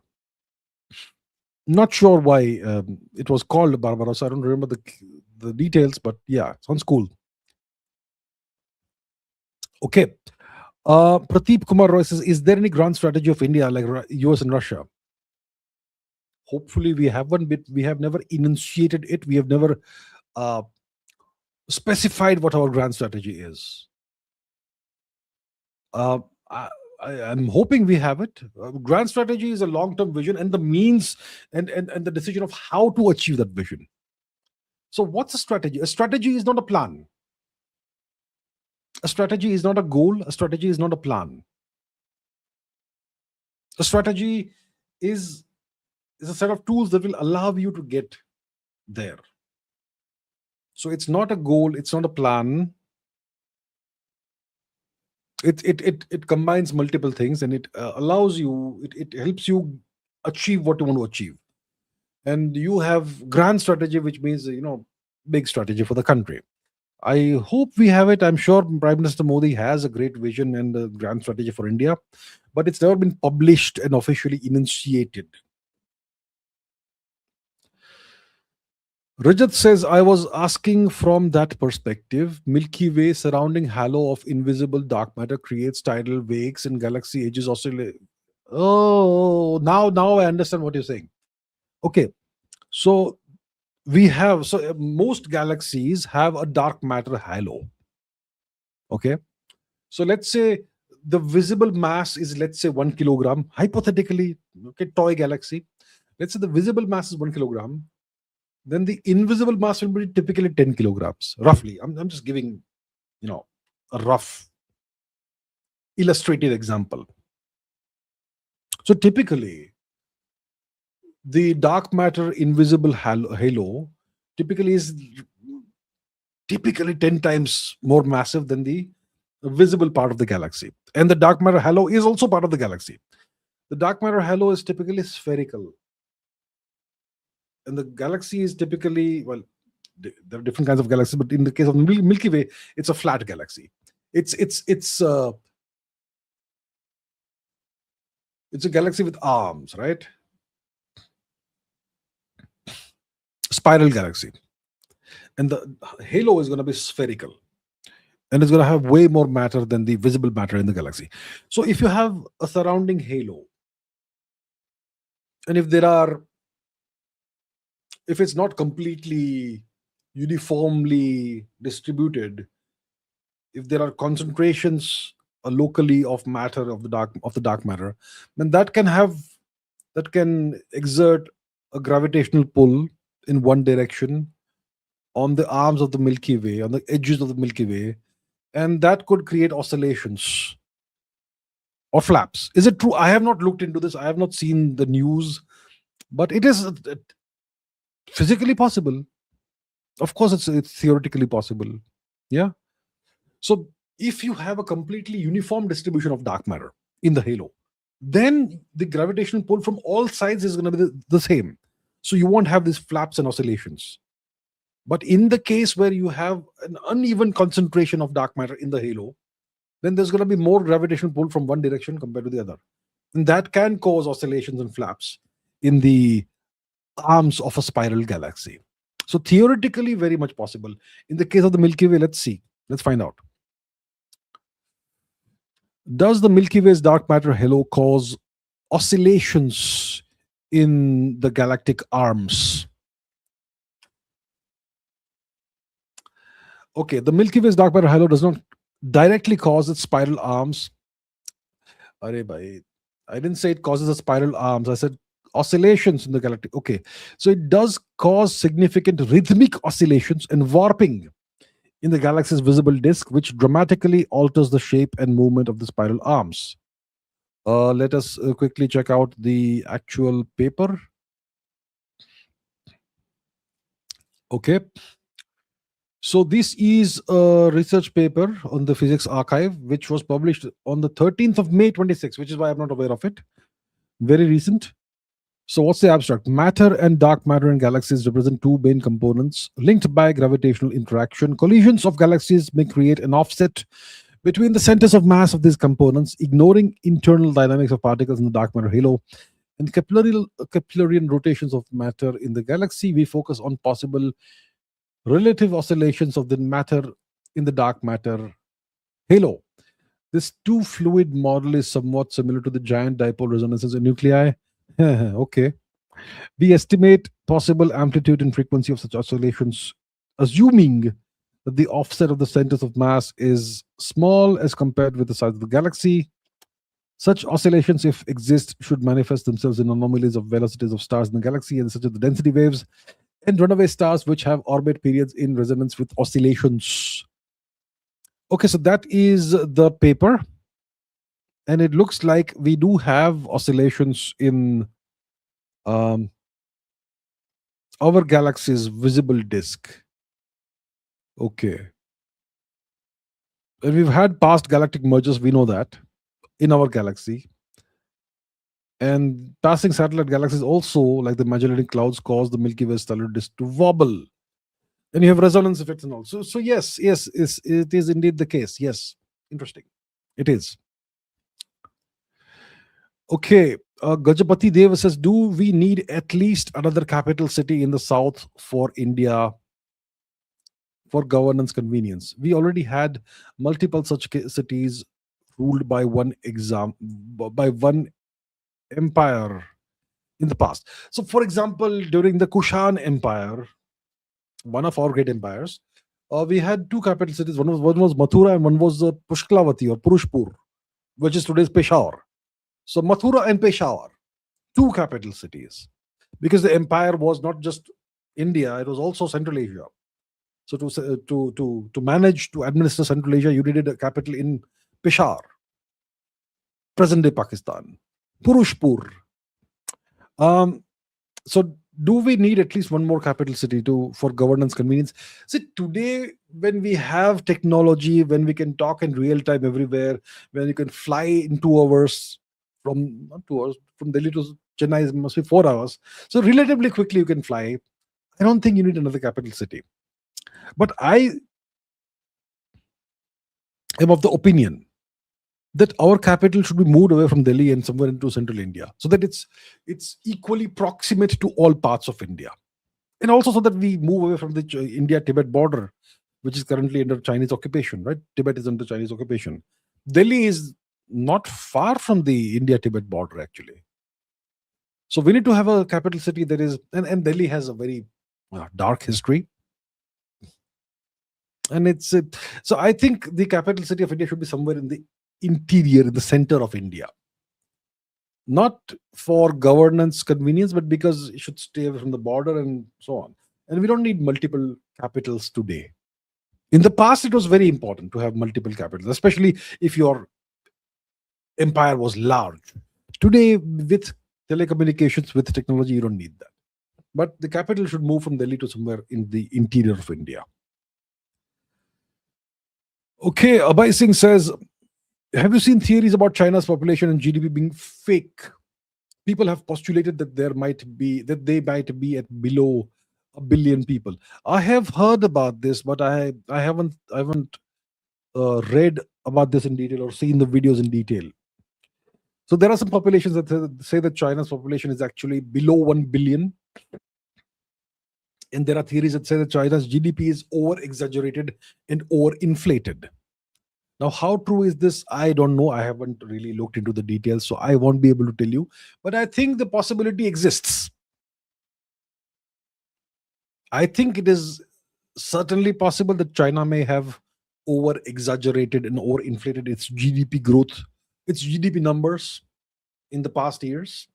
And maybe the actual GDP is lower than what they claim it is. Yeah. And the same may go for population as well. It's possible, but I don't know for sure. Sharan, thank you very much, Sharan. Abhay Singh says, how did China 3x their population despite one child policy? I think it is momentum and inertia. I will use physics terms in this. Momentum and inertia.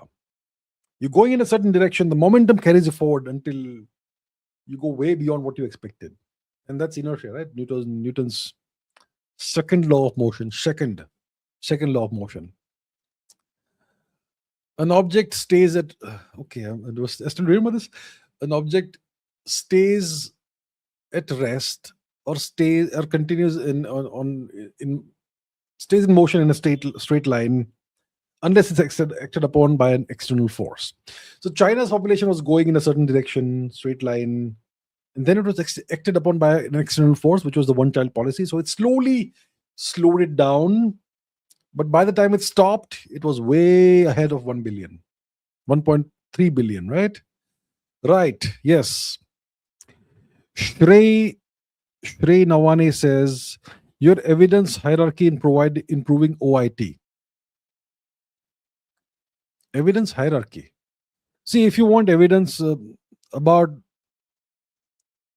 the whole matter, the origin of the Indian people, then I will refer you to my article from 2017.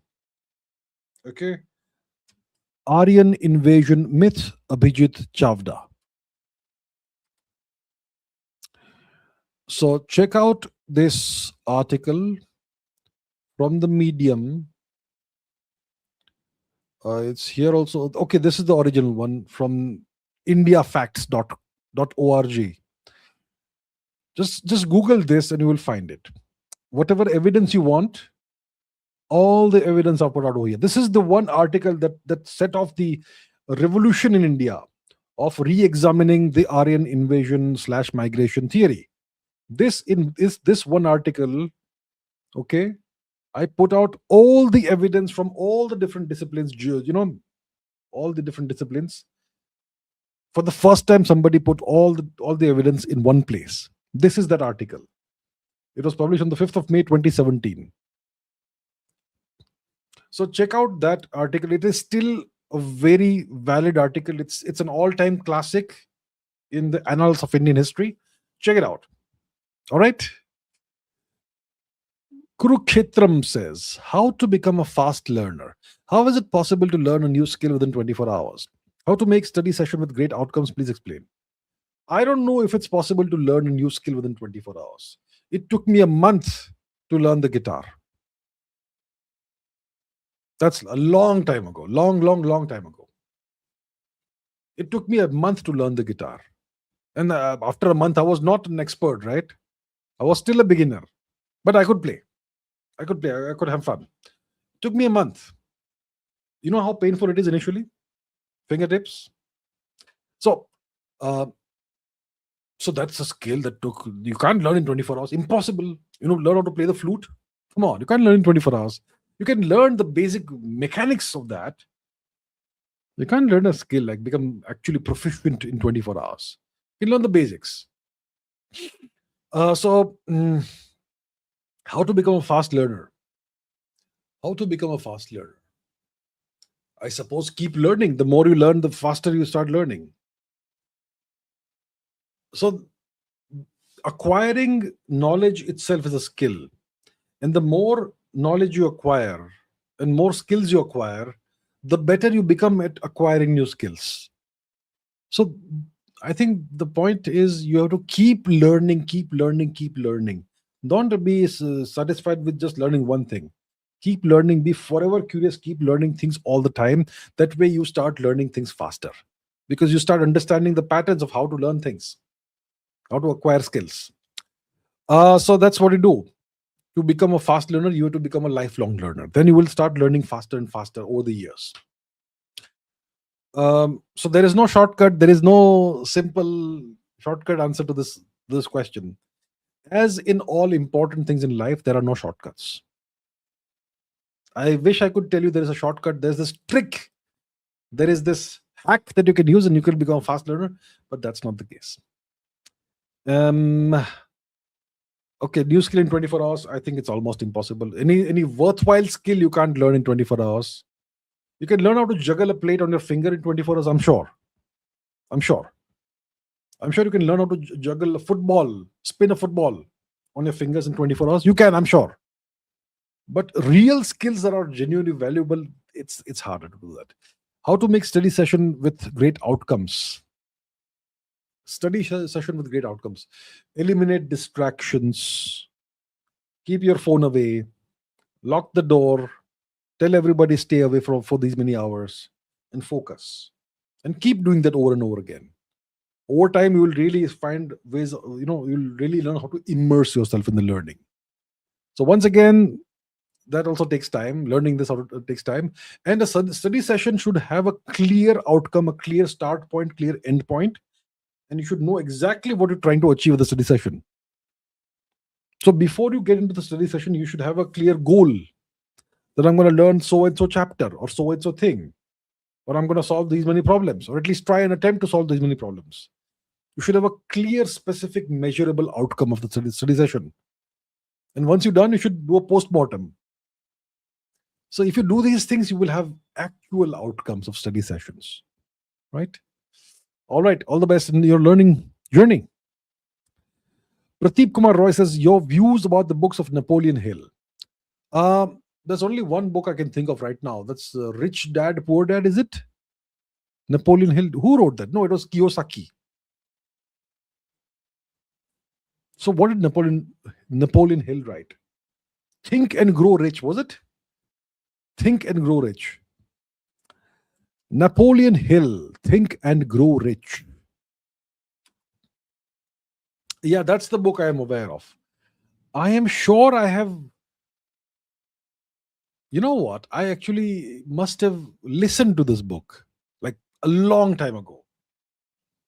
So there was a time when I had to travel by train, and train journeys can be pretty long. So what do? Plug in your audiobook and listen to stuff. So I think I must have listened to Think and Grow Rich by Napoleon Hill one of these days, a long, long time ago. I'm sure it's a pretty good book. It's a very highly regarded, well acclaimed book. That's the only one I'm aware of. I'm sure it's a pretty good book. Yeah. Sachin Kumar says, if time started at the bang, there's no before. There's no before. That's what it means. Most likely, the most likely scenario is that time itself began with the Big Bang. That's the most likely scenario I can think of. Unless time itself is external to our universe, which would make it a very weird situation. If time is external to our universe, my goodness, what does that mean? The implication of that is, but the most likely scenario is that time began with the Big Bang. So there's no before. That's exactly the thing. It's like asking, what is north of the North Pole? There's no north of the North Pole, right? That's the thing. Yeah. Prateep Kumar Roy says, is quantum entanglement real? Is time fundamental or emergent? Quantum entanglement is real, and we use this phenomenon in quantum computers. Yeah. So quantum entanglement is very much real. And the Chinese they launched a satellite, Mischius or something, which was able to entangle photons, one photon in space, one photon on Earth, actually measurably entangled. So quantum entanglement is indeed real. Is time fundamental or emergent? That we don't have the answer to, because we don't know what time is. We have a very vague awareness of time. We're aware of it vaguely. We are aware of its passing. We are aware that the time only goes in one direction. But what's the origin of time is what you're asking. We don't know. Fundamental, emergent. I mean, what do you mean by emergent time, right? Viewers will be wondering. It means, do we have atoms and molecules of time? Does time emerge from something, from quantum mechanics or something, from the very small? Does it emerge out of quantum entanglement, perhaps? Or quantum decoherence? Or is this just fundamentally, it's just one of the dimensions of space-time? So these are the big questions, and nobody has the answer to this. Not even Albert Einstein, not even Stephen Hawking, not even whoever else. Nobody has the answer to this right now. Yeah, we're all wondering. We're all trying to figure out what the answer is, but we don't know how to. Harshai says, why Mewad dynasty stands out compared to other Rajput dynasties? Why should we give respect to current puppet king of Udaipur? I don't have the answers to these questions. I don't know who is the king of Udaipur, right? We don't have any kings anymore, right? The old kings, they lost their privileges. They are no longer kings. They may have their families, so they are kings in name, but they are not really kings, right? They don't really rule over any part of India. That power was taken away from them democratically. So I don't know who is the king of Udaipur. Is there a puppet king? Probably what you're asking is that his ancestors were installed by the British after 1857. Is that the case? Would be interesting if that is the case. I think that's most likely what you're pointing at. And I would not be surprised if his ancestors were installed as kings after 1857 by the British, which obviously would make it a completely, well, not natural line of royalty, right? Artificially installed by foreigners, which means which means you're collaborators with the foreigners, with the foreign occupiers, which is yeah, well. So if that is the case, there is no need to give any respect to anybody. There's no need for that. About the Mewar dynasty standing out, I don't really know the details of the Mewar dynasty. Yeah. Is it the dynasty that produced Maharana Pratap? In that case, it's very obvious why they stand out. Apart from that, I don't really know. Sorry. Akash Chaurasya says, Ram Ram, sir, Ram Ram Sarji. What hidden geopolitical, military, and economic factors are currently preventing the US-Iran conflict from escalating further? And do current developments suggest a realistic path towards a peace deal anytime soon? So let me answer the second question first. Do current developments suggest a realistic path towards a peace deal anytime soon? Currently, I don't see that. The US is making maximalist demands, and Iran is in no hurry to have a peace deal, especially a deal which forces it to compromise on anything. Iran won the military war. Why will it give anything away? When you win a war, why will you compromise? When you win a war, it means the opponent is not able to defeat you. So then why should you make any compromises when they have no leverage over you? Sure, they can bomb you again, but you can bomb them too. And that's why the Americans they've been left with no military options right now. They can bring in more reinforcements, more missiles, more whatever. Iran's going to fight back. And they can't defeat Iran. Right? So there's no realistic path towards a peace deal right now, unless the Americans stop making maximalist demands. But they will not stop making maximalist demands. So what is preventing the conflict now from escalating further? What's preventing the conflict from escalating further is, first of all, there is an uneasy equilibrium. The Americans have blockaded the Strait of Hormuz from far, not from near Iran's territory, from far away. Okay, there is that. And Iran has destroyed all the American military bases in the region. The Iranians have destroyed all the American radars. The terminal high altitude area defense radar, THAAD radars, which cost typically $1 billion, those have been destroyed. The Iranians have essentially not unlimited, but very large quantities of drones and missiles still in their stockpile. Maybe they're producing more now. So if the war resumes, the Iranians will hit again Israel and everybody else, which is very painful for the US. So these are the factors that are preventing the conflict from escalating further.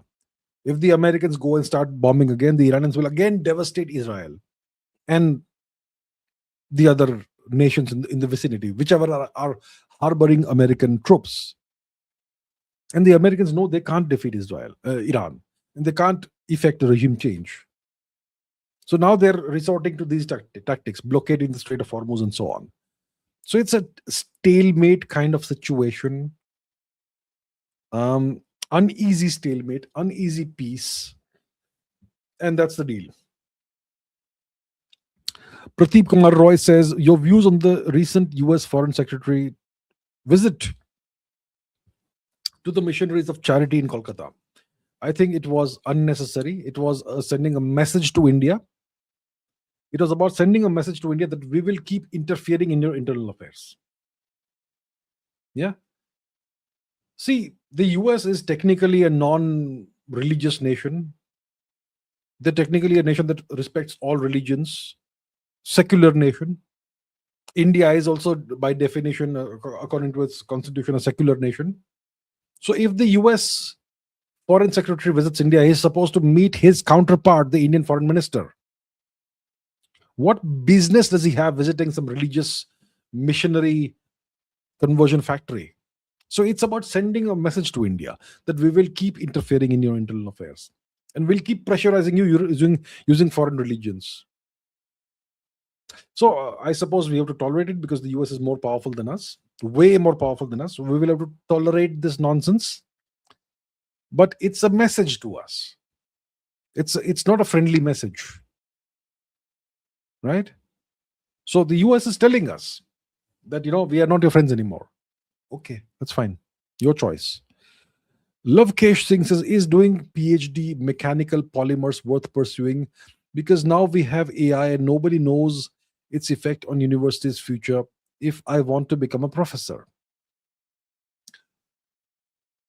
If you want to become a professor, you will need a PhD according to the current education system. See, in India, education reform is not going to happen. Not anytime soon.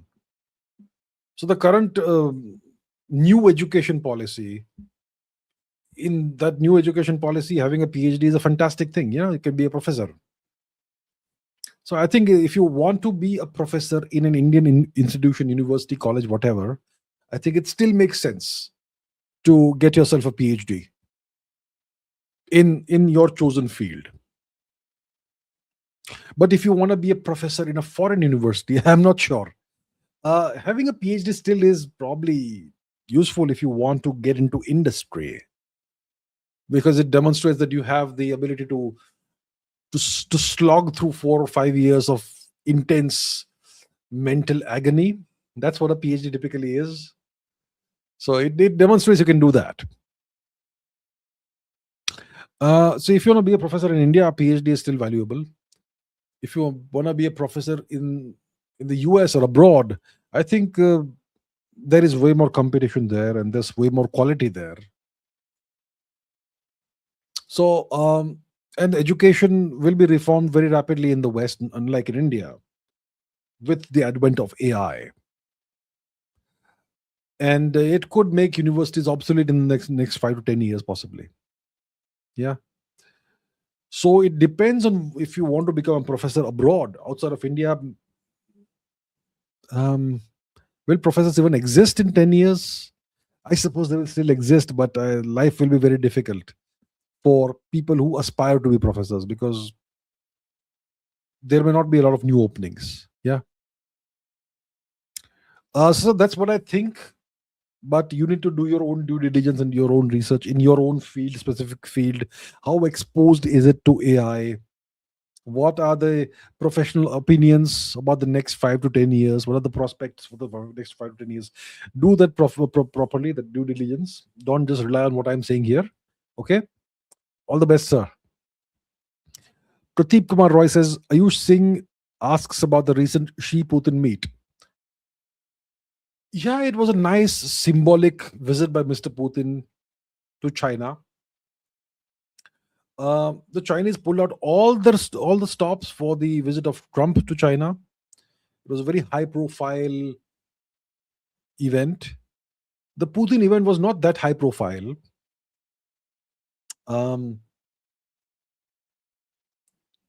The same celebration, the same welcome that was used for Trump was kind of recycled for Putin. And I'm not sure what actual outcomes emerged out of Mr. Putin's visit to Beijing, right? I don't think anything substantive came out of it. Maybe it was just signaling to the US that, China and Russia are together, that sort of thing. But nothing substantive came out of it as far as I have seen. It was a meeting, a summit that was high on symbolism and low on actual outcomes and substance. That's the impression I've got. Vinay says, Safed Bhoot says, if the US decided to invade India, will Russia come to help like they supported before during 1900s? Will Modi use nuclear weapons? If the US decides to invade India, Russia will not come to help us. Russia will not be in a position to help us. When the US decided to but attack Iran, which is much closer to Russia, did Russia help? No. So if the US decides to attack or invade India, Russia will not be in a position to help us. We have to fight for ourselves. Okay? As simple as that. Will Modi use nukes?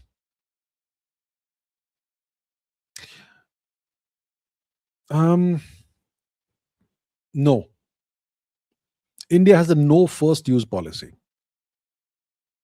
So our policy is that we will use nukes only if somebody uses them on us first.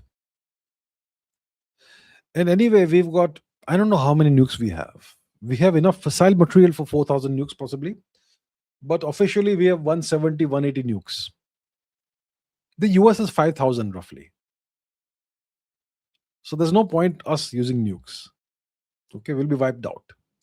So essentially, if the US decides to invade India, nobody will help us, not Russia, not anybody else, and we will not be in a position to use nukes to defend ourselves.